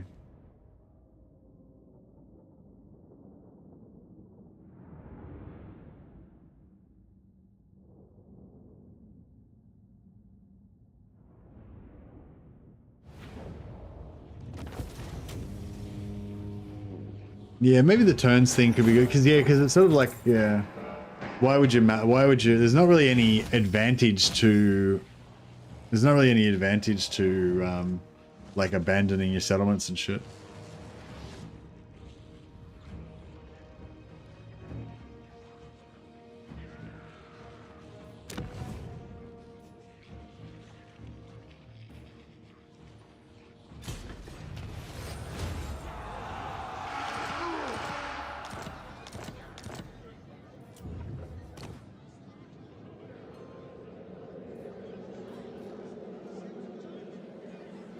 Oh yeah, we got to complete 2 legendary grudges. I forgot about that. Demon Slayer.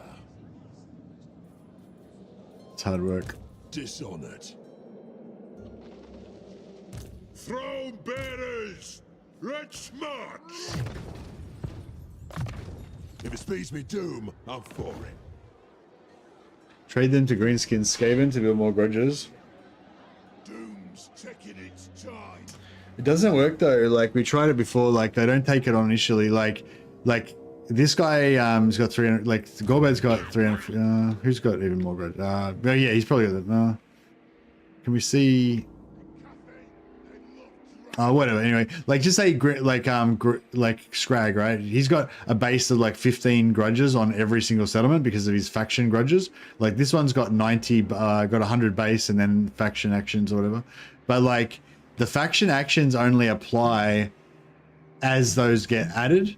So I think they might, a lot of the factions have, a lot of the settlements have historic actions that are already added at the start of the game. So like on turn 1, it'll be like Greenskins have done heaps of bad shit. So every Greenskin faction on turn 1 gets, 20 grudges or 30 grudges or 50 grudges or whatever.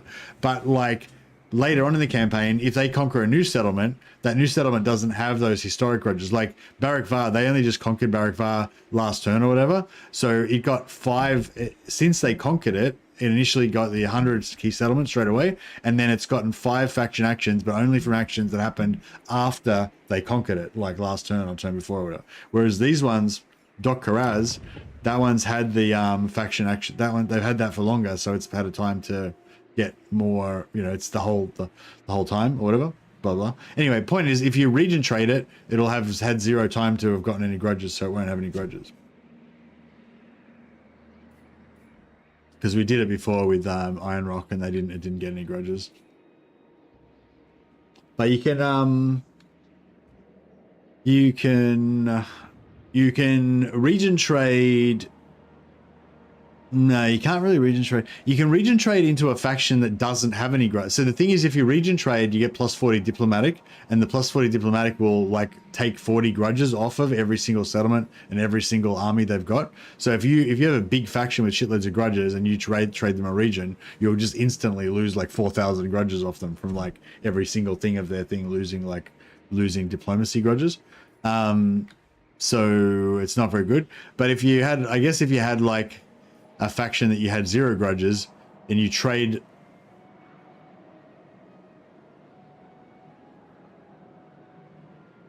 if you trade regions with them so that you get a heap of their regions, and you take a heap of you take a region, heap of their regions, and then you trade for your region, then you take your regions back as well, and declare war on them, and then you let them take all of those regions off you, then they'll get a heap of grudges, and then you could go back and wipe them out and stuff.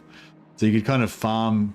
You could have like a grudge farm. I wonder if a massive grudge farm would be good. Just have like a big segment, like just say Grombrindle just has a big segment of the corner of the map here, and he just like conquers all the settlements, leaves them all at tier 1 or whatever, and then just lets these factions like take over all the settlements again, and then like I don't know how you would do it, but yeah, it'd probably be I don't know, some sort of grudge farming situation maybe could work. I don't know. Actually, probably the way to do it would be just to go like just go into the middle of a faction. Like just say you're going to do it to Empire or whatever. You just take like a couple of one or two Doom stacks into the middle of the Empire, and you just rampage around conquering shit, but in a circle. So you go through here and you conquer all this stuff, or no, don't conquer all of it actually. Leave Vlad alive. So just go through here and conquer like half of Vlad's settlements, leave the others alive, then go through and conquer half of Dryker's shit, and just keep going around conquering half of everything, but don't wipe out any factions. And then by the time you get back to here, like all these factions would have rebuilt everything and conquered all of your settlements, which would accrue grudges, and then you can just go and, you know, just keep going around in circles. That's probably the way to go. Yeah, if you did it with greenskins or Skaven, it'd be actually extra good because they'd have the racial that would keep stacking up more and more.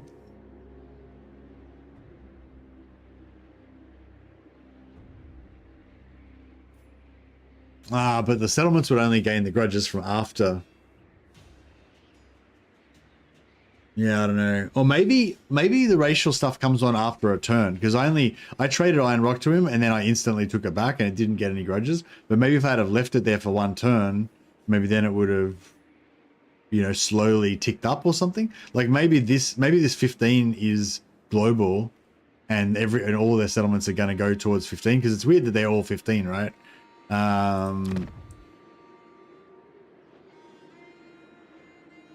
Yeah, I guess they just took Stone Mine this turn, so it's got 0. But like maybe they're all heading towards 15. So this one's only got 5, but if you leave it 3 more turns, it'll go to 15. This one's got 0, but if you leave it 3 more turns, it'll go to 15. Maybe it's like that. So yeah, if you could, the farm thing could actually work, because they would get all their innate racial grudges. Good. Grimnir's axe thirsts. I don't know. By the king's command. Fulfill my drinking oath. Dragon Slayer. Death calls. Summon me if you dare. The High King acts.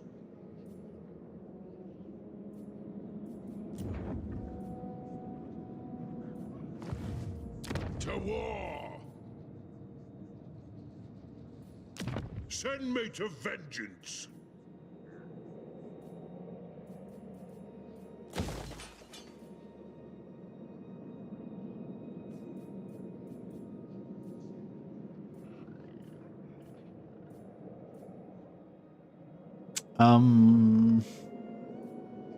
Might just build growth here just temporarily. I'll knock it down once we get up to tier 2 or 3.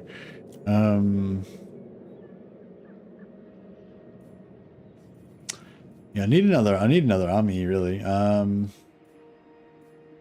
a bit reticent to build more shit because it's expensive, but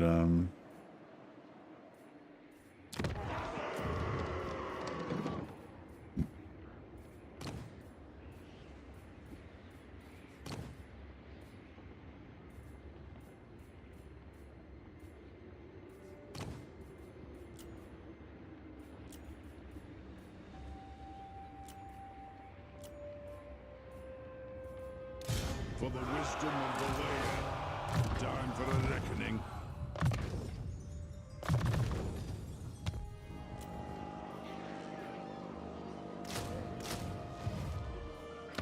What? Yeah, I'll just build like 5 gyrocopters. That should be enough to make this into a second army. Demon Slayer. Yeah, these 2 guys retreated. So yeah, I might be able to kill them and get replenishment off that. Master of runecraft. Akrak be with us. Vengeful Rune Lord. For Karazankor.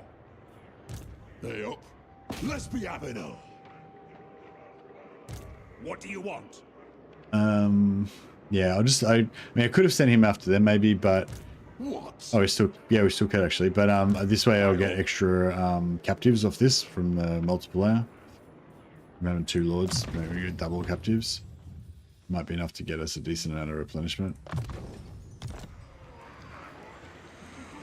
Pays to wear now here.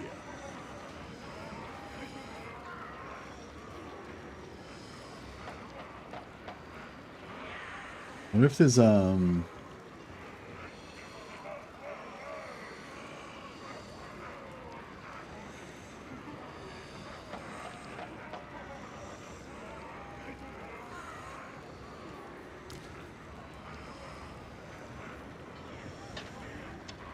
yeah, I don't know. Does Malachi have a lot of grudges near him?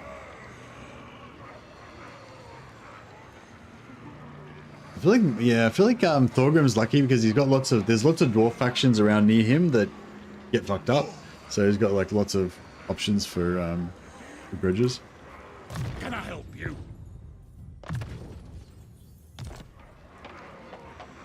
Casting the runes.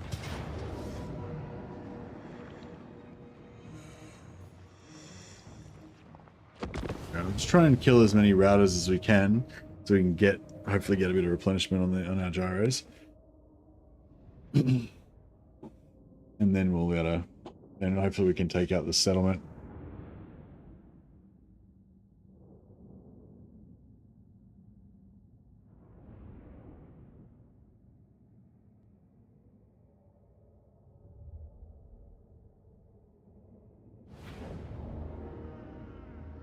I kind of feel like Malachi would be better for the Horde thing because you could sort of just abandon Cracker Drac straight away and it would feel kind of appropriate for Malachi, I feel like. And then as you confederate the other lords, you can just immediately just sell all their holdings. Not really any dwarfs that I've been aware of for Malachi. What do you mean? You mean there's no dwarf factions near him? Yeah, I don't know. I don't know if there's much. I don't know if there's much. Oh, these guys have got fucking nukes again, haven't they?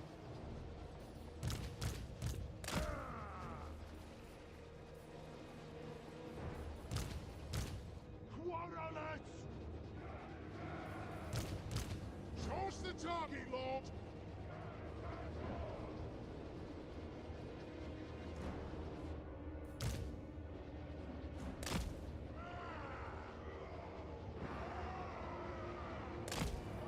Ready to serve!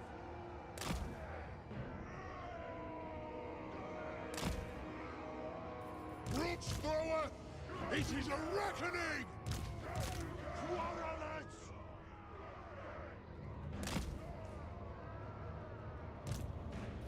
Yes!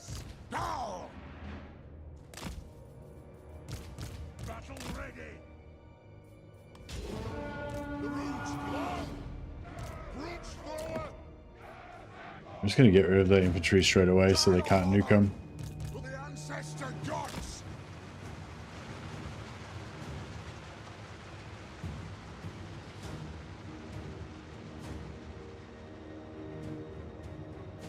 Hey Dennis, if you want to go back to the start of this VOD, I go through the patch notes again for the 100th time that I've done it in the last couple of weeks, and explain about the beta and everything if you're interested. Plow through! Yeah, if you just go back to the start of the VOD, you'll see me have the patch notes up on screen, and that's when I'm talking about it. No! Move! Move now! Move it out! Rage far! Rage fast! To the wizards! Rage fast! Nothing can stop us! Move now! Charge! Ah! Castle cut! Castle cut! Ah! We demand blood!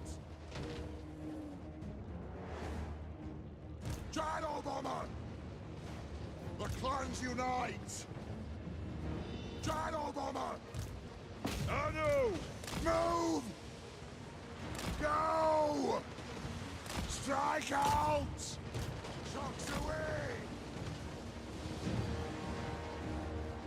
Shoot the White Axe! I'm trying to get the Lord down first. For the High King! Take him down! And we can route, try and get as many captives as we can. Gyrocopter! For the Oh, fuck. fires and gore!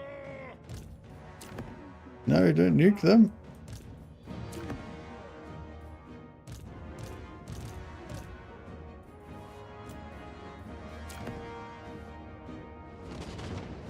Shadow Bomber! Move now! Take aim!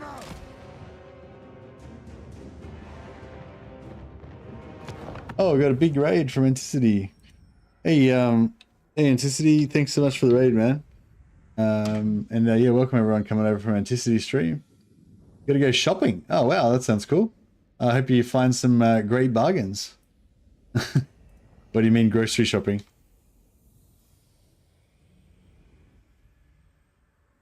Yar, yar, I'm being raided. We are indeed being raided. No worries, Anticity. Have a good one, buddy. And yeah, thanks heaps for the big raid. That's awesome, man. And yeah, welcome everyone coming in from Anticity stream. I hope you've been enjoying some good Warhammer stuff on Anticity's channel. Was Anticity doing multiplayer? Is he farming tournaments again? I think I raided him yesterday or the day before, and he was like just finished winning a tournament, and he was getting ready to do another tournament, but he'd already done a previous tournament, so it was like the third tournament for the day or something. Just winning all the tournaments, not leaving any tournaments for anyone else. But anyway, yeah, if anyone's not familiar with Anticity's channel, definitely check him out. He's one of the premier multiplayer players in the world. Anticity needs a nerf. Yeah, I know, Anticity needs a nerf. I said he was possibly the best multiplayer player in the world. He said he's in the top. I think he said he's definitely in the top 20, but not the best. But I don't know, or possibly not the best. I don't know, something like that. He's definitely up there though. Just one tournament today. Oh, okay, nice. But yeah, so yeah, Anticity's the man if you want to see some pro multiplayer gaming. And he also does some pretty extreme challenges on. I don't know if you even call them challenges. It's just like his normal way of playing the game. He likes to play the campaign, but with turn 10 ultimate endgame and this is Total War on. And I think he has some other modifications as well. Like he usually plays with like no lightning strike and like basically just everything he can do to make the game as hard as he possibly can. And yeah, just definitely check that out if you haven't already. But anyway, welcome everybody coming over from Supreme Masochism. Yeah, I do enjoy that sometimes, like very rarely. Like I think it's been a while since I've done one, but yeah, I did a turn 10 Ultimate Endgame. This is Total War for Skrulk a while ago, and that was actually really fun. That's probably not one of the hardest ones that you could do, but it was quite fun. It took me like 3 restarts to actually get a viable start with it, you know, and yeah, it was pretty fun. Saw his mother as thank you a mass route play yesterday, a work of art. Yeah, nice. Yeah, sometimes I just watch little bits of his multiplayer games, and yeah, they're pretty cool. But yeah, I don't really get into multiplayer that much myself. I much prefer single player.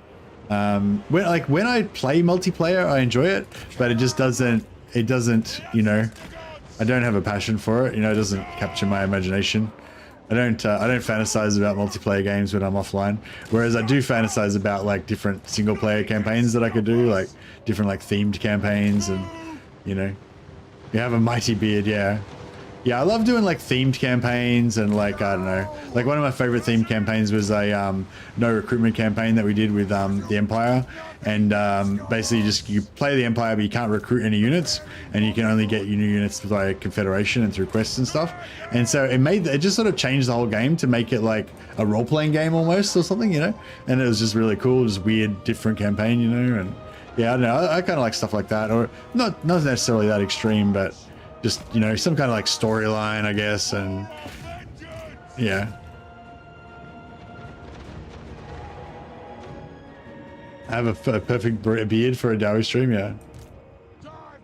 But yeah, we're not really doing any theme or anything today. We're just playing, just checking out the campaign AI beta. Yeah, as I was saying before, like, yeah, if you want to see my thoughts on it, I've gone through it a bunch of times already. Like every day, somebody, like 10 million people ask me about it, so it's like go through the same thing over and over and over again. But yeah, but basically they've tweaked the aggression a little bit, try to make the AI more aggressive, but like less suicidal, without making it too suicidal. They've changed the way that the AI queries figure out how like it handles distance and stuff, which seems to be the biggest thing that's changed. Like I feel like the AI seems a bit more decisive now. Like they really attack stuff and move their armies aggressively to take settlements and stuff like that. Some people have been saying the AI is a bit passive towards the player. So another thing they did was they addressed the anti-player bias, and they kind of like took out they said most of, if not almost all of, the anti-player bias queries. So basically, instead of there being like, oh, should I attack this faction, and also a separate query, should I attack the human faction, they just got rid of the should I attack the human faction. So the AI will decide just based on its local area and whoever's there, like who it should attack, but it won't specially have an extra query of like should it attack the player specifically. So yeah, so some people have been saying that they reckon that's made the AI less likely to declare war on them. I haven't noticed anything like that in my campaigns. Like I played Carl Franz before, seemed pretty much the same as normal. All the same factions declare war on me like they normally would, kind of. And I don't know. Well, I don't know. Yeah. See, I mean, I guess I normally move pretty fast, so I don't really give them a chance to declare war on me. Like I take them out before they declare war on me a lot of the time. But it didn't seem abnormally, you know. I don't know, it seemed pretty normal to me. I didn't really notice anything. And then in this Thorgrim one, kind of same thing. I feel like it's kind of pretty normal. But maybe I declared war on the factions.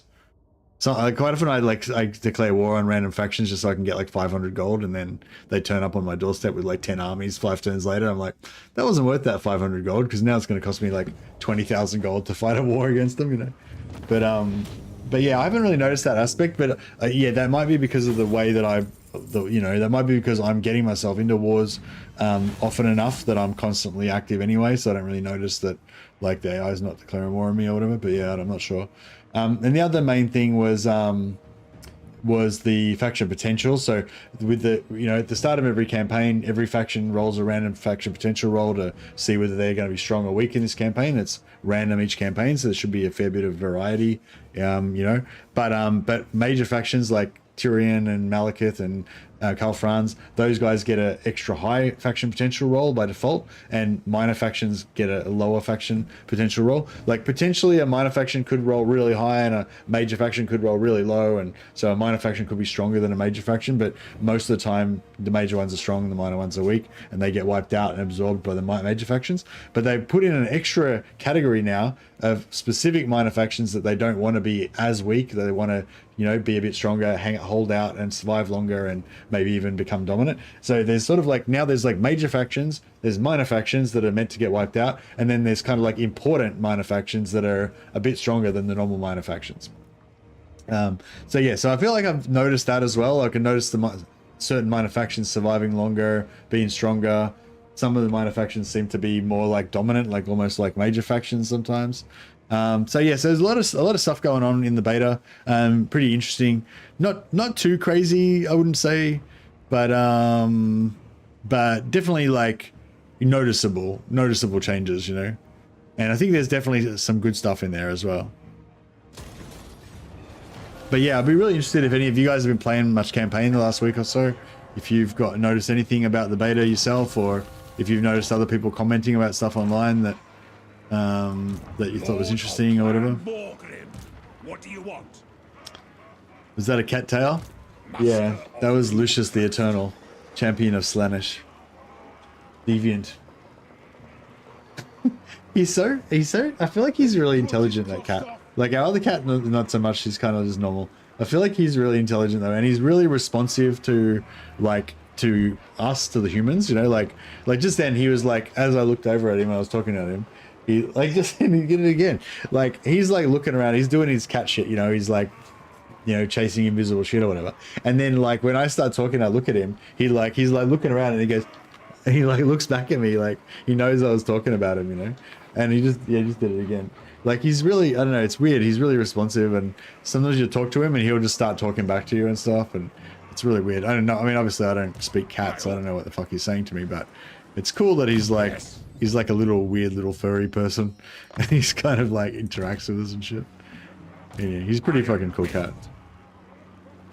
Void cats can connect to the hive mind. They're definitely smarter. Yeah, he's a tuxedo cat. He's black and white. Kids. Hello. He just did a drive-by. He just came in, headbutted me in the face, and then just walked off. What a Chad. Storm-driven! Demon Slayer. Can't die yet. I don't want that guy to die. Wait up. Oh, I should have done the other battle first so they wouldn't have the Dreadquake.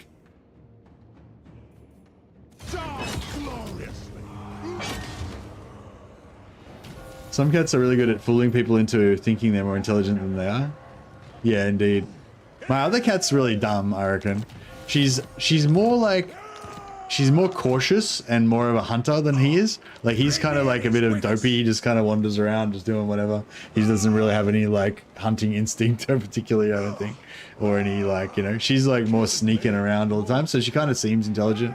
But I don't think she is very much. Like, she doesn't process information very well or understand what's going on very well or anything, you know.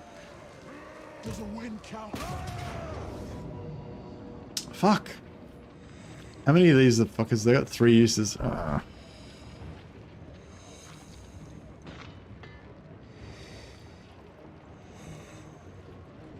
just do the same thing as last time. I'll just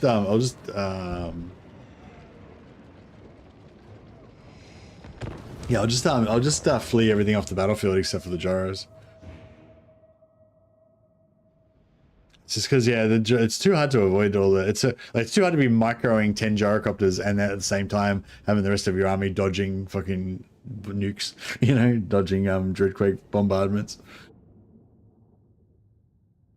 Beyond my capabilities, anyway.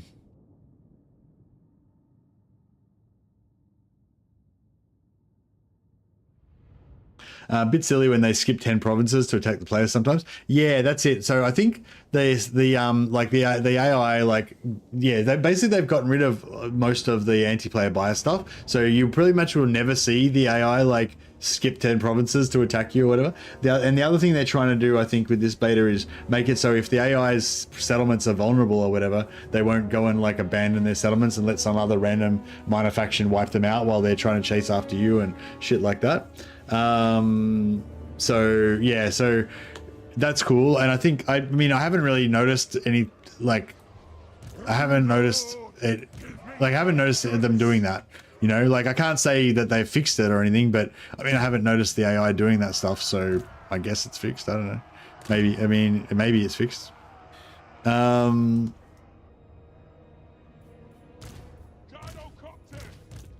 But yeah, what I was going to say is, but I have noticed, yeah, when they attack you, they just seem better.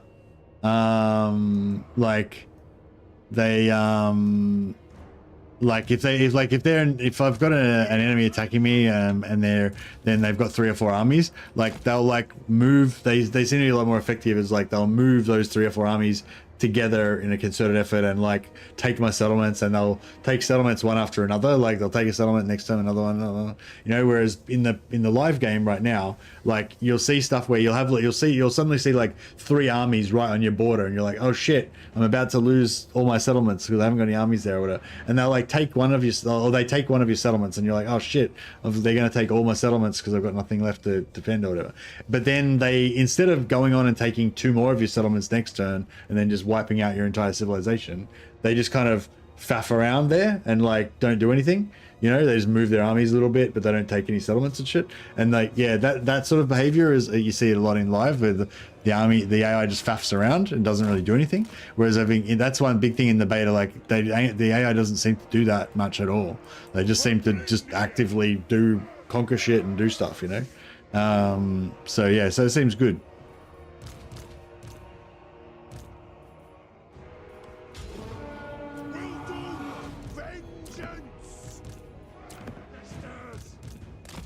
Alright, Dreadquake's neutralized. We don't have to worry about the Dreadquakes anymore because we don't have any shit that the Dreadquakes can hit. Nothing can stop us. This is Lucius. Hey buddy. What you doing? Again, you can't tell. He doesn't look at the camera because there's nothing interesting going on. But yeah. Where are we at?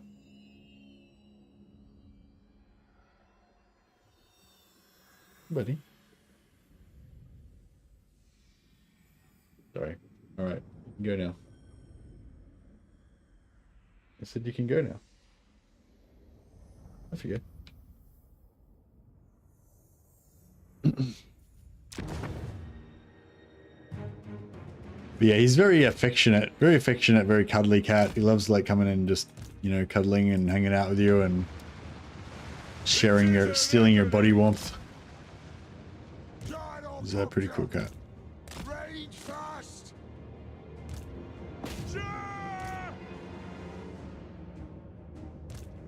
Kill orcs.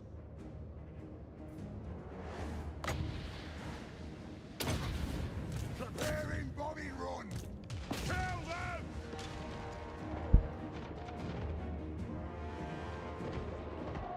They have wronged us.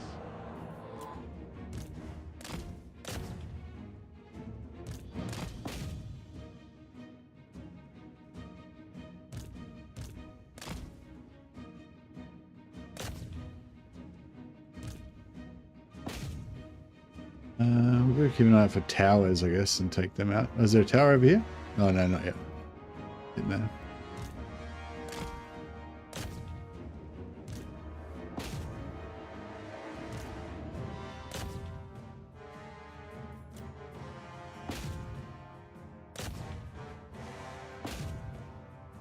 Just hose these guys down.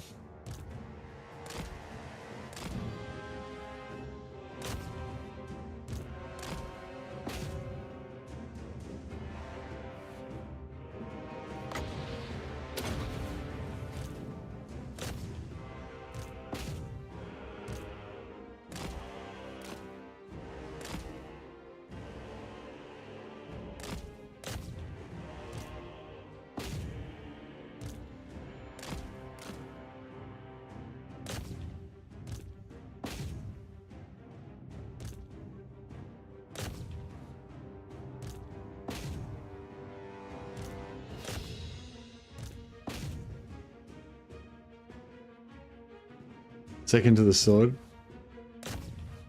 Yeah, I think Lucius is probably less well known than the sword, but probably more beloved than the sword.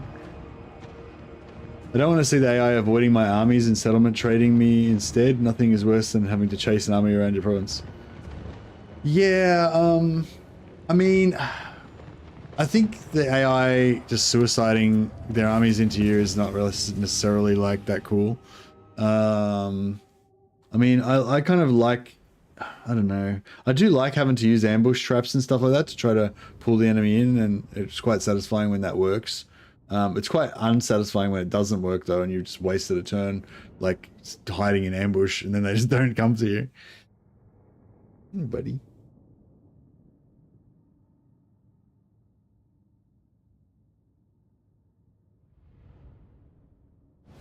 Yeah, I think they do normally come at the same time, the Dreadquakes, but I'm not sure exactly what the interval is.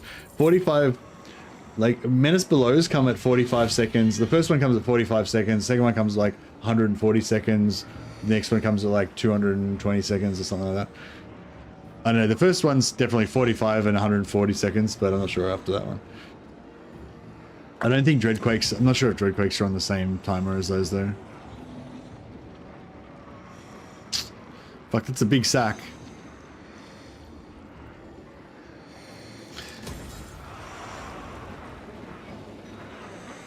Armed and ready. By the forge, father! Can I help you?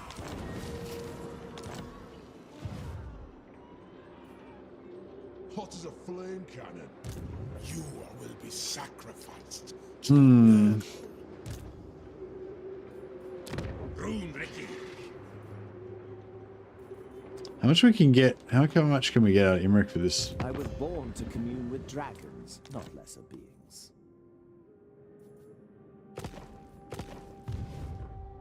Yeah, I want to try to set up Imric as our sort of the vendor guardian over here, but Come, kin. Let us feast and drink. what's it called? Is it called Dark Fortress? Black Fortress. Why can't I connect on to them? Oh, they don't own.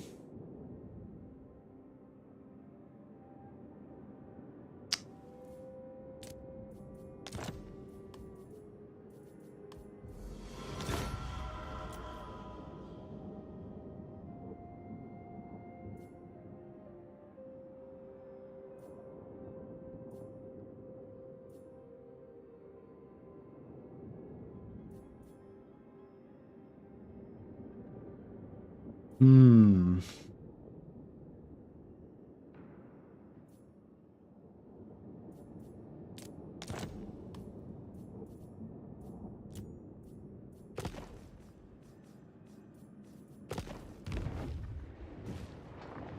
Always protect your sack. Yeah, exactly.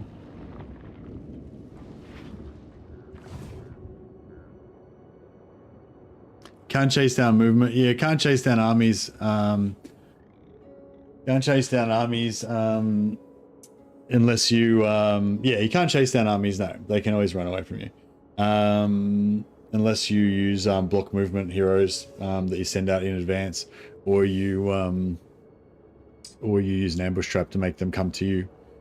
So yeah, usually what I'll do is I'll set an ambush trap, so I'll have a powerful army in ambush, I'll have a weak army in force march, or a weak army that's recruiting, because the AI loves to interrupt your recruitment.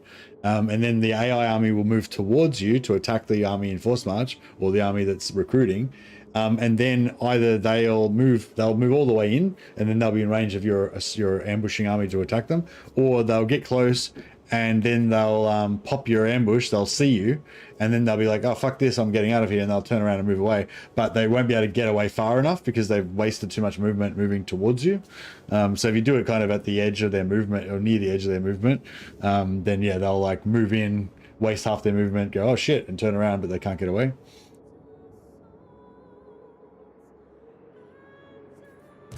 Master of runecraft.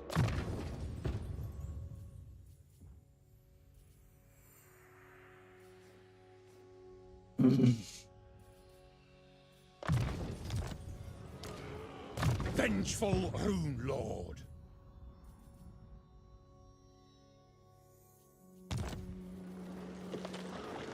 It's as good as done. My anger burns bright.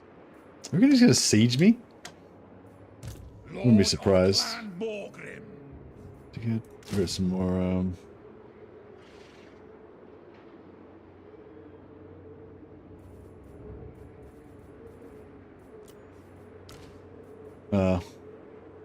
can't merge them up. This sand gets everywhere. More moving, less whinging. Demon Slayer. We'll just respec this guy out. He'll be back in 3 turns. But that way we can put in another lord that can get out of force march. My anger burns I don't think there's going to be anything in range to get there, but I found that it's if you can get out of force march, then it's wise to get out of force march. And don't leave him in force march unless you have a really good reason to. Demon Slayer. But the extra movement you get from force marching and then respecking the character out is just too good to like Doom's taking pass its up a lot of the damn time. There's no replenishment to be had because this is my Nolengrom army.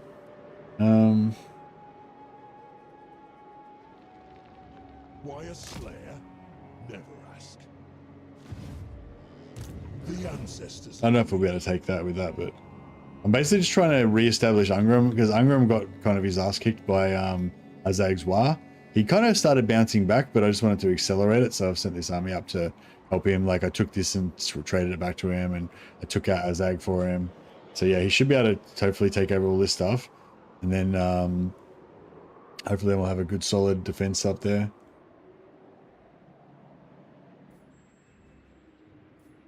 Retake the realms. Yeah, see this ambush army, Demon Slayer. this force march army, I don't know if he's, I don't think he's in range, but he might be. So it's like, yeah, no reason that I need to leave him in force march, so I won't. Vengeful Rune Lord.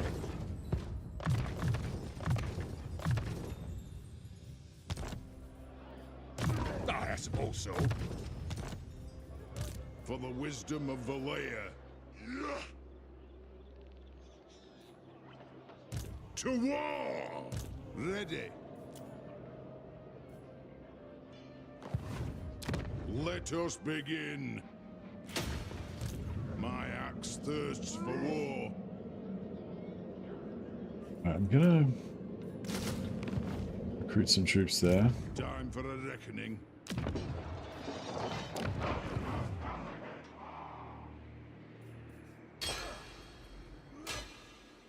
The Dreadquake's first one's on 45 seconds, is it? Oh, okay, because I just thought I remembered waiting for a 41 and it was over 45 seconds. They hadn't come yet, but it might have been because they didn't get a good target. Because they're pretty. I think they only go for like infantry with the Dreadquakes. They don't go for heroes. I'm not sure if they even go for like cavalry. They might go for cavalry. I'm not sure.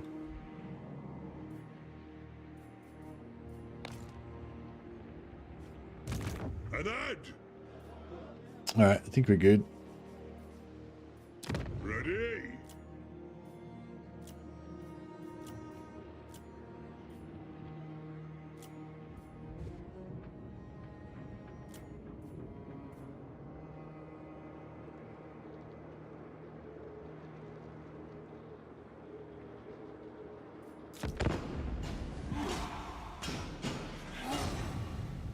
Okay. All here are honored dwarfkin.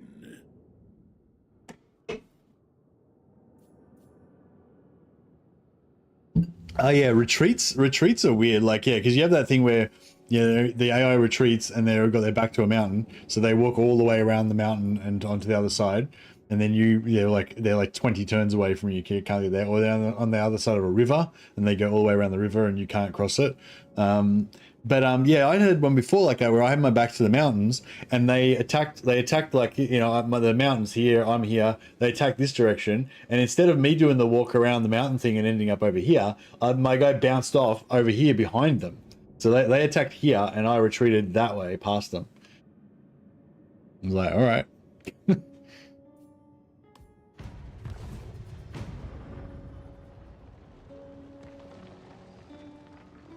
I wouldn't mind another high elf DLC. What generic hero? So that's what I don't know if many people have been talking about the heroes, but I know a lot of people talk about legendary lords and missing units and stuff like that. But yeah, if they were going to do high elf legendary lord, because you know, if it's going to be a DLC pack, it's got to have a high elf legendary lord, high elf generic lord, high elf legendary hero, high elf generic hero, and like three or four units, right? That's like the template that they've done.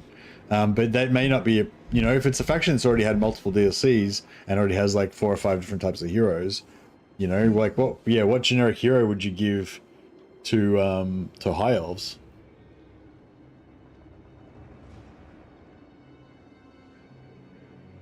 A lord with shipbuilding, sea helm.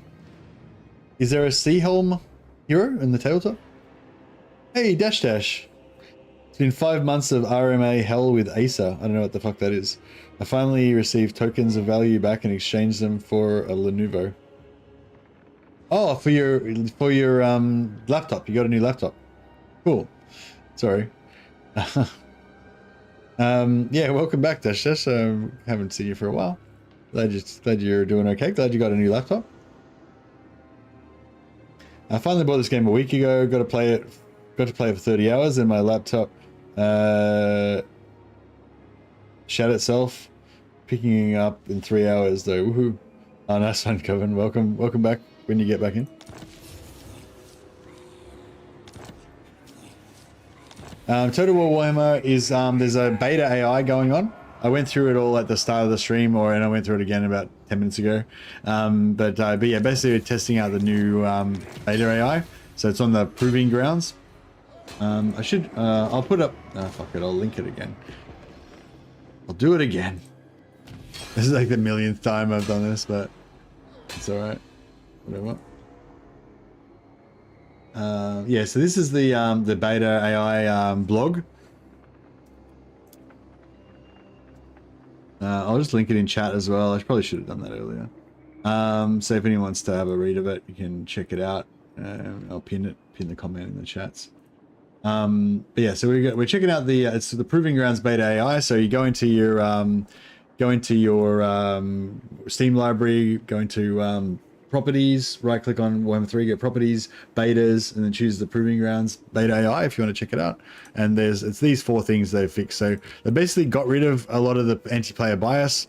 They've fixed up the way that the AI determines distance scaling, like how far away it's worthwhile for them to travel with their armies and how many turns they're willing to spend recruiting before they do something. So basically it seems like that or something else has made the AI a lot more decisive and effective with moving their armies to attack settlements and stuff. So once the AI attacks you, they seem to be a lot quicker and more effective at actually taking your settlements and shit.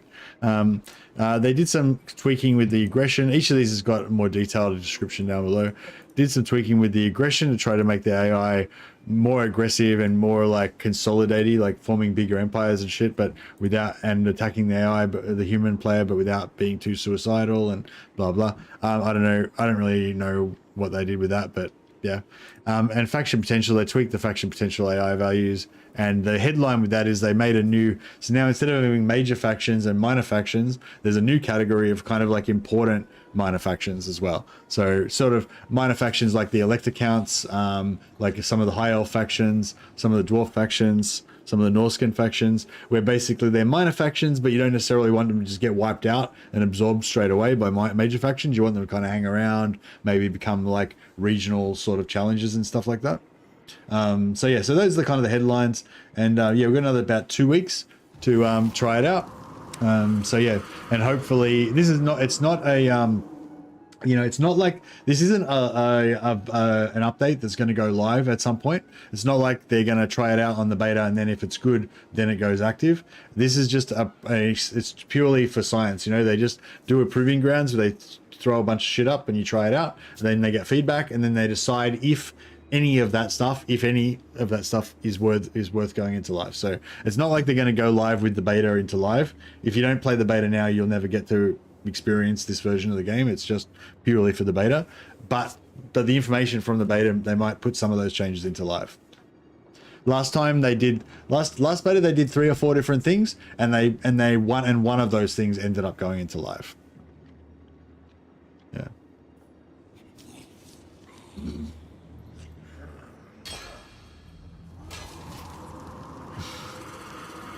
Lucius is talking to me again.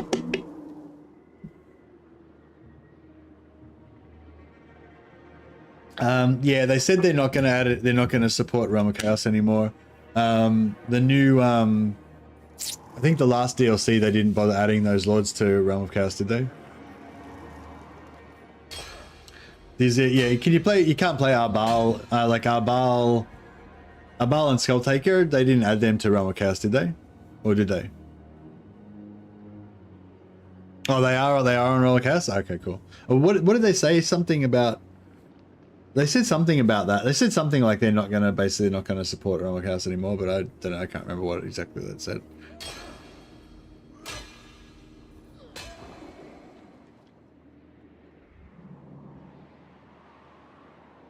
Oh, I think they said they're not going to make any improvements on the campaign. So so yeah, I think they basically said that they're going to continue, like the Immortal Empires is like the primary game, and they're going to continue to work on improving the campaign and everything, but they're not going to make any improvements to the campaign on the Realm of Chaos side. Anthony said there's no Arbal or Skulltaker in Realm of Chaos. Oh, okay. Okay. So yeah, Realm of Chaos is not getting added to anymore. No Gogfag, yeah. Yeah, which is great because fuck the Realm of Chaos. No one wants that shit. Basically. Sorry. That was probably a little bit. Yeah, there's definitely are some people that do enjoy Realm of Chaos. It still is being played by people, but yeah, I don't personally play it ever, and I consider it to be just a total waste of resources. So yeah.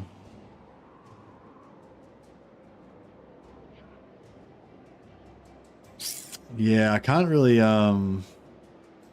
who goes first? Does Azag go first or Ungram? Ungram goes before Azag, doesn't he? The scar, don't ask. My axe thirsts for war. For the wisdom of Valea. Our kin have come. Fetch the brewmaster. We drink. Should have tried to get some more allegiance points with him. If I had 10, I could... Yeah, Ungram goes first. Yeah, I was sort of thinking... Because basically the whole point of this army is to just help Ungram... Bro, fuck off. It's not even your breakfast time yet. Being a pain in the ass. I was thinking maybe of sieging this and then just seeing if Ungram will come in and support me, but if he doesn't, then I'll probably get wiped by this army. But it's only 4 turns till the end of the Age of Reckoning anyway, so I kind of feel like, you know. To doom, then.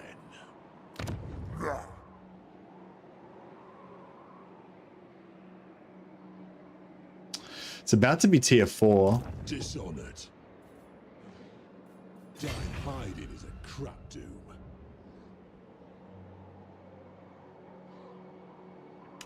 Who's got to this board? How much? 56%. Fuck off, dickhead. Alright, I might just move a smidge this way. Out in the open. That way we can take that next turn if we need to. Something over there. Fuck.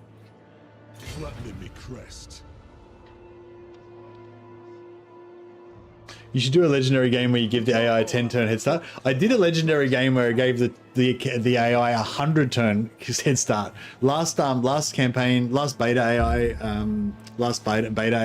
proving grounds or whatever. I played Village because you can do a cool thing with Village because he starts off with no settlement, so you have and he has no settlement attrition, and you basically just move him into the corner of the map and put him in ambush stance. So basically he's got no settlements and the AI doesn't know where he is because he's invisible because he's in ambush stance, and then you just click end turn like 100 times, and yeah, basically then I just so I did that before I started the stream, and then I did a little video like time lapse of it and shit, and then and then we played the campaign starting from turn 100, and yeah, it was pretty cool. But that was the reason I did that, is because I wanted to see what the AI did after turn 100, to see how much different it was from the beta AI, from the live AI, and yeah, it was kind of interesting.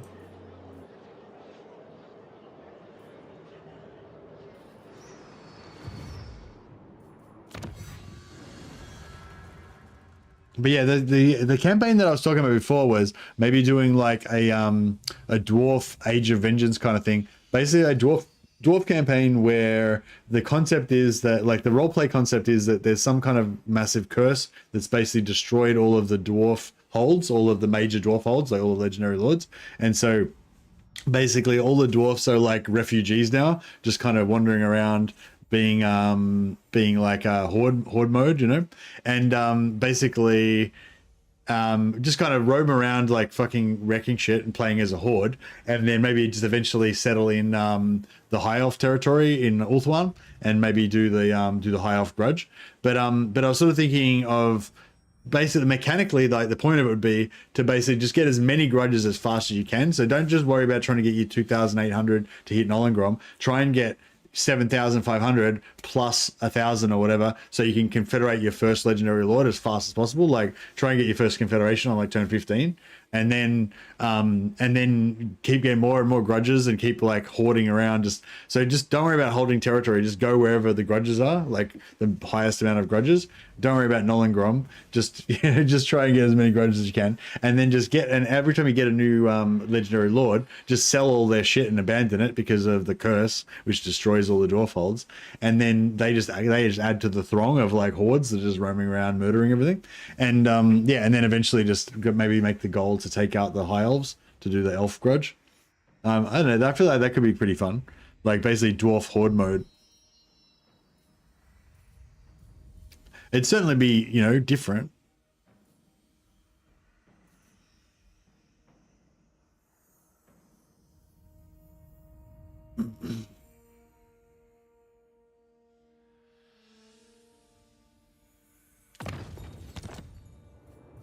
Armed and ready. Master of runecraft. He's sieging there. Is he going to win that? Master of runecraft.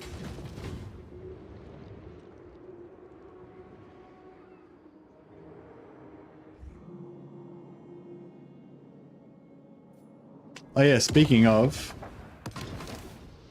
so I don't want to confederate Ungrim ever because he's a king. I don't feel like I don't feel like they should be confederated to Thorgrim's territory just for roleplay reasons.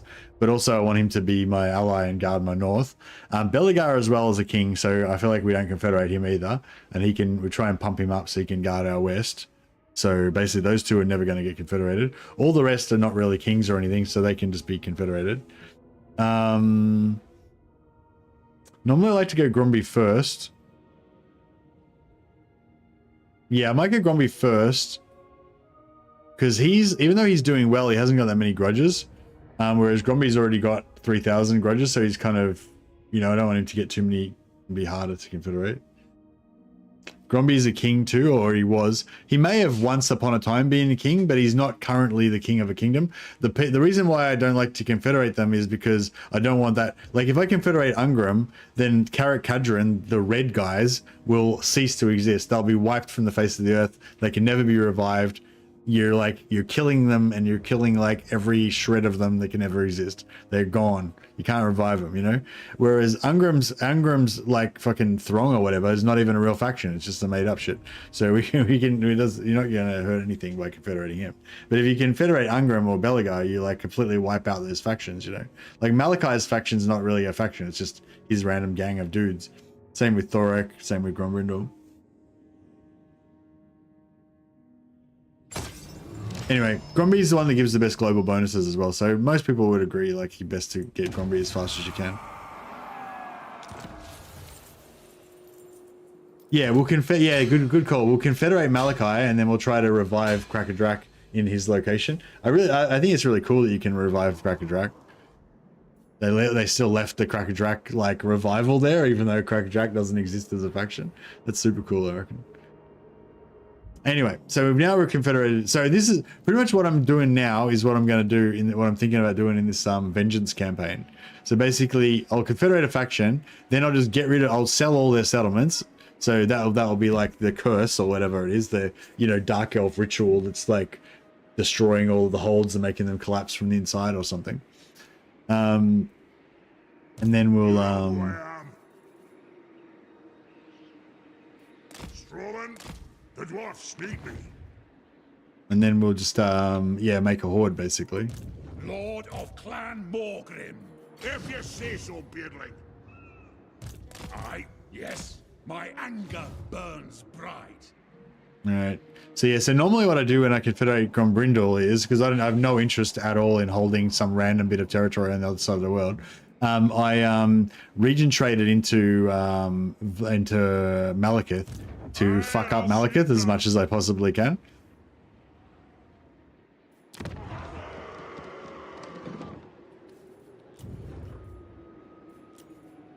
For the wisdom of the land. I am not known for my ability to forgive. So what's his highest?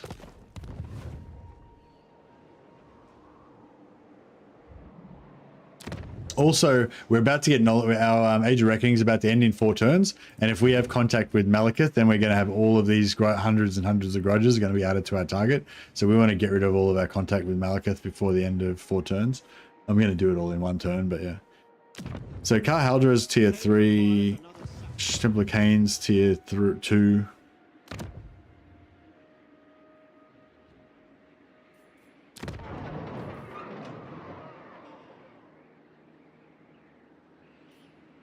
Have you considered doing a law-friendly confederation, or have you done something like that already? Basically, you confederate Kadrin, give the Slayer King a bunch of Slayers, and recklessly throw them at everything. If you confederate Thorek, you can go to Lustria solo, like his campaign.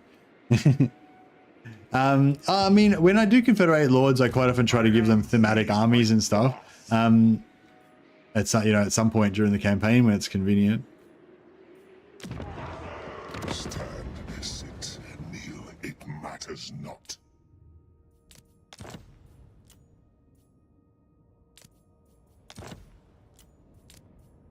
Alright, so I can't get anything for this, right? But that's okay. So we just trade him Rakdo Gorge. Stand, sit, kneel, it matters not. 21,000 gold. Thank you very much. Then we give him Altar of Ultimate Darkness. Fuck.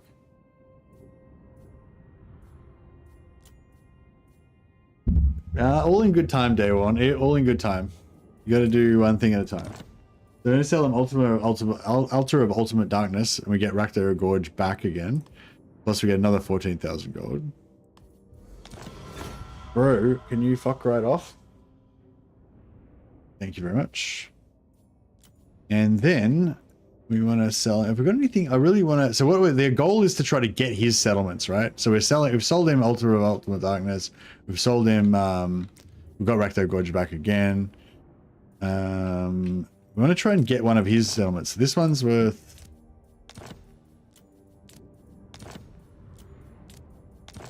No, I don't know. We might not be able to get anything. So the cheapest one's Kragroth for 90. No, the only one that would have worked was the one we already sold to get Rakdo back again. Oh, here we go. Dracula Spire. We sell Dracula to get Kragroth, but we'll try and get Kar Haldra because that one's worth even more. Hark Haldra, sorry. Yeah, nice. So we've actually traded him.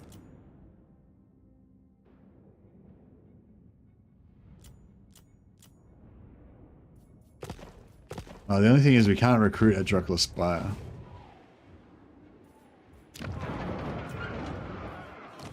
Yeah, that's okay though. We can handle it. Vengeful Rune Lord, I'll cast the runes. Yeah, there you'll take it next turn. Okay, so then we trade Dracula Spire for Hark Haldra. The merciless host.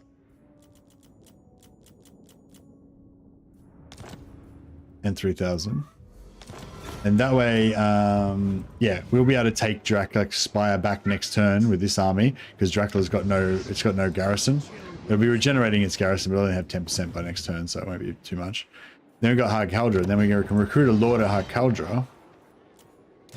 And then we can sell Hark Haldra again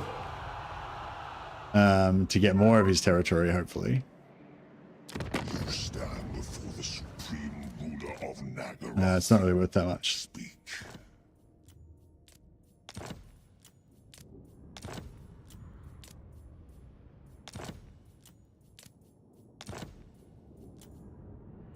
What else have we got going on? Rothdar's no. Rothdar's with 23. Spire 77. The Elder Spire's worth 77.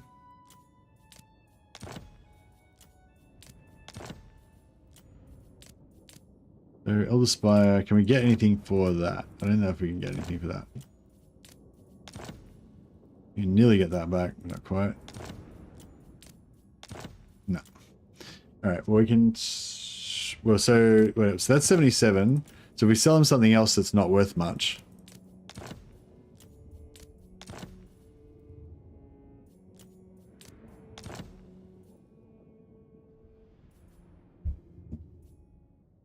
Yeah, we can get that back anyway, though.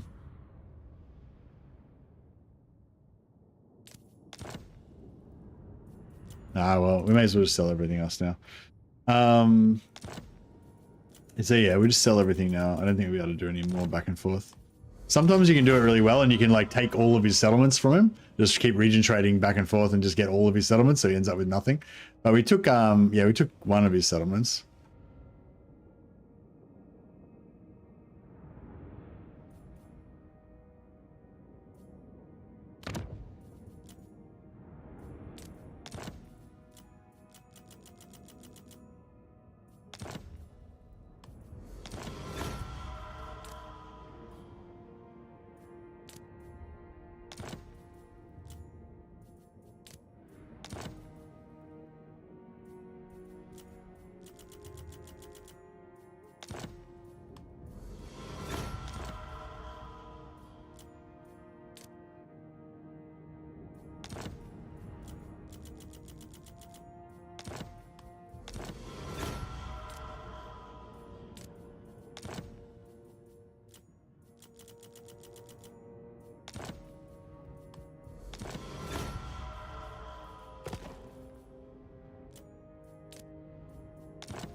Alright, so we've sold everything we possibly can sell to Malekith.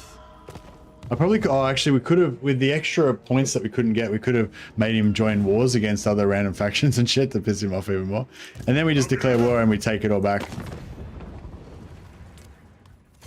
Attack! You know who I am? What? Let us settle this. Sucker Malekith. You lost all your shit again. Armed and ready. Cool. And then we sell it all to somebody else and do the same shit to them. Is there anyone else bad that we don't like? Or maybe Valkyria? Still your tongue, so I may rip it from your mouth. Oh, actually, Valkyria will blow everything up. So with the Wood Elves. The Ogres, you could do it to as well. If you want us to make more money.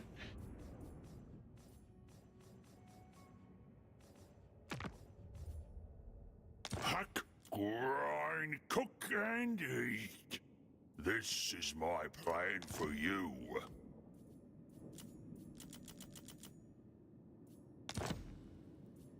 My.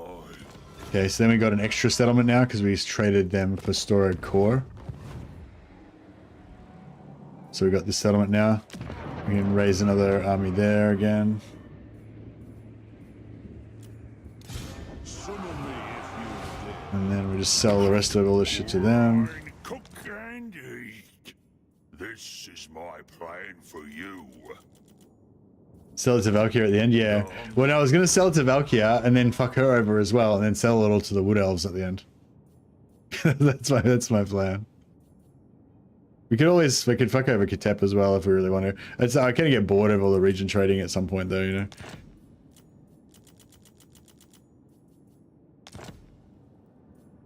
A recipe.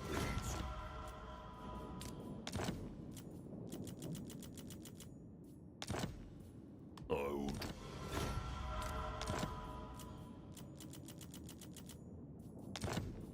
The more. Okay, so we fuck over the ogres, then My axe thirsts for war. take all their settlements back again. Time to slay oathbreakers and add Master of Runecraft. Vengeful Rune Lord. lay Let us begin. For the wisdom of the layer. Aye. And is that it?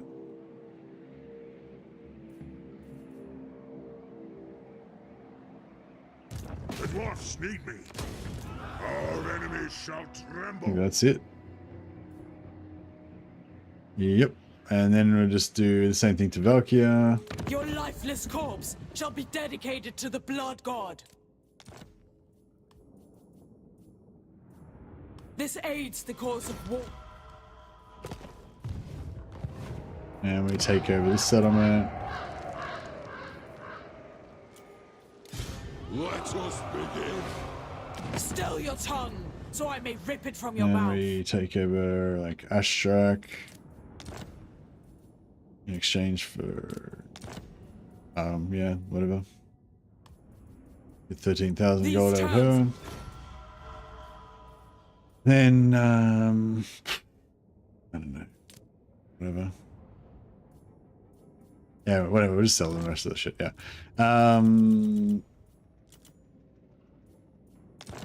We have an accord.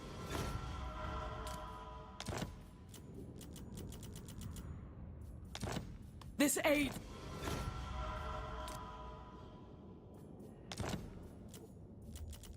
You could do more, even more shenanigans, but We you have know, an accord. this is pretty ridiculous already.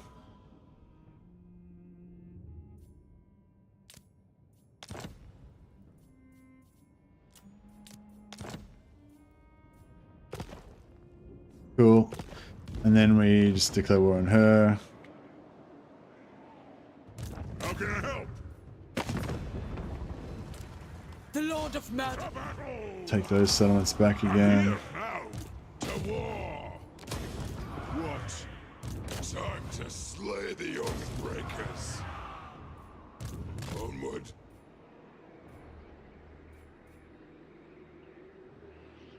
Runelord! What? What do you want? Attack! Time for a reckoning. And no, at this point we've got like millions of gold. Hey Sibelius, how you going, buddy?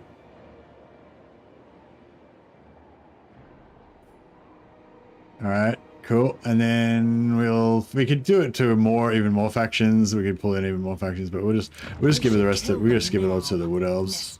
Only when no other option remains. Let them become. Oh no, we can't connect onto them.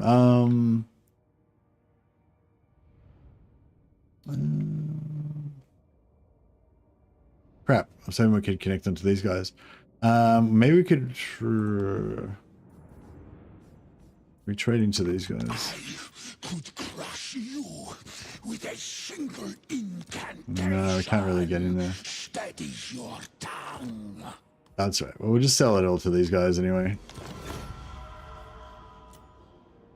Oh, no, we can't sell any more to them either. What about...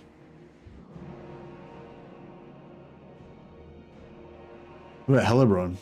I have a mind to slaughter you. Convince me otherwise.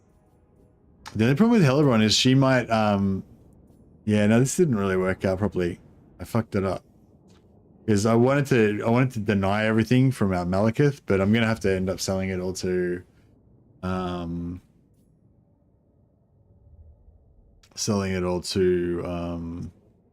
Hellebrand, which means that Malekith will probably end up confederating her and getting it all back again eventually.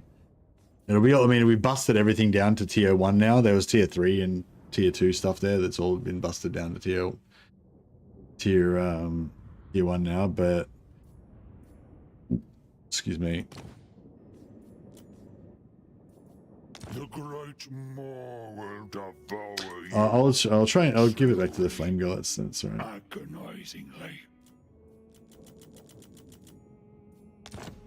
Arrest.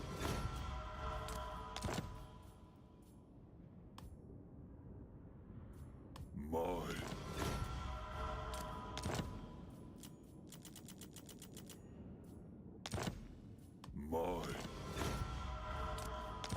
Yeah, that's cool. I mean, they might lose it to Katep, but it should still slow down Malekith.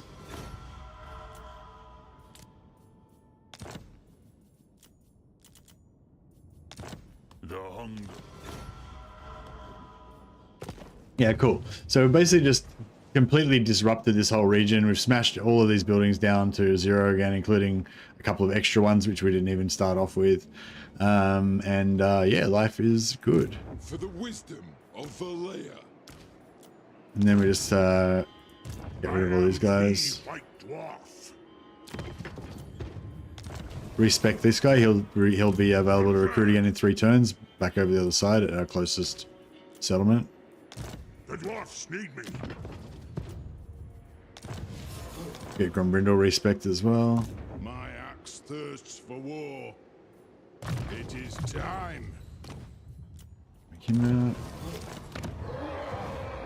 Now these 2 settlements, I still need to smash down, Strong rule here. but they've got no garrisons. Lord of Clan Morgrim. I hope.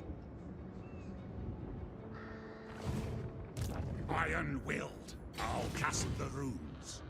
So yeah, I reckon that 1 army will be enough to do Lord it. of Clan Morgrim. My anger burns bright. Yes.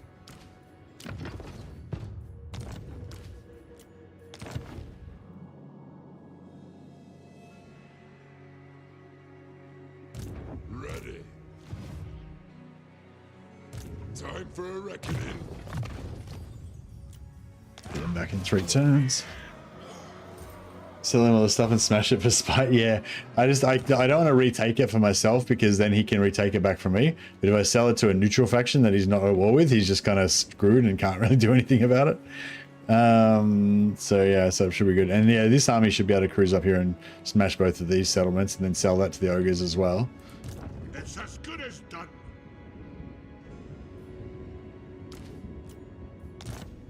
Ricky.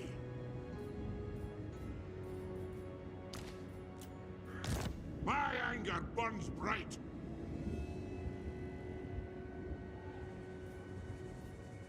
All right, I think that's pretty good. And you got 120,000 gold out of it, so pretty solid. I'm ready. All right. So yeah, I feel like this army should If you say so. go a Crusaden. Heading out.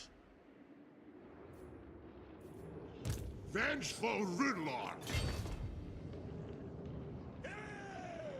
For Kara's Anchor. You are a deed. I was hoping he'd be in range, but nah, obviously that's too far away. Master of Runecraft.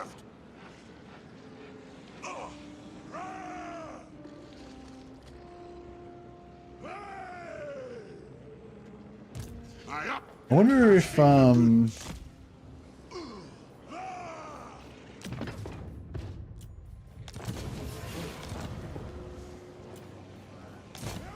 and ready. Casting. I'll see if I'll just respec him out so that I'm not wasting a high level lord. But yeah, we'll see how this works here because, like I was saying, like normally you can zone lock a character like this, so he's inside my zone of control, which means that his only option is to attack me. He can't move away. He can't move through enemy zone of control. So his only option is to attack me. But yeah, I've noticed like when they're in this situation, sometimes the AI would still get away. I think they just like attack you, but then they just cancel and retreat without you being able to see it. But yeah, I know, like Anthony, you were saying you've never seen him do it, but I'm pretty sure I've seen him do it multiple times in different campaigns. So yeah, so I assume that's what they're going to do here. They won't want to fight me, so they'll just like they'll retreat away. But yeah, I don't know. We'll see. See what happens.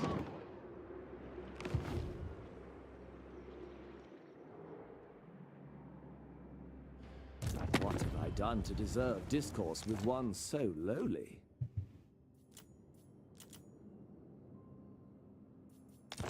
I might go military ally with him.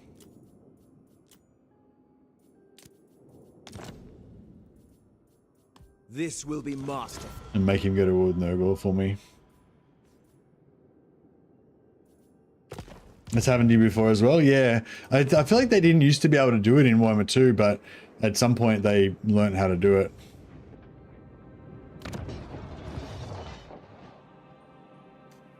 Yeah, we're gonna have to go to war with Grimgor at some point.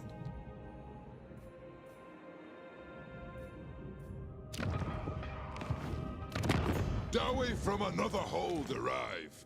'Tis a great day.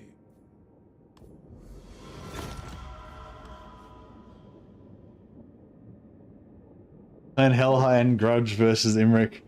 No, it's like we're solving it. We're solving the grudges with diplomacy, bro.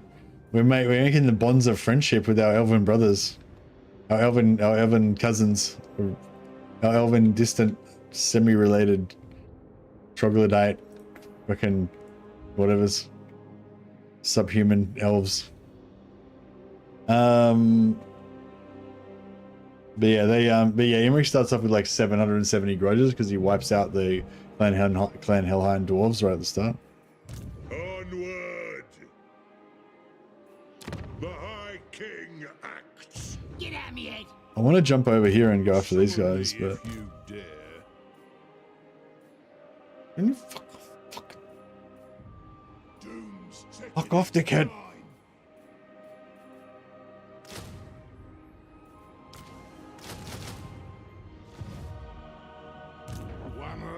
How much garrison we got here? The wisdom of the layer. We got a bit of garrison. Let us begin. The axe thirsts for war. It is time. My axe thirsts for war.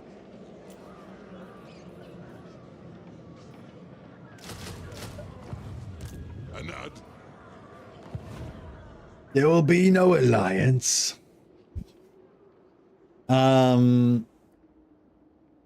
Subhuman elves? You mean to say elves aren't human? Well, no, I think we knew that elves weren't human, but the contention is that they're less than human. They're subhuman. Dragon Slayer. I think that's the part that most elves would have an issue with.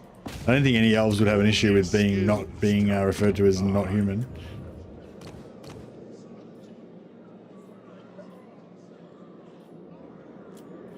Aye, lad, what can I do?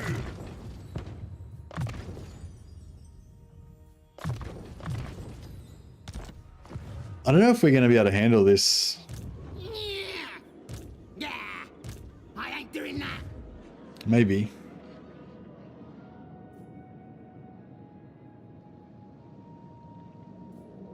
One rug. No, I blame you. What? Did I already get Quick Head take his trait?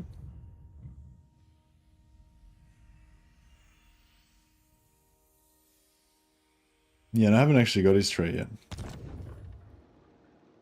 They take 1,000 years to learn how to use the sword. A human takes like 6 months. Yeah, I feel like the elves that take 1,000 years to learn a sword, I think they have a bit of a higher standard. They probably learn how to use a sword quite a bit better though in 1,000 years. You know? Aye. No, need my warp token stash. Beards in belt.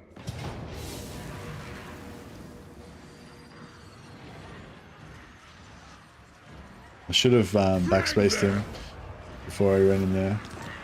Hey, Cultist of Corn just rated us on YouTube. Thanks so much, Cultist of Corn. Appreciate the host, man. You're awesome. Yeah, I hope you guys are having a good time on Cultist of Corn's stream. If anyone hasn't checked out Cultist of Corn's YouTube channel, definitely recommend you check him out as well.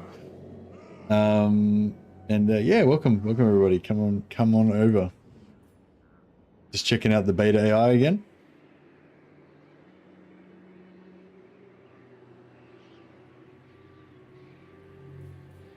Can I help you?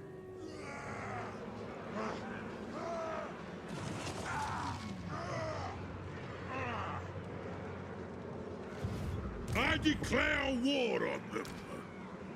Every time he says I declare war on them, I kind of feel like he's going to say I declare a thumb war. I don't know why. Just, yeah, my own silly brain. I declare a thumb war.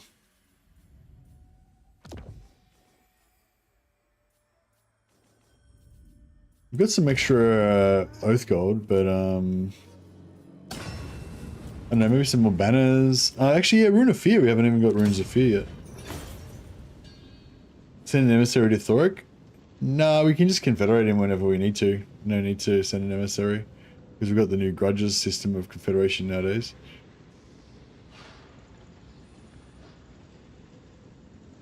Yeah, the Grumroll rune would have been nice.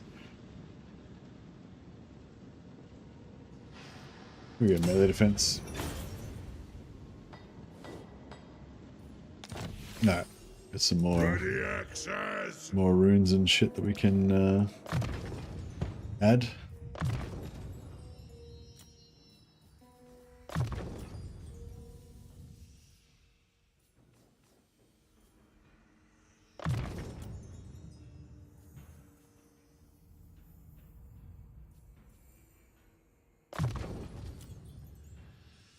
Badlock Miracle Hammer.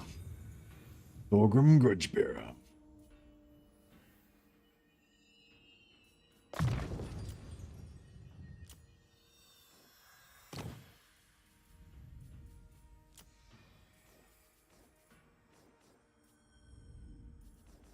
So we go parrying on him because he's got really high melee defense. We go fear on him, and I guess he can have parrying as well. He can have fear. He can have parrying. And he can have fear.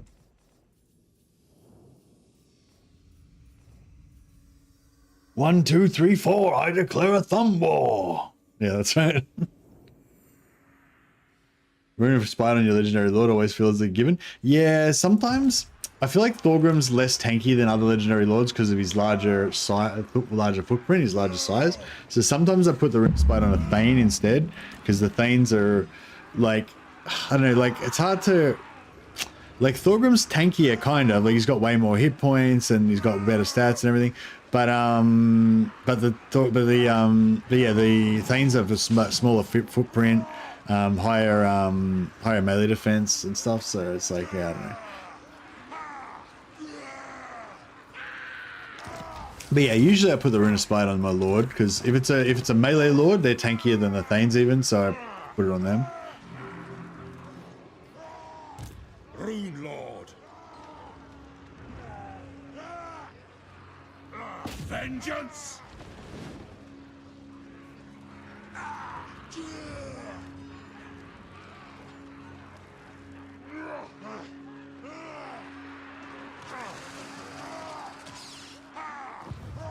Dring! Aye, it will better our cause.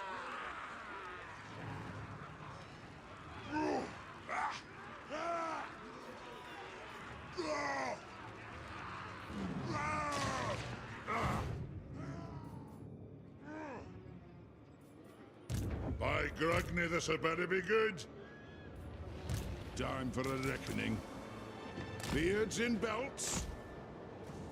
Shoulder axes, lads. We move. I'm just putting in, I was just checking what that we're in slow mode.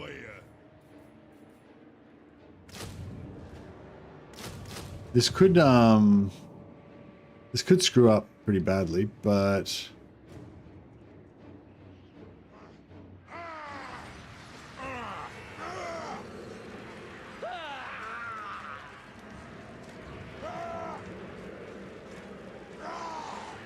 see, maybe if I retreat Thorgrim, I might be able to split them. Attack!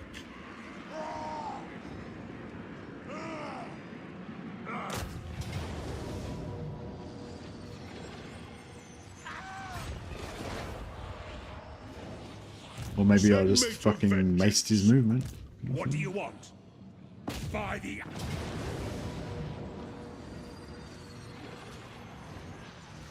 Thorgrim!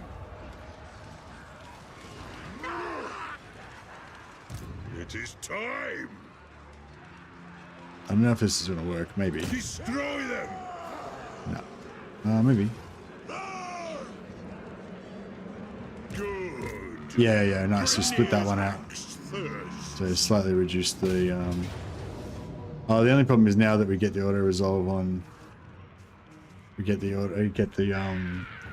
trait on this guy instead of on Thorgrim though. It's only like, Queek's one's only like armor piercing damage or something, isn't it? Or anti-infantry maybe. Kind of cool trait, but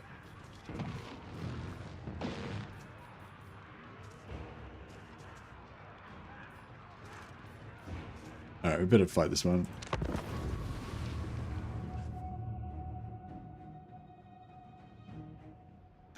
I can't hear Thorgrim say anything else now. It's a good brainworm. Yeah, it's like, yeah, for sure.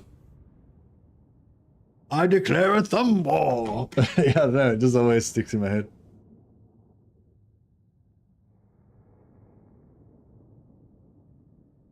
Thane can use spite on walls. Yeah, that's true. Yeah, it can be good sometimes if there's enemy like the only thing that can really hurt Thanes, I guess, is like really strong single entity monsters and monstrous infantry and stuff. But even then, like, you know, but yeah, you can get, if you need to, you can get him up on a wall.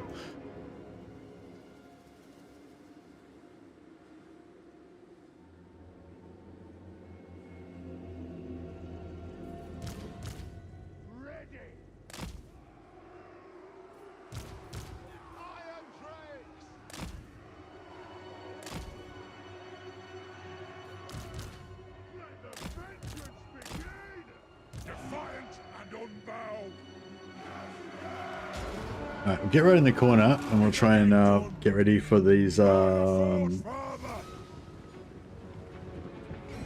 I sort of want a Mercy Clan Moors stream. Yeah, I was thinking about doing a Clan Moors campaign actually, because I always play Throt. And it's like, if I wasn't going to play Throt, then I'd consider playing Snickage. And if I wasn't going to play Snickage, I'd probably play Ikit Claw. Because those three are the best factions, you know.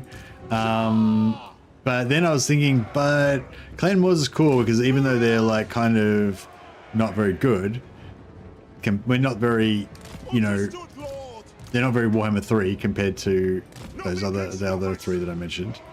But that's kind of cool as well. They're more like classic. Nothing can stop us.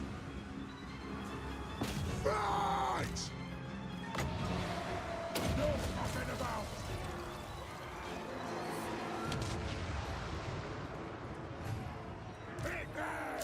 Turn off fire at will so don't shoot our own dudes.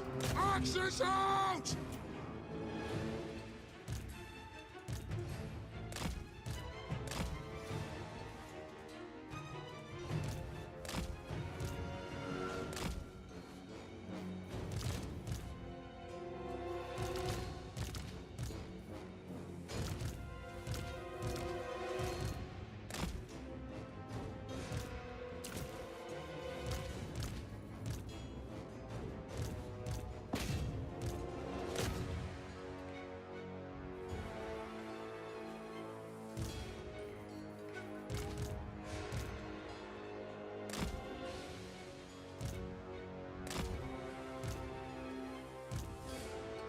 Yeah, so they do so much damage to these Menace Belows, they're so annoying.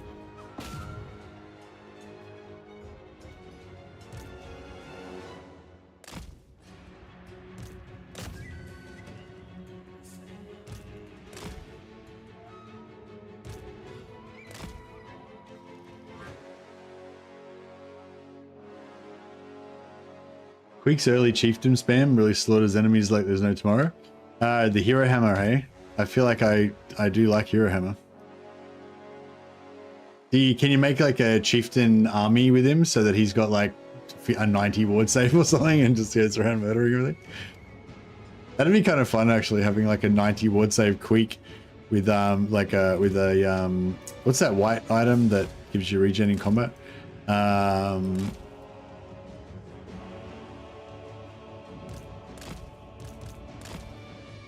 Alright, let's see if we can drop Queek first, because that way we'll be able to route everything faster. We've got to stay away from these rattling guns though. Fuck. Yeah, because of that.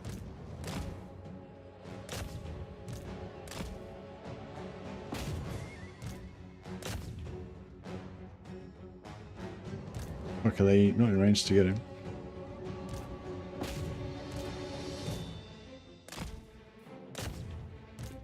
Ah, fuck, this is fucked. Not working at all. Alright, we're gonna need to... Rage fast! Iron dregs! Blow through! Charge! For the High King! There is no greater... right.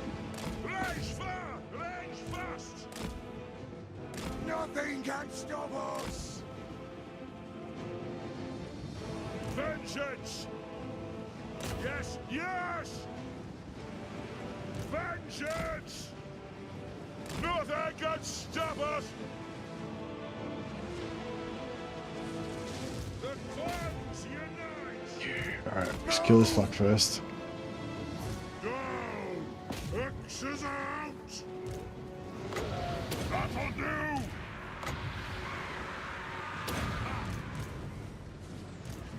Yeah, I'm not doing a very good job at this, am I? Gyrocopter! Strike out! Blow through! For the ancestors! Fuck. For our ancestors! We are relentless! Move! Shoot the Wazaks! Take them down! Plow through! It is a reckoning! Let me get my tools! Obey me! Gyrocopter! We kill that bastard or what? Not really. Go! Kill her! Off we go! Move now! For the ancestor gods! Now! Struggle Town. There's nothing I can't fix! The clans unite! It is in order! Kill her! Gyrocopter! Ah, fuck. Strike out! No! On the way! Sorry, I'm still in all sorts of trouble trying to micro all this shit in different areas. Runes of spell breaking! Iron will! I will do it! Get moving! Pick your target well! God damn it. Yes! Struggle Town. Go!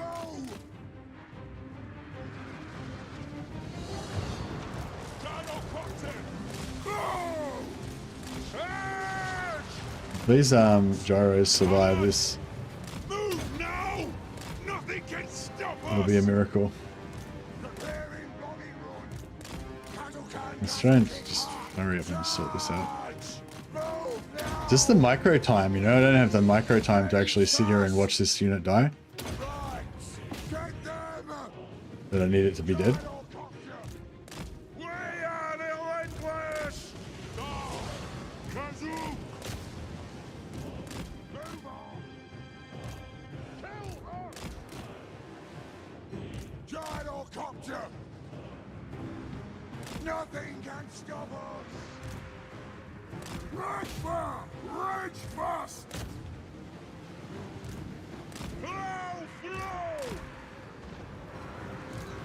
Come on!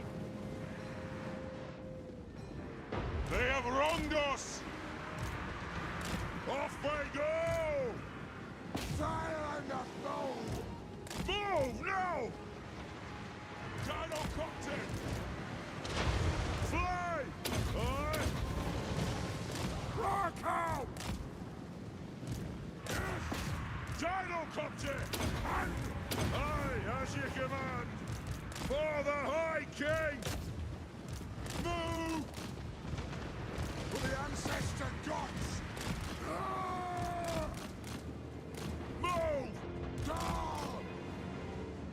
Gyrocopter! Vengeance! Pursuit! Wow! Prepare bombing run! War of vengeance! Gyrocopter! Pick your target well! Still got a bit of stuff left to kill, but not too much. If we can just keep these guys moving so the artillery doesn't hit them, then that would be fine. Down! Shoot the wizards! Fire on the ball! Gyrocopter! It is an order! That'll do! Alright! War of vengeance! Charge! Drag them down! Shoot the wizards! Fire on the foe! More on the floor! To the wizards! Strike out! Alright, cool. And we're nearly done. I'm taking a lot of damage, but... Plow through! Oof. Let the vengeance That was rough. begin! Move! Charge! Take to the air! Nice. Gyrocopter! For the ancestors! Strike out! Dive bomb! Down! Go! Go! Vengeance! Trying to get as much we Gyrocopter! can here. Rage fast! Lord of vengeance! Oh, actually, it doesn't really matter because the Queek's army already retreated, so they're going to get wiped out, and the other army is the settlement army, so they're going to get wiped out, and we're not going to get any Oath Gold because they changed it so you don't get any Oath Gold from settlements, so basically it doesn't matter. You can just kill some more stuff to get experience in the gyros, but we're not going to get any replenishment, we're not going to get any Oath Gold, so it's like, meh.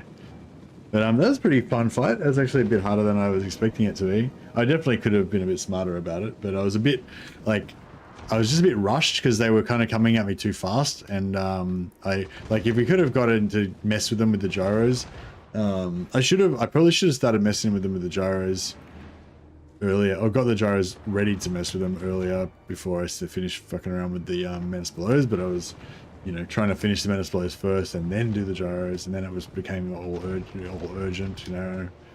But yeah, it was cool. Good little fight.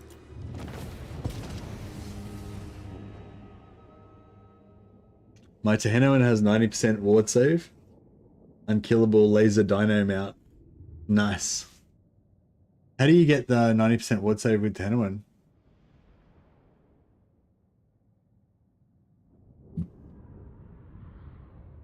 Did you get the Air Force building in Karaza Karak? I don't think you can get the Air Force building.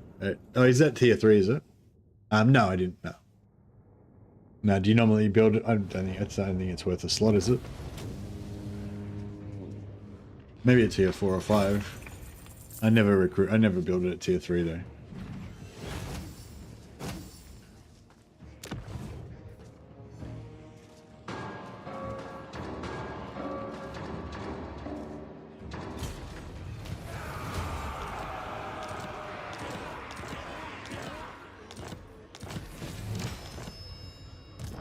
Good.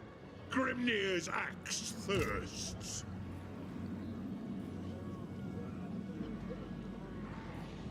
Throne bearers, let's march. What's he got left? We could make peace with him, but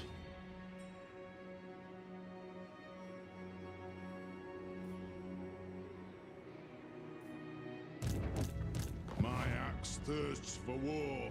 The High King acts.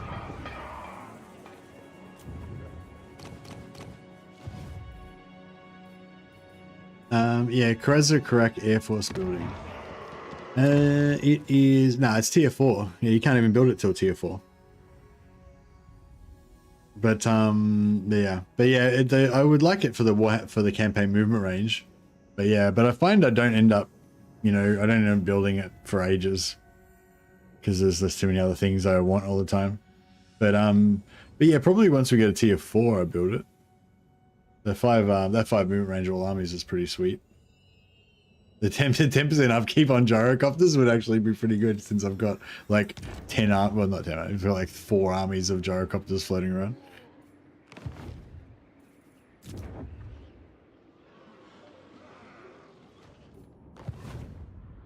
What?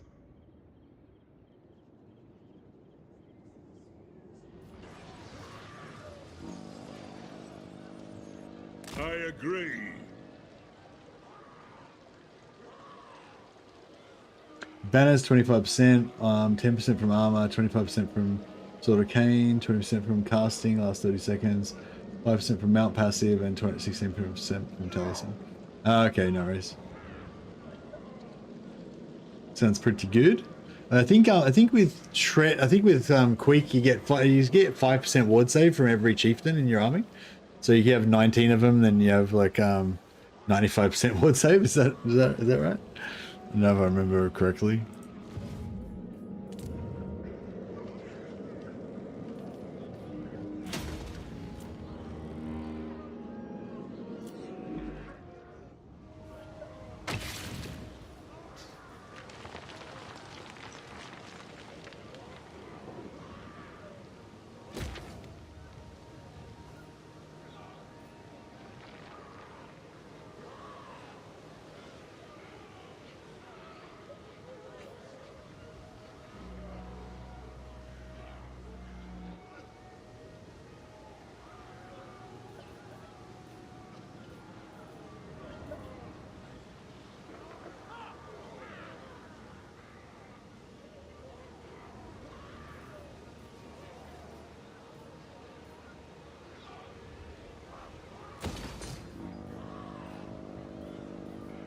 So you want the income one, and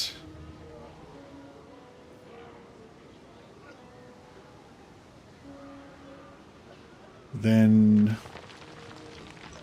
yeah, do you want this Oath Gold one as well? So we just make it even more tons of money. Is that pretty much the gist of it?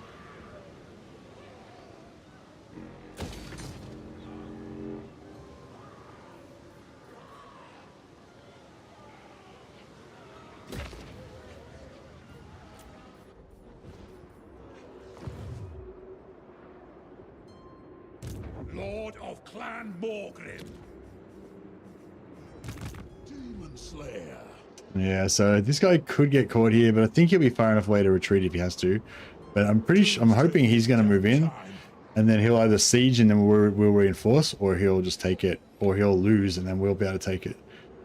Either way, and then yeah, maybe we can take Silver Pinnacle as well.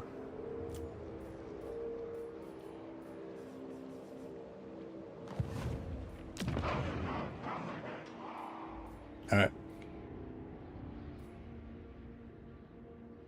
I kind of want, maybe I'll get an extra lord here just in case.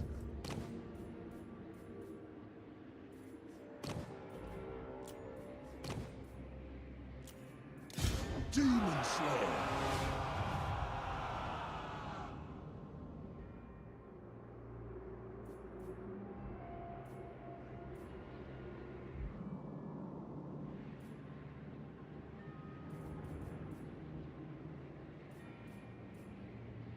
Time for a reckoning. Alright, so what happens.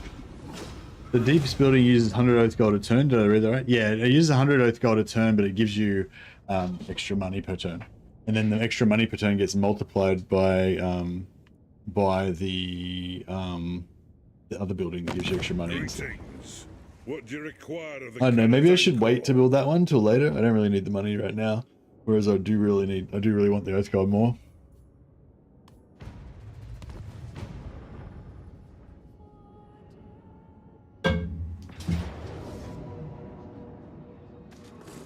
But yeah, eventually you can pump out heaps of Oath Gold, then convert that Oath Gold into money, basically.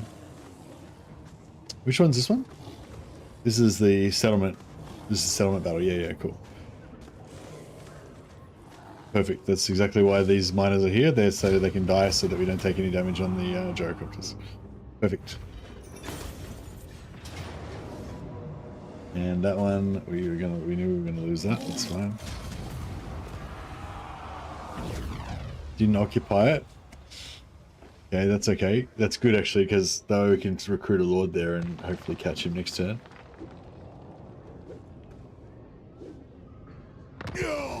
I could kill a demon now.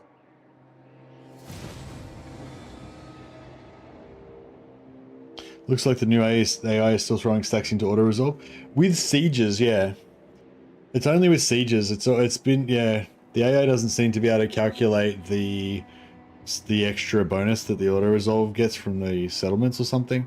I don't know, but yeah, it seems like they've always done that with sieges. Yeah. Well, not just with sieges, but yeah, I think they do it intentionally. Like it's a bit of a loose,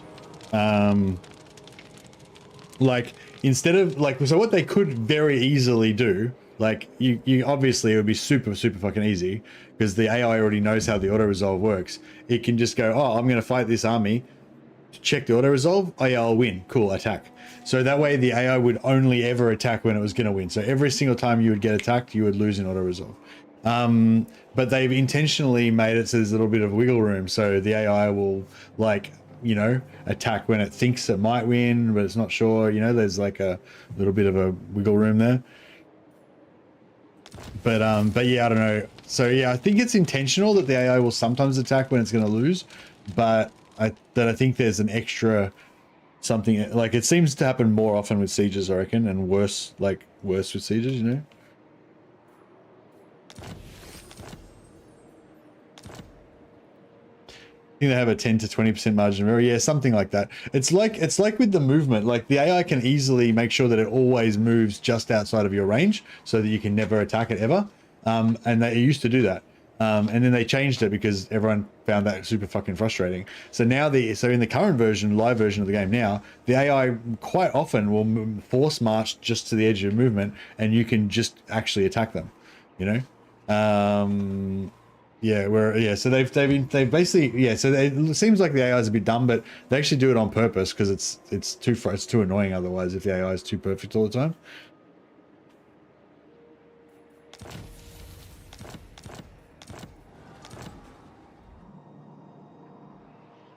Yeah, I was sort of thinking it'd be interesting once they start using, like, you know, adaptive AI and machine learning and shit to make the enemies be controlled by an actual AI, you know.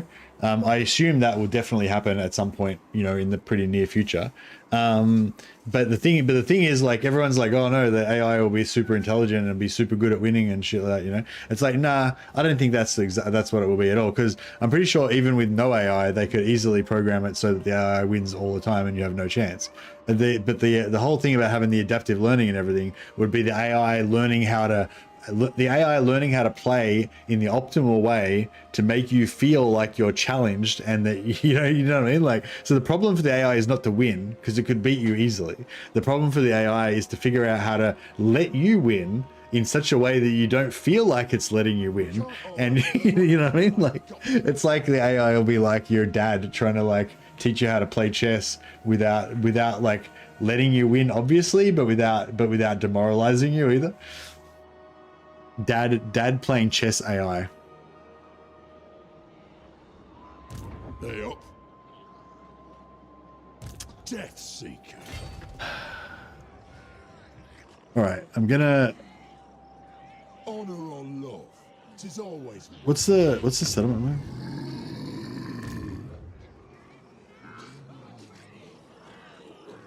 I hope we're outnumbered.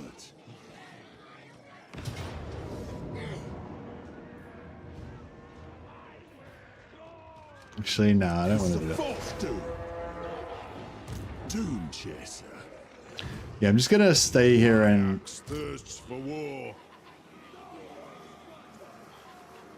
As long as we walk, moving, exposed, young'uns rush to the killing. By my vows. I don't get. For the wisdom of Valea. I don't get why I'm not in range there. What? I am in range. Cool. Yeah, so I'm just going to sit there and reinforce with him. Hopefully I'd encourage him to actually attack because I'm in reinforcement range now. Collaborative storytelling with a military ally, yeah. I'm going to train my AI to never attack by rage quitting whenever I get attacked. Yeah, that'd be funny. Actually, that'd be funny if the AI, if they had access to your, like, microphone and your camera and everything, so it can like judge your mood and your facial expressions and shit to try to evaluate how much fun you're having and stuff. For the wisdom of Valea. The axe thirsts for war. What? Can you fuck off, dickhead? On to glory for the ancestors. Let us begin. As the High King commands.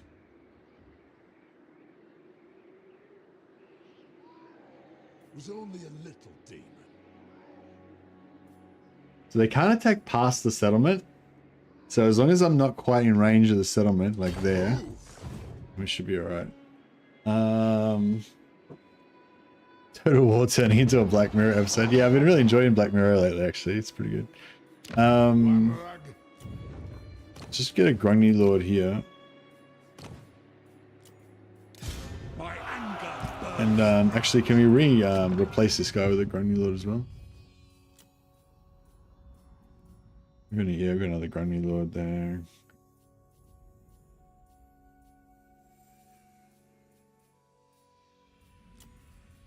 Demon Slayer.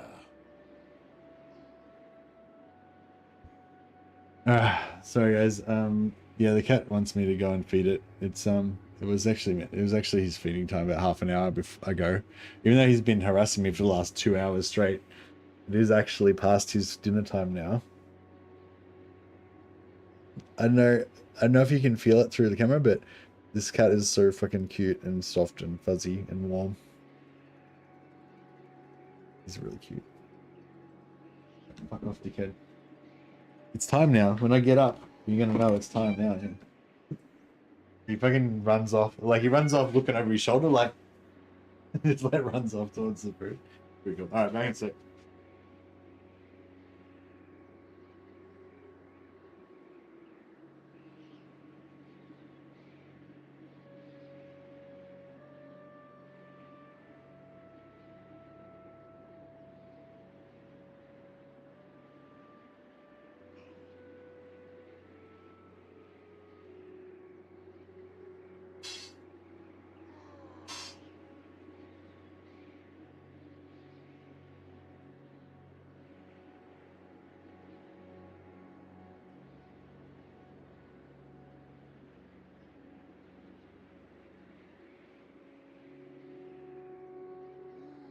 There is some unbarricade over there.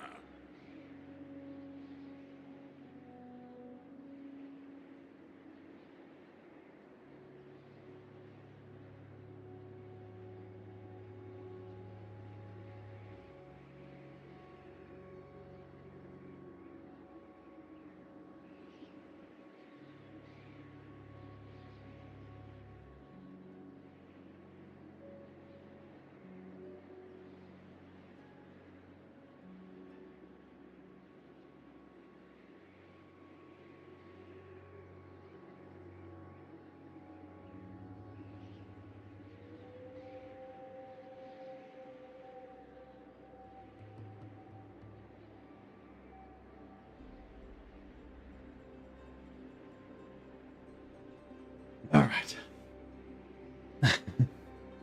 You can feel the feline love? Yeah. He's pretty nice. Thorgrim Grudgebearer. So yeah, I'm thinking we put a Lord here to try and trap him. Oh, fuck, I used the Lord over here to get the Grombrindle. I mean the Grungy bullshit. Bane of demons. That's alright.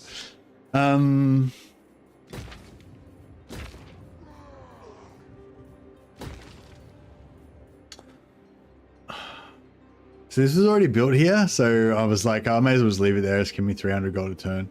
But now I don't really want it. I really want the Oath Gold. Alright, we'll knock it down. Does that give you +1 capacity straight away, or you got to upgrade it again? Oh, fuck. You go tier 4. That's pretty bullshit.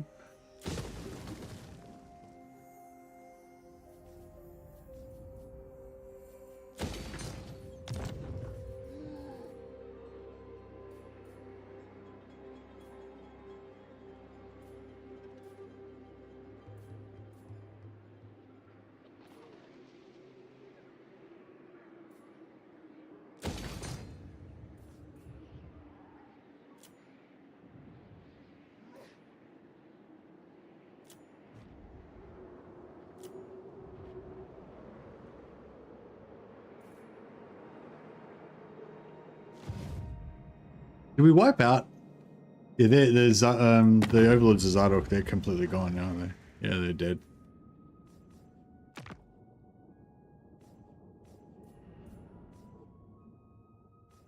Ital is after. Why is he not taking them out? I haven't been doing any ally quests as well. Oh, the zone lock worked. Master of Oh, the zone lock actually worked. That's cool. vengeful rune lord. If you say so, beardling. Armed and ready. Songni!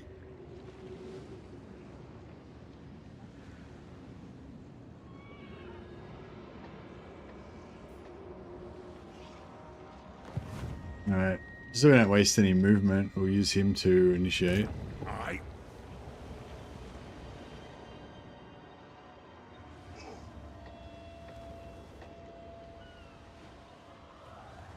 There's no road there or anything, so...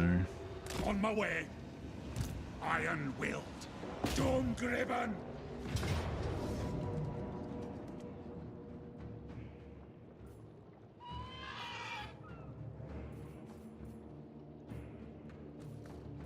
Go fight it manually.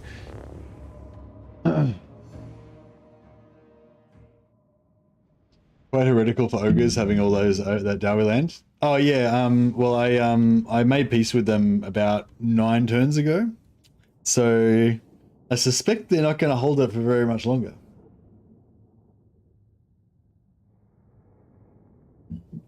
Yeah, I checked it a little while ago and there was 3 turns left before I could declare war. I've definitely not made any non-aggression pacts with them or anything. So yeah, they're just leasing it.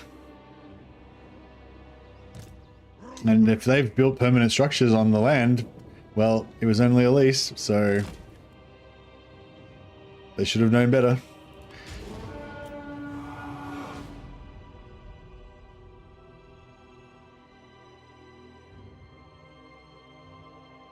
Distinguished gentleman, yeah. Yeah, I think tuxedo. If I was gonna, I don't know if all tuxedo cats are as cool as mine, but I think if I was gonna get another cat one day, I'd definitely get another tuxedo cat. Like, he's the coolest cat I've ever had. He's just really like, I don't know, he's really like vocal and kind of like talks to you all the time, and he seems to really like interact with you and stuff. And yeah, it's really cool.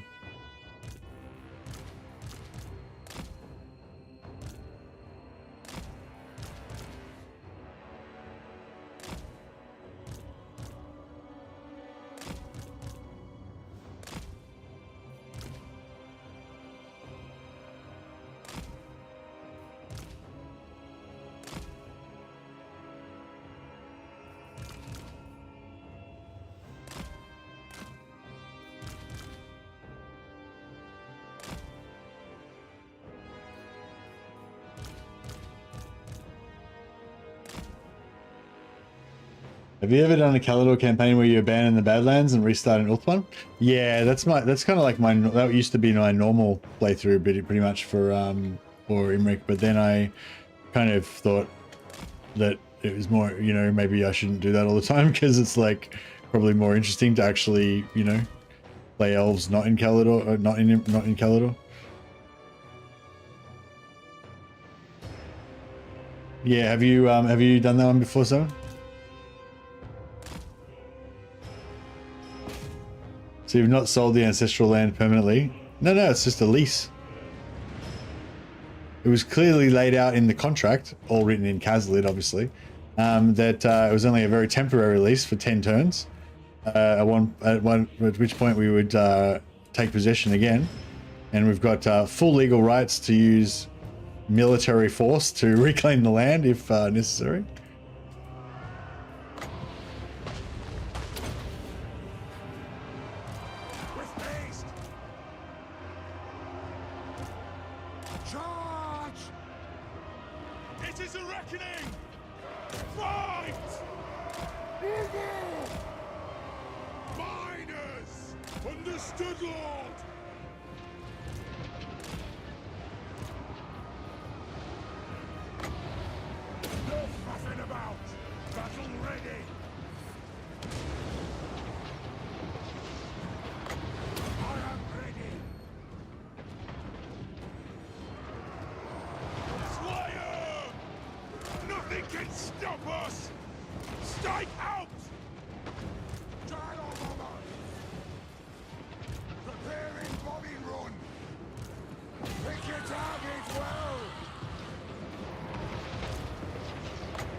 I have not. I'm looking for a new campaign to play. I was craving some high elves. Oh, you know what my next high elf campaign might be? Anthony Caputo made me like a custom scenario. So basically, it doesn't use any mods, so it's completely vanilla. But it's like, but he's changed the start position stuff around. So basically, what it is, it's a White Lion campaign, where basically you're using a Lithanar. So it's a Lithanar like White Lion Hunter thing, but basically you don't have a Lithanar as your legendary lord, because Lithanar is, I think he used the Helm of Drayskar to like basically make it so a Lithanar is wounded for 20 turns. So Lithanar is like off somewhere wounded or whatever, and instead you've got a different legendary lord that's basically just Alistar, you know, the White Lion Lord, but he's renamed to Corhill, and so it's basically a Corhill White Lion campaign, where you have Alistair as your legendary lord, but his name's Coil, and you have a starting army of like white lions and shit in Lithanar's normal start position, and yeah, basically your mission is to like get revenge for the Phoenix King or whatever, who's been assassinated or some shit, and then why am I taking range damage? Have I been taking range damage, or are they just fucked up from? No, I'm taking damage from something. I don't know. Yeah, I'm definitely taking damage. Whatever, I didn't even know what I got shot by. I wasn't really paying proper attention, I guess.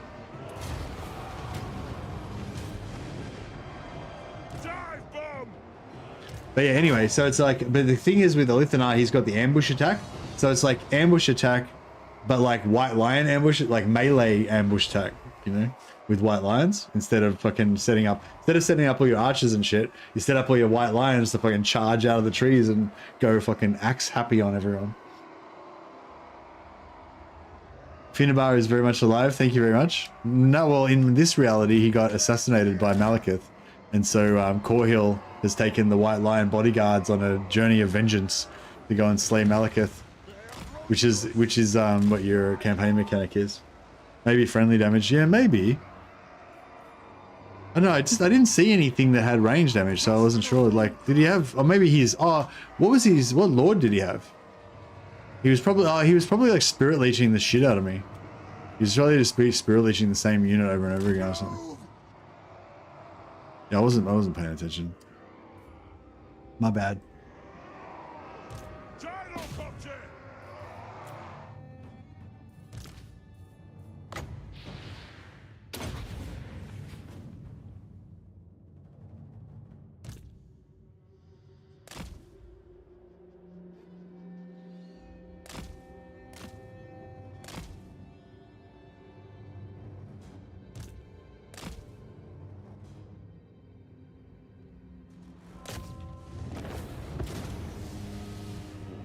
Sounds like a really fun game. Yeah, I think it will be a real fun campaign, yeah. Where is Finnabar in Total War? I don't know. Where is the Phoenix Throne anyway? Is the Phoenix Throne in Lothan?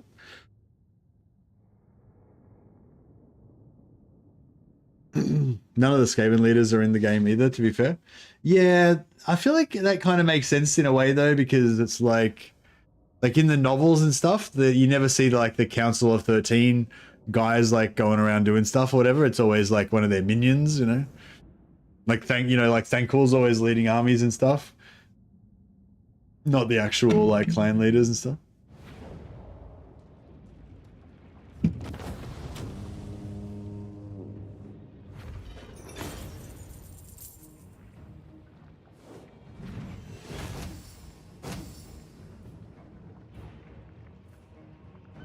It's only 28 Oath Gold. Yeah, I might take the replenishment on.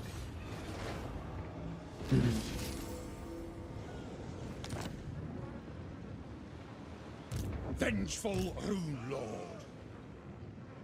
Oh. I was expecting he might be able to make it down here, but apparently no. Oh, he wants to move right through him. I wonder if I moved him... Iron-willed. I suppose so. I'm leaving. Lord, yeah, nice. He was just blocking the exact path that he had to go on, so I just had to move him a tiny bit off the path, and now he's cool. Very good, very good. Yeah, he can't get into reinforced, can he?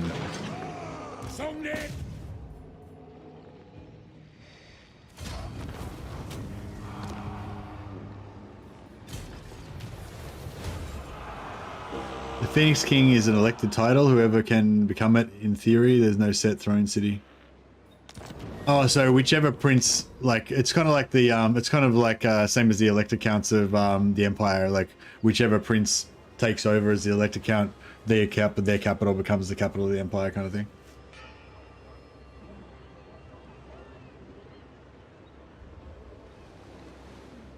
Oh, is Tretch actually the faction leader of, clan, whatever the fuck his clan is? I'll cast the runes. Master of runecraft.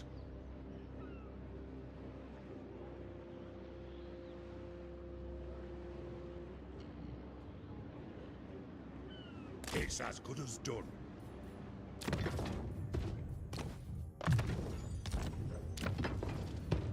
Oh yeah, I just realized you don't have to, you know how you have, yeah, when you put your point in, you don't have to exit and then come back in to respec. You just have to switch to details and switch back, or just switch to details and then you can respec. I don't know if anyone who respecs a lot might save you some time. Demon Slayer.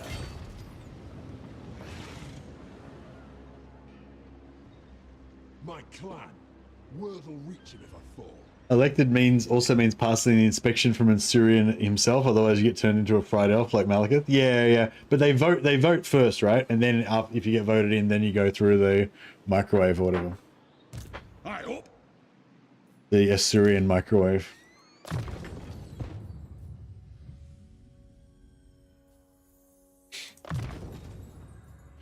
Tretch is the chieftain of Clan Rictus. Ah, yeah, nice. We can't all have a chronicler like Gotrek, can we? Ease all our mockers! A moment can be spared, but no more. I will not fail. Yeah, I wonder if Imric can take out Kigal's steel Gaz. Clan Mange rebels. He's about to lose the settlement to rebels. Well, potential. Tretch the true Phoenix King. And My anger Tretch is my Phoenix King. armed and ready.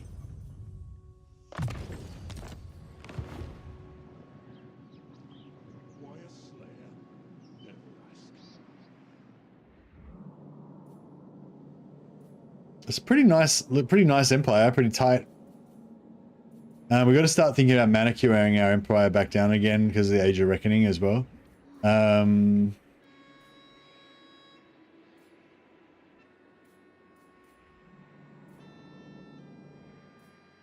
Casting the runes.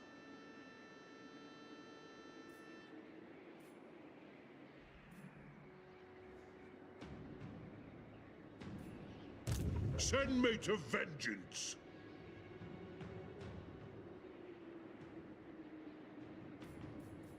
The runes are cast. If I can take Bitterstone Mine.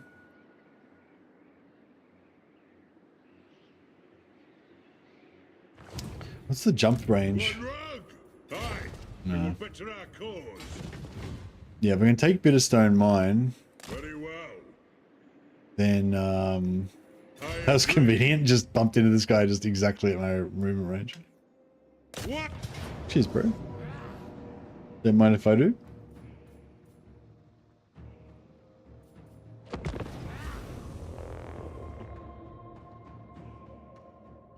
Although Tretch isn't the ruler of Clan Rictus per se, the title falls to Warlord Cratch Doomclaw. Wait up. What? How? What do you mean? When you say he's the chieftain of Clan Rictus, does it mean he's just a chieftain? I don't understand.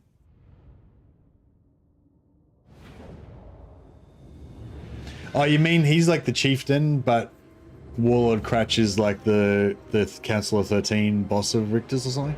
So is it like so it's like Tretch is like the war leader, but Warlord Cratch is like the actual king kind of thing? Is that how it works?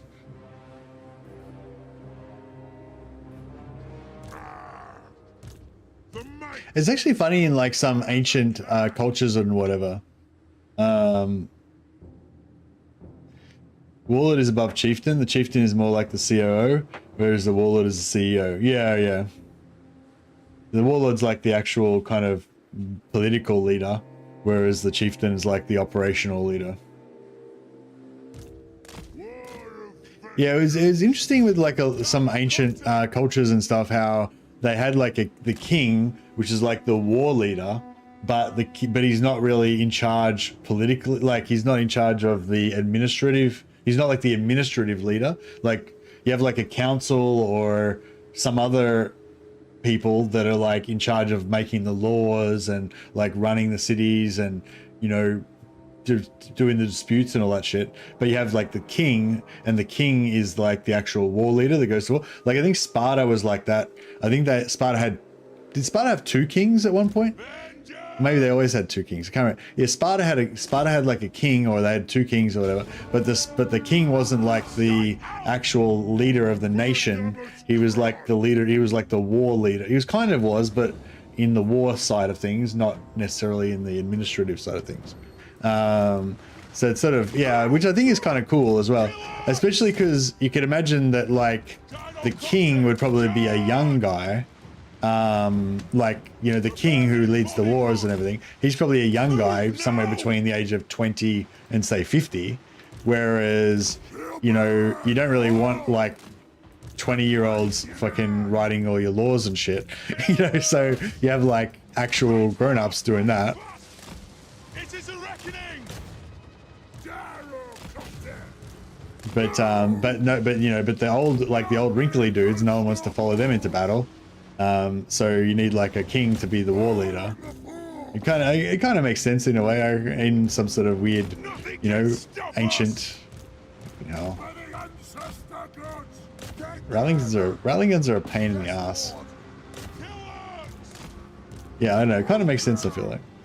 They had two royal families and 2 kings, one for war campaigns, one defended the home, and the council of elders decided everything else. Okay, cool. Was when they did they take turns with the defending and the attacking, or was one of them like the defender family and the other one the attacker family?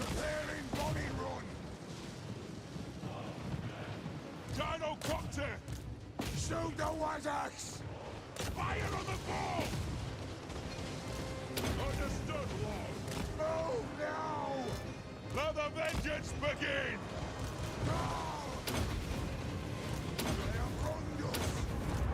Move! Gyrocopter! Dive bomb! Pick your target well! Cattle can, cattle kick hard! Rage fast! They took turns kind of thing, I guess. Or they decided on a case-by-case basis.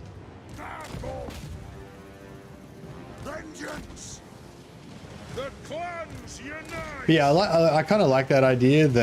I like that idea of yeah, like having different. I think there's another like matriarchal sort of societies that are like that as well, where they have like a queen who's basically the boss, but the war leader is a dude, and like, so I guess they have a king or whatever, or a king or a war leader or whatever, but the queen is higher ranked than the king. But the king is in charge of like, you know, military practical stuff that happens on campaign or whatever. But the queen, I guess, decides who they go to war with and shit like that. But yeah, I don't know. I kind of just like that concept, I guess, like of having like, you know, specific roles and stuff. Kind of cool.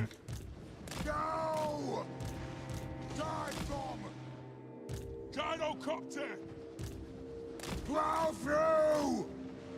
War of vengeance! Move now! There weren't that many matriarchal societies. No, they're not very common, you know. But it's I also like the idea of like ancient cultures having figured stuff out, being more advanced than us in certain ways. Like, yeah, like you know, they make a big thing out of the Egyptology sort of shit, you know, like about the moving the stone blocks and all that crap with making the pyramids, but it's like, you know, during the Stone Age, and the, you know, Bronze Age and stuff like that, you know, this like stone was the best building material. Like they're, in terms of materials technology, there is nothing superior to stone. And so, and that era like went for a really long time. Like in terms of technology, we're used to really fast, you know, we're used to really fast changes in technology, but with this, like with the Stone Age especially, that lasted for fucking thousands of years, right? And like, and then with the, you know, Bronze Age and stuff, when stone was still the best building material, that lasted for more hundreds of years. And so yeah, so basically I guess what I'm saying is, like, compared to us, the Stone Age builders and the Bronze Age stone builders would be way better at like handcrafted stone shit, because they would just, you know, like, and not including the technology advantages that we've got now. Obviously you'd be able to do shit a lot faster with like power tools and all that, but I mean in terms of knowledge and like skill with the tools that you have, you know what I mean? Like I'm not explaining this very well, but I'm saying, like, okay, so putting aside technology, just the actual skill, like knowing how to do it physically, having practiced doing it 1,000 times, having those skills passed down from your not just from your parents, but through like multi-generational like knowledge of doing crafts and stuff, you know. And like, anyway, I guess what I was saying, anyway, just to use the example of stonework, right? I feel like, yeah, they were like super fucking good at stonework compared to what we are now, you know. But obviously a technological disadvantages, but yeah, I like the idea that sort of concept, but then applied to other things as well, like with social technology and stuff, you know. Like now we're kind of a lot more advanced with social technology as well. We've got all these different concepts and politics and you know history and stuff to, like, you know, different, you know, of all these different systems of government, and we can study the history and how that worked out and blah blah blah. But like, you know, in terms of things that are not relevant anymore, like, I don't know, like with ancient Rome, you know, ancient Rome and ancient Sparta and ancient Greece and all that kind of stuff, you know, they'd had like hundreds of years of dealing with this type of situation where, you know, you're going to be using mostly melee weapons and some shitty short range weapons for warfare, and you're surrounded by enemies that are really close physically, geographically, like very close distances, only a few miles away, you know, and you're going to be like constantly, pretty much almost in constant warfare all the time. Like there's no generations that live through periods of no warfare, you know what I mean? Like every few years there's going to be wars and shit all the time. And like, you know, so within that kind of framework, you know, like maybe they had like figured out some shit, you know, of like the way that the best ways to like do warfare and stuff like that. And yeah, and like, not warfare, but like organize your society and stuff. But in, like, I don't know what I'm trying to say. Like, you know, like no one would say, oh, you know, the way that the Spartans ran their society was better than the way we run it now. But like, maybe it was better in that situation in at least some ways, because they've got that experience and practical knowledge and stuff, you know what I mean? I don't know, you know, I don't know, I just thought it'd be interesting anyway. Like, yeah, with that other example about how you have the female queen and then you have the male like walking or whatever, like, you know, obviously they'd figured out that works really well for them, because there'd been some other situations where the king was a dickhead or something, or the queen was shit at warfare or something, so they figured out that having subdividing that job is really good, or whatever, you know, like, whereas we don't have that situation. So we can't really come to that conclusion because we don't have fucking mad melee wars and throwing sticks at each other and shit. in that small scale as well, you know.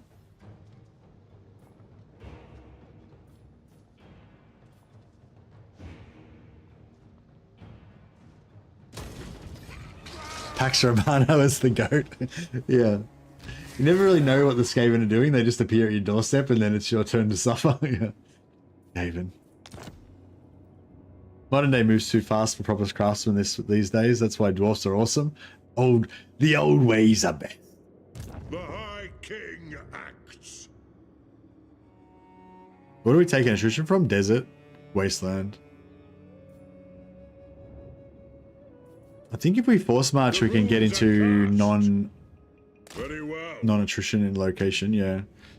So if we want to minimize our grudges, so when you're getting towards the end of your age of reckoning, you want to minimize your border contact with factions that have a high amount of grudges. So with we're not gonna be able to minimize our contact with Stretch with Quick probably. Maybe we'll see how it goes. But like for example, Draz, you know, we can make sure we don't have any contact with Draz anyway. See, we've blocked him off with the Zul. Yeah, these guys, there's shitloads of grudges in the Dragon Isles and stuff. Well, there's not shitloads, but there's some. So you know, if we get rid of this settlement, then we're not connected to any of these grudges in the Dragon Isles, you know. Or if I take this settlement next time, I'm going to be then in contact with Gorst, and I'm going to have all these grudges. But if I just sell those two regions to Imric, then I won't have any grudges. I won't get any of those grudges calculated, and then I can, you know, or I can sell them to like Greasus, and then immediately, and just for the one turn when the Nolengrom, when the Age of Reckoning gets calculated, and then as soon as that happens, then I just take them back off Greasus and carry on, you know. Yeah, so here's the problem. We've got contact with Grimgor, and we're going to get all Grimgor's grudges, unless I take that settlement and then sell it to somebody, or I sell World's Edge Archway to somebody. But anyway, so over here, what I was thinking about doing is I could sell Iron Rock and also Vallea's Sorrow to Scrag just on the last turn before this happens, and then as soon as the turn clicks over, we just take it both back, and then that would block me off, so I wouldn't be getting calculated with Gorbad's grudges. But I mean, Gorbad doesn't have that much left now, but he's got, you know, he's probably got 800, 900, he's probably got 1,000 or 2,000 maybe. So if we could block that off, but I was thinking if we can take this settlement, Bitterstone Mine, and then just sell that to Scrag on the last turn, then I don't have to sell any of my other stuff, you know, because it's all blocked off from him.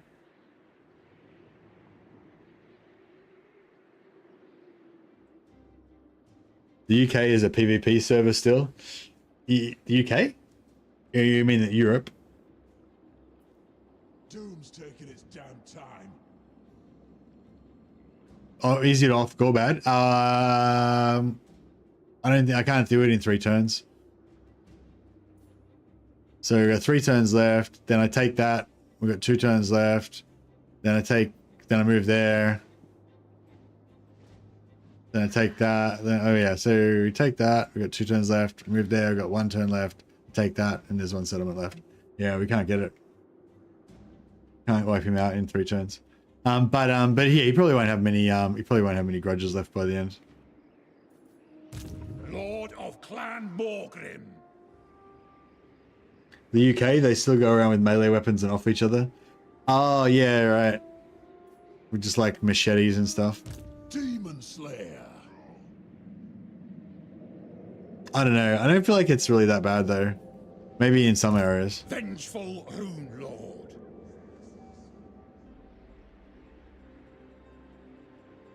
My clan. Word will reach him if I fall. London is a giant self-devouring golden corpse, but the rest of the country is fine. Yeah.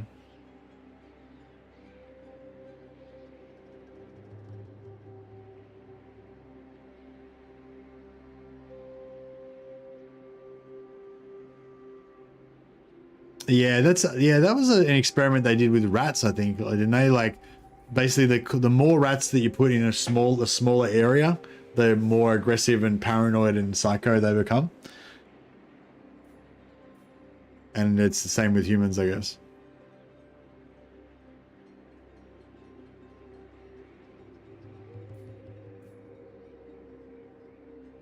I'll get on it.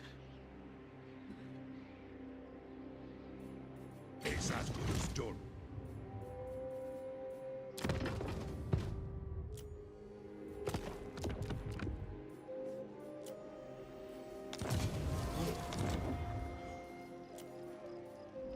Let's take the highest level ones all the time and try to keep leveling them up.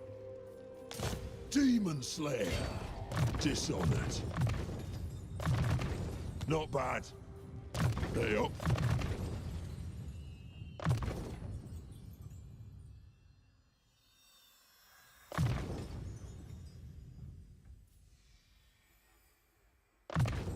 If it speeds me Doom, I'm for it. Demon Slayer. To Doom, then. Armed and ready. Oh yeah, so you put a point in, then you just change the details, and then you can just respec straight away. It's slightly quicker than if you exit out into the campaign map. It kind of has to load the map again or something. There's a little extra pause, so it's slightly quicker just to switch back and forth, like that.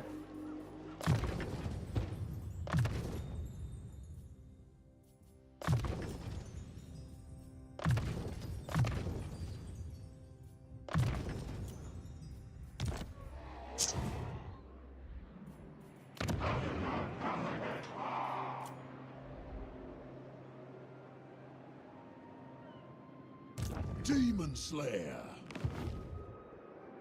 All right, I think it's all coming together.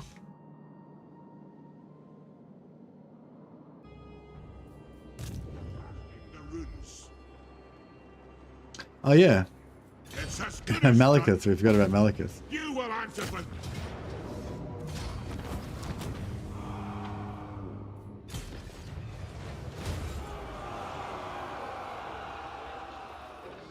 Yes.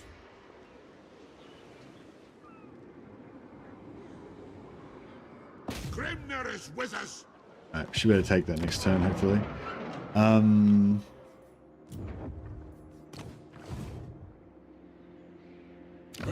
Slaughtermaster's ingredient is another Slaughtermaster's ally.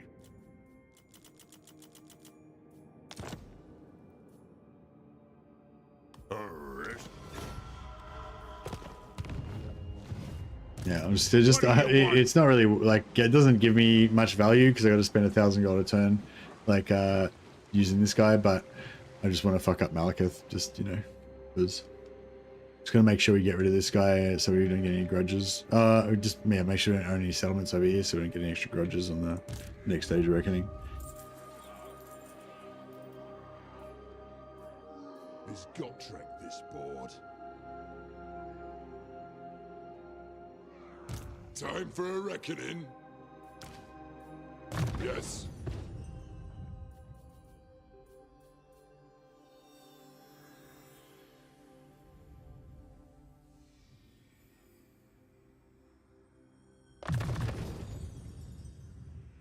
Yeah, I don't know.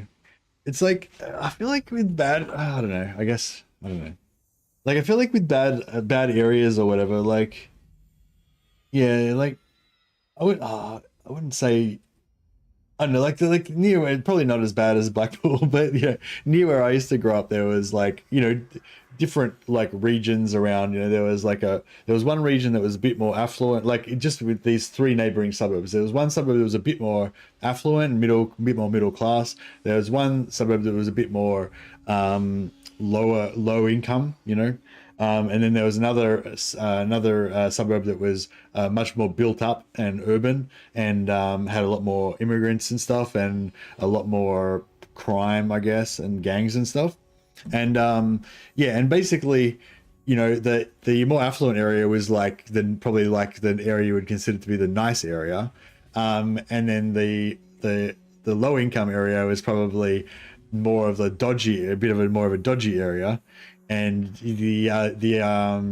the more built up area would be considered could be considered more dangerous, especially certain times and days and stuff. But like, it also very much depended on who you ran into, because some of the same people were operating in all three of those areas, and there was some pretty fucking bad dudes going around you wouldn't want to run into, like you could run into those guys and get into a bad situation even if you didn't have anything to do with them or know them or anything, you know what I mean? But like, do you know what I mean? But you could walk through the part of the more dangerous area, you could walk through the part of that where the most crimes per capita happen, in the middle of the day on, a Wednesday or whatever, and it would be completely normal and nothing would happen, or anything, but then again, you could be walking there in broad daylight and run into one of those dudes that I was mentioned, and then some shit would definitely go down. But I feel like, I don't know. There's also that factor of like, there's just some fucking nasty pieces of work around, like I've run into some pretty nasty people, and it's, you don't really notice them, you don't really necessarily know that in amongst all the people that are kind of normal, there's some real fucking units wandering around, you know what I mean? Like, that should not be on the street at all, you know? That just belong in maximum security prison somewhere, you know? And yeah.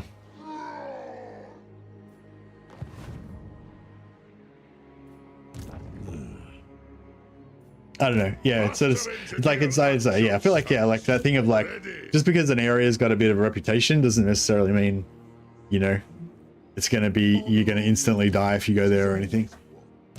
Death Seeker. What? Better wheels, lad.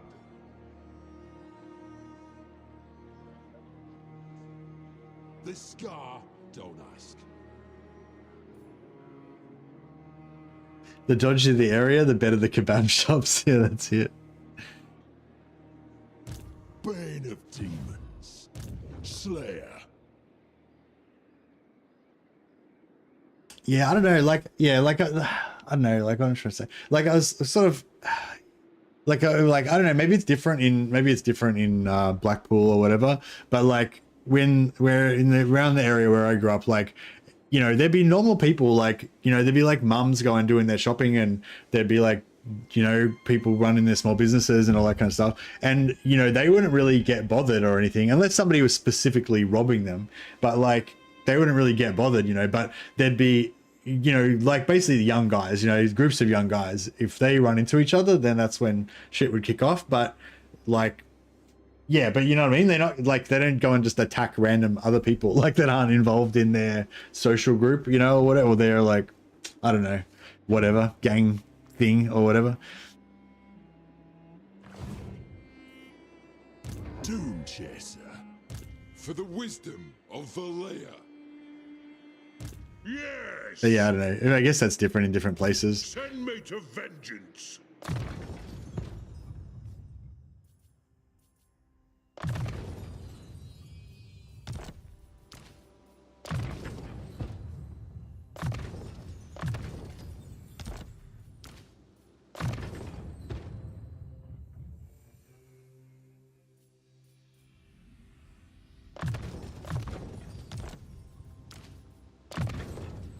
Yeah, I feel like this keeps kind of screwing up again. See, I've lost my see, it keeps like resetting. Like when I activate that guy to put on sharpening, it deactivates this guy's scouting. But then when I put a point in something or other, then it puts his scouting back on again. It's like, yeah, kind of weird.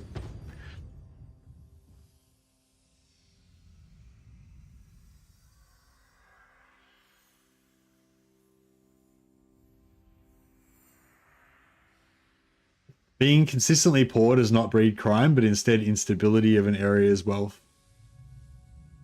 Not sure what that means. But yeah, I don't know. I guess I was just saying, in my little example or whatever, yeah, there was like the rich, not really rich, but, you know, slightly more middle class area, the like more lower class area, and then there was like the more built up area. And out of those three, the more built up area was definitely the more violent, I would say. But like, there was some violence in all areas, but yeah, like I think just having more different people close together in a small area, so this tends to like make more crime, hey?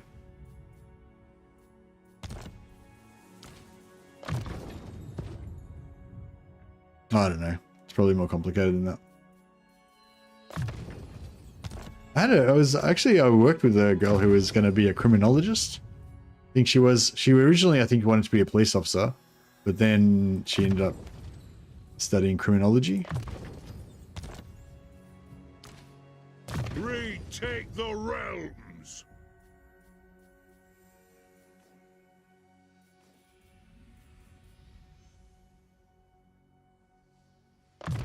Which you'd think would be really interesting to talk to her about, but it wasn't at all.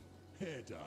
Squid is good. Summon me if you dare. They up. My axe thirsts for war. What?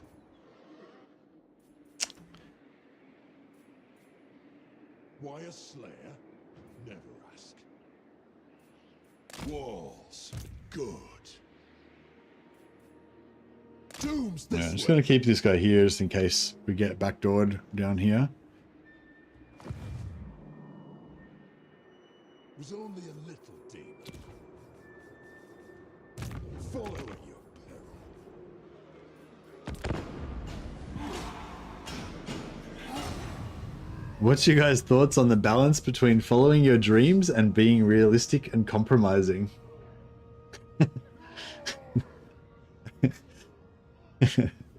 It's definitely, it's reached the philosophy phase, hasn't it? Sorry guys. Do not That's probably my sully fault. presence any longer than you must.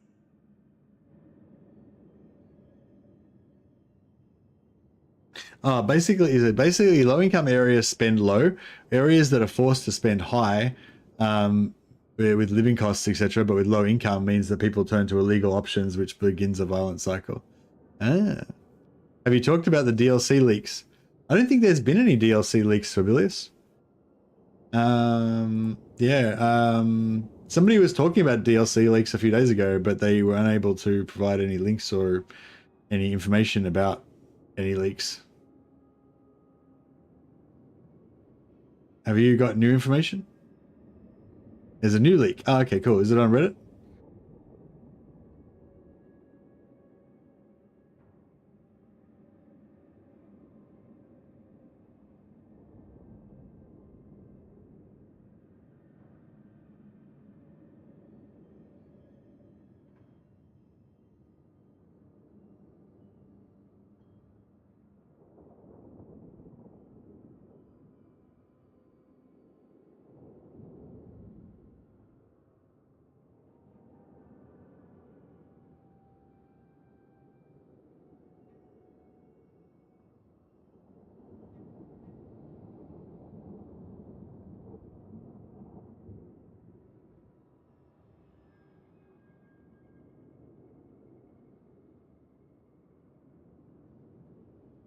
Do you know the name of the thread on Reddit?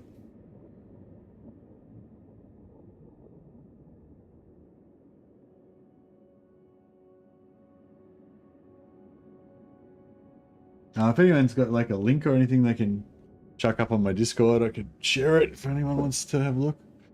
Yeah, I don't know. I had a look on Reddit. I couldn't see anything, but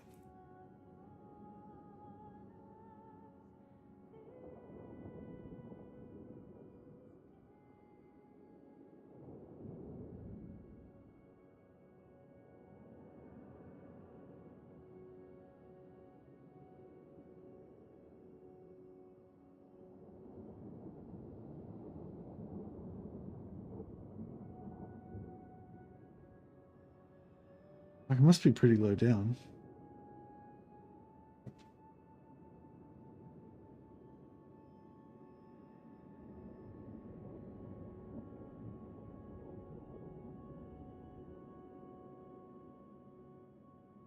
Yeah, I don't know. If anyone finds a link or anything, let me, maybe chuck it up on my Discord and I can have a look. I would be interested. Grimgore declared war on me, yeah.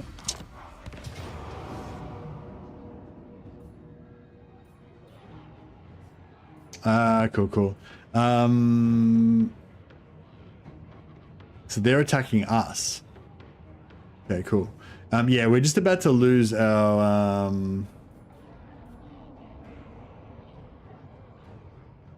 yeah, we're just about to lose this army in 2 turns anyway, so I'm just going to take the auto.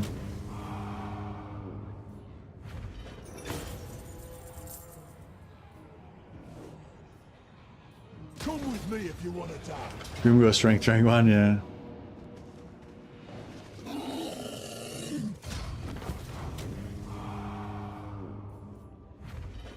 The ancestors.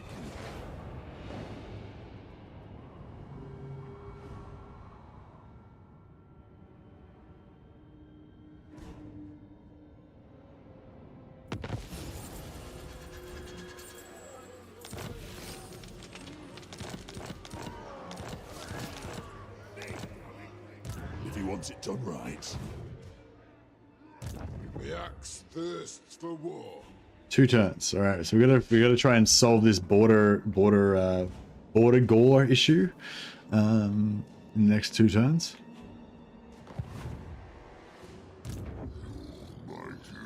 Yeah, Grimgor's about to rip through our allies up there. Master of runecraft. I hope.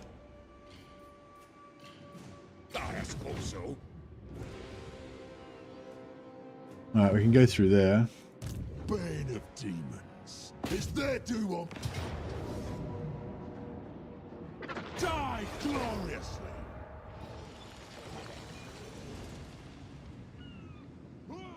Chasm, chasm, chasm, ha! If you say so, beardling. Casting the runes. I'm going.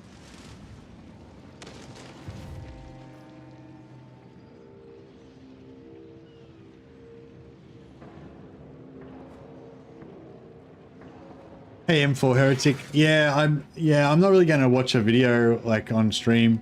But I was more interested in like the original source, like if they cite where they got the information from in the video, so we can go and have a look at the original source, or or if there's a Reddit thing or something that collects or has links or anything,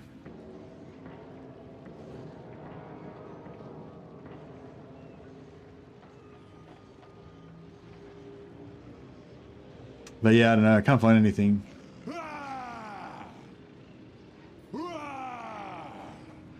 I'll die yet. But yeah, a lot of times people say there's leaks, but it's not really leaks. It's really rumors or, whatever, and it's like, I don't know. I'd rather just like look at the information myself and decide whether it's actually a leak or not. Quickly, I've an oath to fulfill. It's called offline. Oh, so the video is the original source. There's no other source apart from the video. Oh, well, yeah, cool. Well, you guys can just watch the video yourself then, I guess. I'm not going to watch the video and, review it or whatever.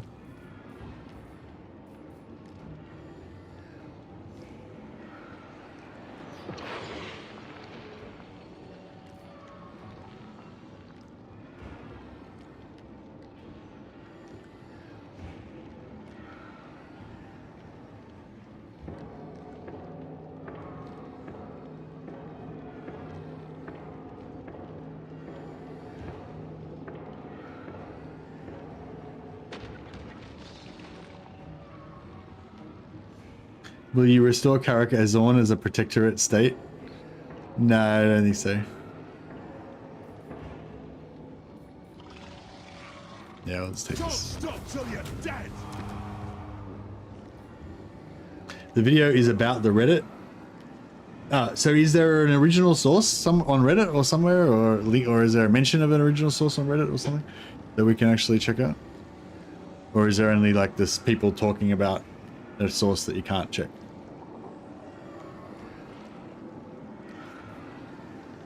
Bit of this, bit of that. Bit of this, bit of that. Death Seeker. Good, good. I am in need of more husks for my hordes.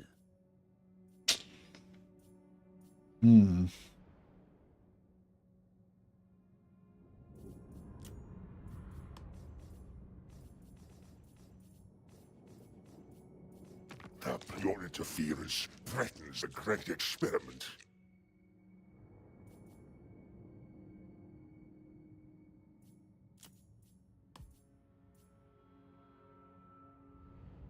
Alright, I'll peace out with Ugarth. And we'll... Yeah, I think we'll sell Pig Barter to Caravan of the Blue Roses. Peace. Your words cannot change it. We wouldn't get much money for it anyway, because Imric's broke.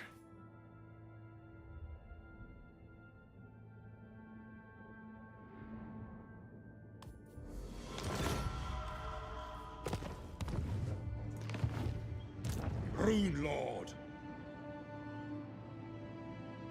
I should have... Fuck, I should have kept him there, but that's right. Any grudges crossed off? Can I help you? What do you want?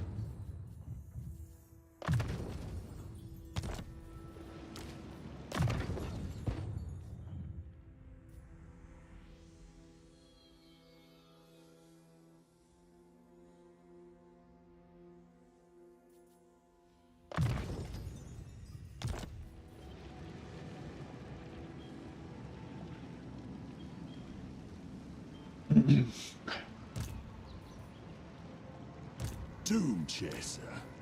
Dishonored. Gonna need a rememberer for this. Yeah, yeah. I mean, a lot of the leaks they're not really like a lot of that leak sort of content. It's not really like My anger burns bright. I don't know what to say. It's not like it's like investigative journalism. You know what I mean? It's just entertainment. It's essentially just like speculation, ghost stories and shit. You know. Demon Slayer. Let us find our depths. Worth checking for pennies. Hey up. Who are you? The Eye King?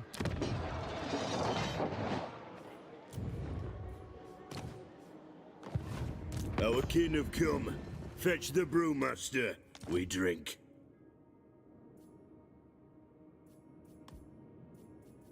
Very well.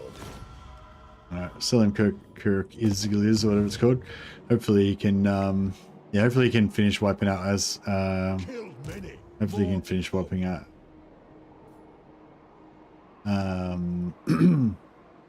what's his name by himself. Being dishonest to the masses makes money the world we live in. Well, yeah, I don't know. I mean, yeah, I don't know. Like, I think, like, I don't know what I'm trying to say. Like, if you've got a story like that and it's exciting and interesting and stuff like that, like as a YouTuber, like it's worth it to share it because people will find that really interesting and be entertained by it and stuff like that, you know. And that's kind of your job as a YouTuber, you know. So, but that doesn't. But from our point of view, if we, you know, aren't interested in that, but we only want actual hard information that's actually worthwhile, like if essentially you see that as a waste of your time unless you can verify the information, then you just ignore it. You know, so it's like, it's kind of like a harmless, I feel like it's like, do you know what I mean? Like if you want to go down the rabbit hole of just like imagining and speculating and a whole bunch of whatever, then like, yeah, then it's there for you to engage with, you know. But like, it's not like, I don't know, it's not like they're trying to trick you or whatever. They're just like, hey, I heard this cool story about all this stuff, here's the story, you know. It's up to you whether you think it's, you know, whether you believe it or not. It's not like they're trying to like trick you into giving you all their life savings or some shit, you know what I mean? Like it's just, but it's just you know, it's just like when you're like looking at shorts, when you're looking at shorts on YouTube and there's one of those clips of like, you know, female athletes having wardrobe slip-ups during high jump or some shit, and you're like it's like, is it going to be an effective use of my time to investigate this video to find out if these wardrobe slip-ups are as interesting as they appear? It's like, yeah, probably not. Anad? It is time. As the High King commands. Slayer. Everyone is saying high elves are a bolted on certainty for Slaanesh DLC. I guess it would be similar to Elspeth and Temaghan going together, right? Yeah, I think that it's yeah, I think Slaanesh and high elves just kind of go together really, and dark elves as well, kind of, yeah. Farmer Maggot said he just reported what he was told, and I suspect it was true at the time. He made that clear, and it doesn't have any control over CA changing their plans. Yeah, exactly. Yeah. Yeah, it's the same with Legends. It's the same with Legends leaks when he did a while ago. Like the leaks that Legend did. I'm sure that he was passing on information that he was given in good faith, and I reckon it's pretty likely that the information he was given was correct in some sense as well. But it's like, you can imagine at like a company like CA, like they would have meetings all the time about different content that they were planning on doing, and then they would have artists do like concept sketches for that art, and then like maybe that would go ahead, or maybe even a team would start working on it, but then at a later time they would switch to something else. But then that first thing, they might come back and do it later on, but it might not be, it might get moved back in, you know what I mean? Like everything's like probably pretty fluid, you know, until they get to the point where shit's like nearly finished, you know, like it's, you know, it's pretty fluid. So it's like, you know, like all that stuff that Legend leaked, like yeah, I'm sure that was based on, you know, true information, but it doesn't necessarily mean like just because the concept sketches or the plans or whatever existed doesn't mean that that was ever going to actually come to fruition or whatever. So yeah, if it's similar to that, like yeah, that's yeah. But what I'm saying is like you as a YouTuber, you've got that story that you can pass on that people are going to find interesting, but it's not like, yeah, it's not like if you were asking people to invest their life savings, then you would feel like you have a responsibility to make sure it's a sure thing and they're definitely not going to lose their money and it's definitely going to be a good investment. But you know, but it's not, that's not the scenario, you know. It's just like, oh yeah, I found out about a thing, it's pretty interesting, you know. Don't invest your life savings into it, but you might want to have a check this out, you know. Make your own conclusions, kind of thing.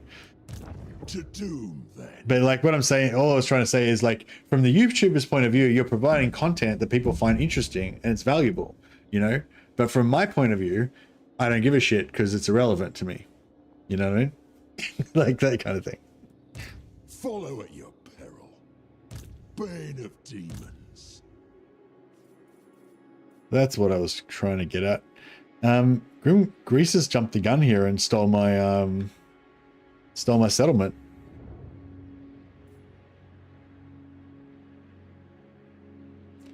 The video about the leak for future content, I found the Reddit link. Oh yeah, you can chuck it on my Discord if you want. Battle Droid. Legend was fed bait to find out who was leaking stuff. There was lots of leaks until Legend made that video. I don't know. I feel like the whole thing of finding the rat started after Legend started leaking stuff.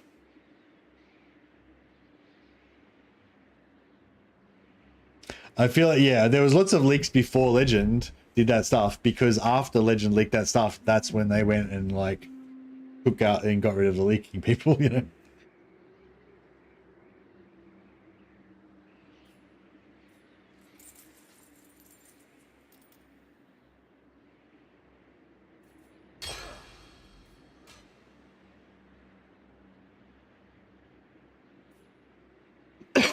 Excuse me. I'm getting very fucking distracted from this campaign. All right, maybe I'll just click on the little next thing and it'll tell me what to do. Grimnir's axe thirsts.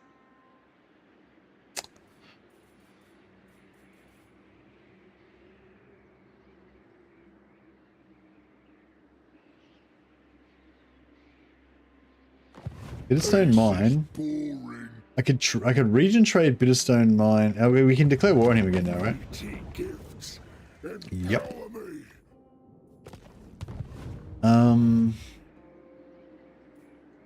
It is time. Grudges will be settled. The throng agrees. As the High King commands. Ready. What? Nigh. Move! Let us begin. For clan honor. Let us begin.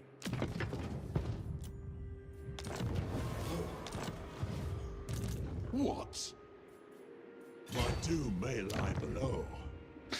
This guy's Grungy Lord. I might just get another Grungy Lord up here so we can further subsidize our building efforts. And we'll get the Oath Gold going again.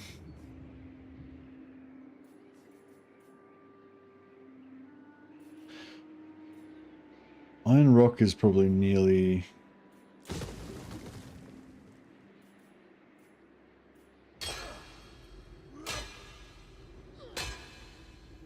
Oh, you chucked it up on the Discord? If you're ever trying to link stuff for me in Discord, just write at Mercy the Mad. Then it'll pop up for me. Because I'm looking in general and I don't see anything.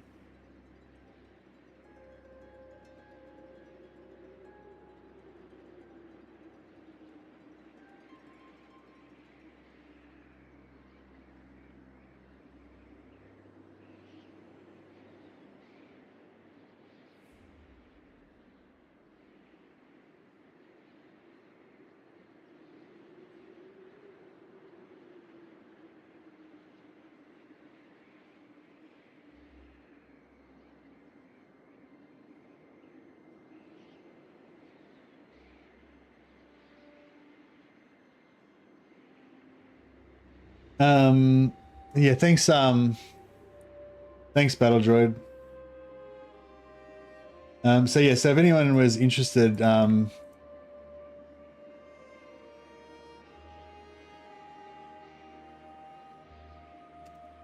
anyone was interested, this is the leaks link.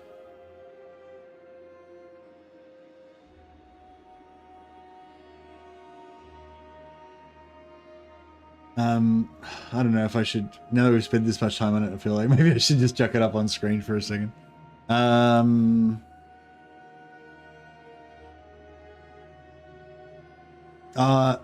it's alright. I don't know. I don't know. Is it interesting to discuss leaks?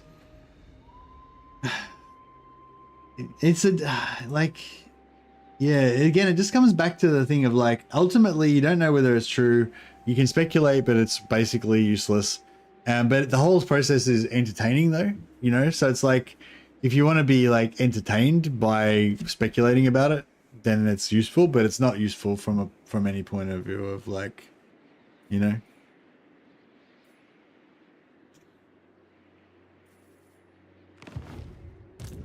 To doom, then. What's the gist of the leak? The link is right there, RF. I just linked it in chat. I haven't read it. My clan. Word will reach him if I fall. The Damas Kron drives you on.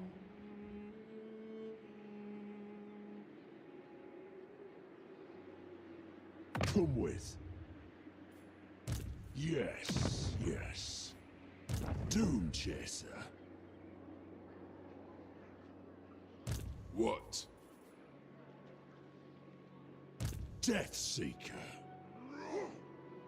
There be demons, I hope. Bane of demons. Alright. Get rid of this guy. To be honest, I always thought it would be High Elves, Dark Elves, and Slanesh. Yeah, High Elves, Dark Elves, and Slanesh just kind of seems right, doesn't it? It's like kind of makes sense. So yeah, so but so the gist of the leak is that it's going to be High Elves, Slanesh, and Norska.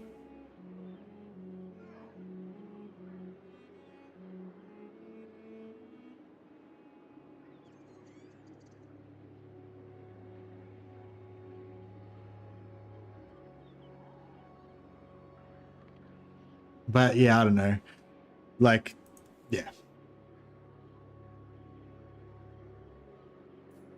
It's like, I think it's similar to the Legend DLC where it's, you know, it's just like a thing that maybe was once going to happen. It may still happen, but it may be changed. And it's like, you know, it may have been never been true in the first place. And, you know, so it's like, yeah.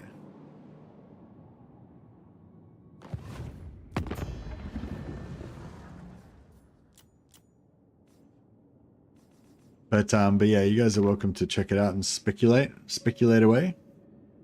Thanks, Battle Droid, for providing the link. I never believe leaks. I think they're dumb. I don't know. I just feel like leaks like this are going to be very similar to the Legend leaks, where, you know, it's like, yeah, they may have been true at some point. It probably was discussed in a meeting.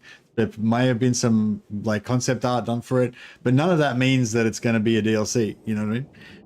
And or even like there could be a leak that's 100,000% true, and then Creative Assembly just pivots and changes what they're going to do, you know, which I suspect maybe they did after the Legend leaks. They actually just pivoted because they didn't like the feedback they were getting on the leaks. Maybe they even leaked it themselves so they could get feedback before they went ahead with it. Who knows? But yeah, but my point is like, yeah, unless the leaks are like, this is coming out tomorrow, it's like, yeah, anything that's like talking about shit that's going to happen in 3 months, like, bro, you know what I mean? Like, even if we had the absolute roadmap for the next 6 months, like, I'd say there's an extremely high chance that it'll all get changed before then anyway.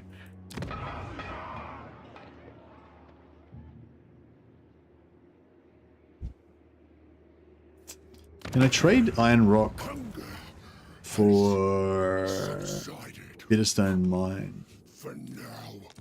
Yep. The 5,000 gold.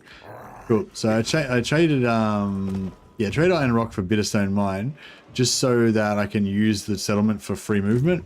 So now I can move straight through that settlement and get further in here, and plus we can get replenishment on the way through.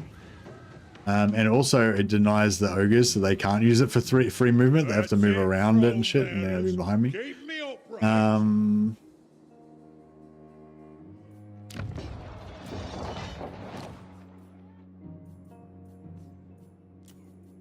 For the wisdom of the way. There are threats to the caravan close.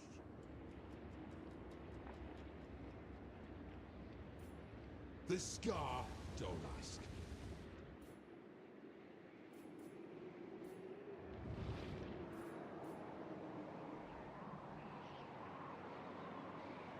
To doom, then.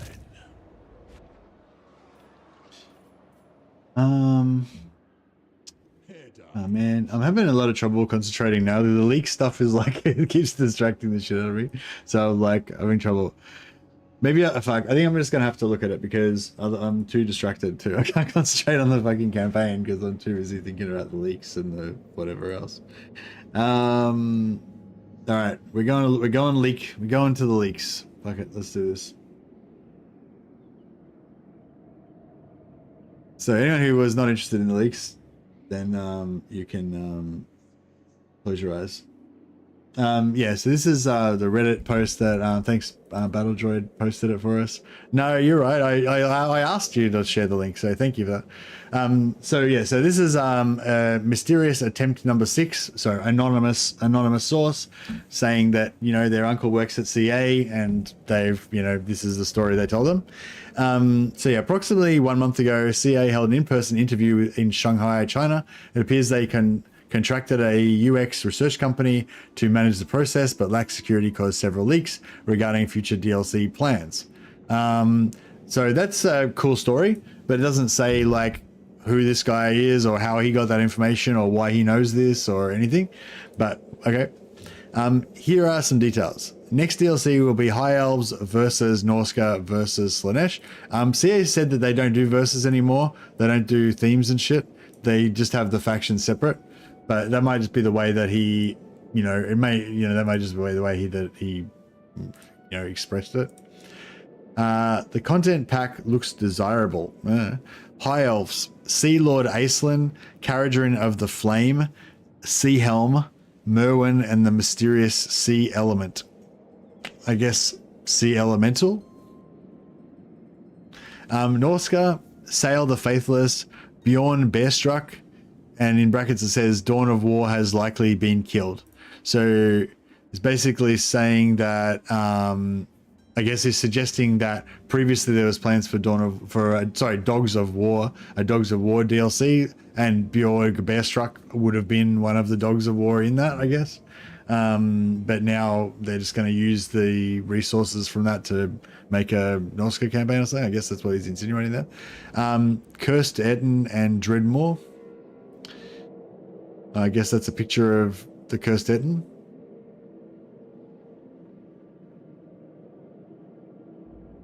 Is this meant to be official, like...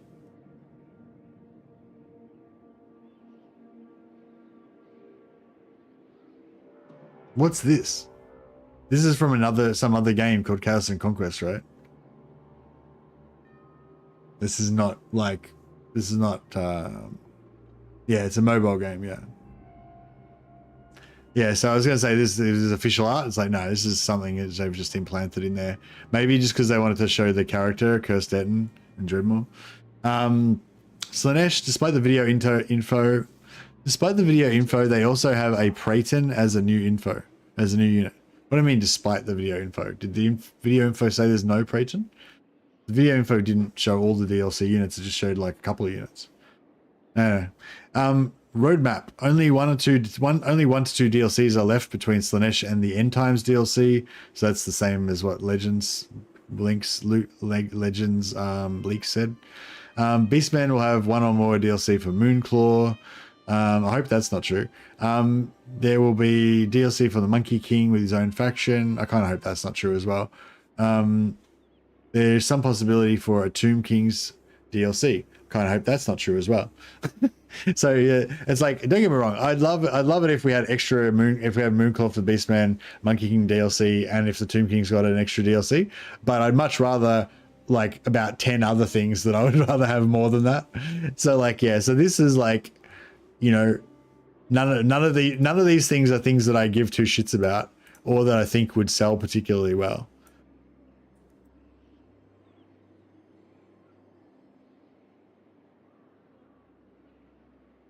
Yeah, I don't know. I feel like if this is what CA was really planning, I feel like they're not planning on making any money, you know?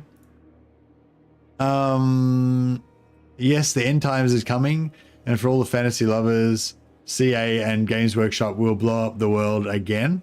The DLC will be a 5-faction content pack, with the price being higher than a normal pack. The planned races are Skaven with Thanquol, Empire with Midland, Cathay, Nagash, and Chaos. Blotkin. CA is testing some gameplay changes for the map in the final DLC. For example, releasing the Great Vortex will cause Ulthuan to disappear from the map. That actually sounds kind of cool. I don't know. I'm actually kind of sounding kind of cool. Like, it'd be kind of cool if like the map starts off as normal, but then like the end times kind of plays out and Ulthuan gets like blown up and, you know, I don't know. I mean, part of me thinks that actually does sound cool. Although I'm kind of very much of I like the idea that the Warhammer world exists in a perpetual state of like almost being destroyed, but never actually quite gets there. I hope that when the Monkey King DLC comes out, you will make a monkey badge. A monkey badge? Oh, for YouTube.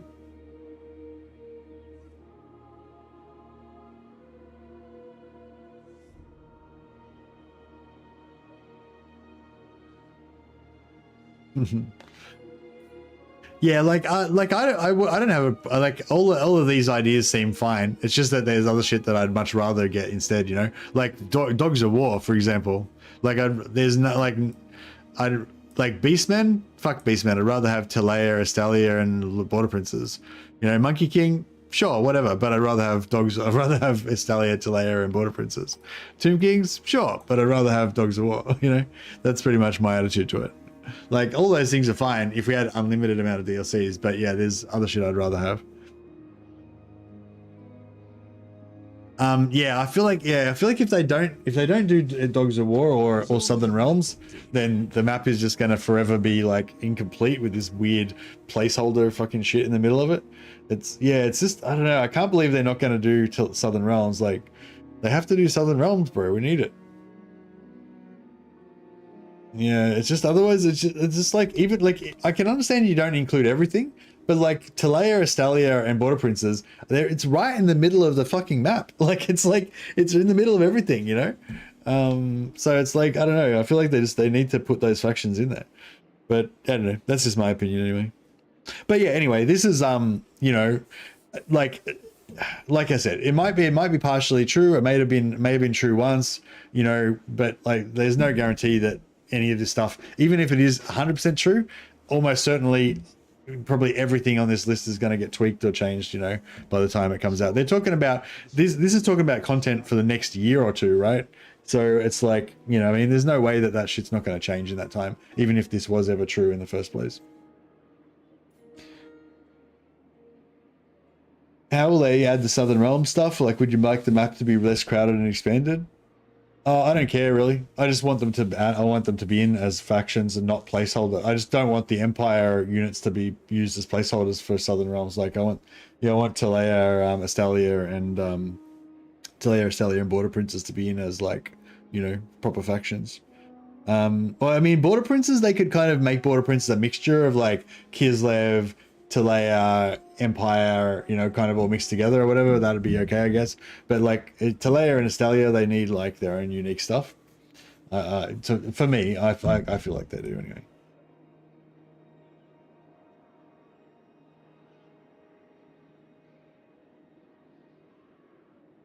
Legend leaked that Monkey King would be part of Cathay. Yeah, I mean, Monkey King seems pretty popular, so yeah. Hey, Bestian, love your videos, and we need Dogs of War in Warhammer 3. I agree. We need Dogs of War. Yeah, I don't know. Like with the end, like on the one time with the whole idea of the End Times DLC, like Legend also leaked the End Times DLC, and yeah, like on the one hand, like I said, I like the whole like Warhammer totally permanently in the 5 minutes to midnight type of scenario where it's on the verge of destruction but never quite gets destroyed. But having said that, if you wanted to do like a really big ultimate finale type thing for Warhammer Total War, then it would be pretty cool having like the end times stuff like they described, I guess. And also I can kind of understand Graham's Workshop trying to force them to fucking do that shit so that they can basically, because if they don't do the end times at the end, then it's basically like Creative Assembly have proved that that Warhammer Fantasy is more popular than Age of Sigmar, and that basically they should never have done that shit. But if Game Workshop forces them to blow up the world as well, then basically that means that Creative Assembly's version is just the same as Games Workshop's version. So there's no like there's no contrast or argument between which one is better or whatever. They're both the same. Monkey King only ever has a few sentences of lore at all. I'd much rather have stuff that's actually more relevant. Yeah, I'm a bit like that too. It's like the Monkey King could be cool and everything, and you can imagine like lots of other pop culture references and like characters and everything that like you can imagine the Monkey King being a really cool character and having lots of cool stuff and all that sort of shit. But yeah, I like, for me it's just all about the nostalgia. I just want all the shit that I already love about Warhammer to be put into the game, or as much of it as possible. So whenever they talk about putting in some sort of shit that's like not really got any lore or isn't really whatever, then I'm like, yeah, I mean, I don't mind, but I'd rather all the shit I actually love get put in first. That's pretty much it. But whatever.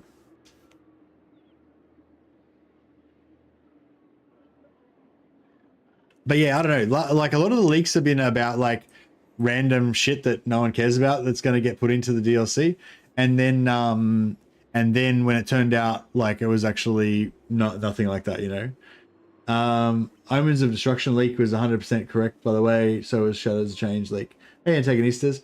Well, before Omens of Destruction came out, Legend leaked a whole bunch of stuff that would have been in Omens of Destruction, and then after that, I feel like they went quiet for a while, and then they fucking rejigged everything, and then they made Omens of Destruction, but they was like, oh, but it's going to take us another 3 months to make it.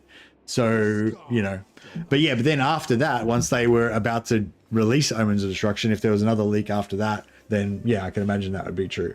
But I'm saying like the original leak, which was Legends leak, which I reckon was true at the time, but then it changed after that.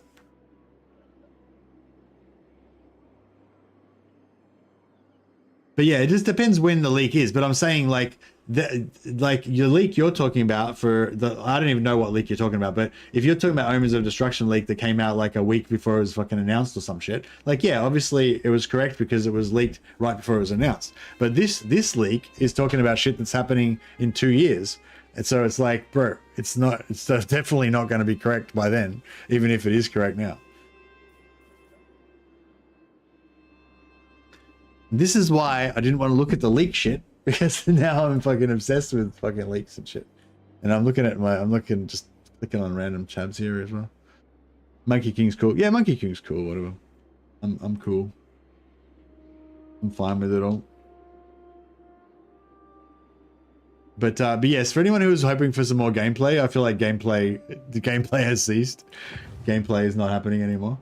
I might actually just wrap up the this for today and play a bit of Bannerlord for anyone who wants to keep hanging around. Because although I'm sure we would get more views if we just sat here and talk about leaks for the next hour or two, I don't think the quality of my commentary on that is really very good. But my quality of my Bannerlord content's pretty good, so let's do that instead. Yeah, I've been playing a lot of Warhammer Bannerlord lately. There's a mod called the Old Realms, which is pretty cool. And and I've been playing a lot of Warhammer Bannerlord in that. But just lately I've been hitting up the vanilla because I've been missing vanilla because I've been playing so much Old Realms Bannerlord. I've been missing vanilla. So we're playing some vanilla Bannerlord, and we're trying to make the ultimate heavy infantry captain. Is the plan. So get all of the captain skills to boost our heavy infantry shield wall as much as we can. That's the mission.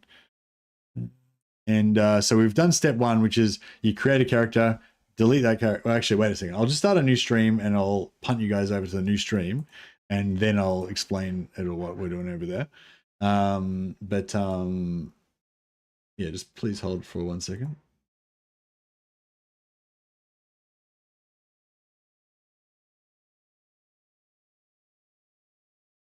Please hold. Okay, so if you're on YouTube, then I'll put the link in the chat there. So just click on this link, and that'll take you to the new stream.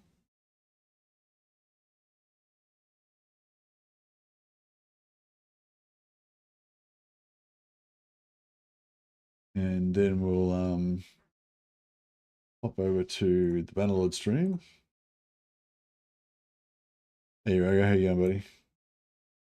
Okay, so pop over to the Bannerlord stream, and new stream is up, and we'll end the old stream, and hopefully you guys will get transferred over.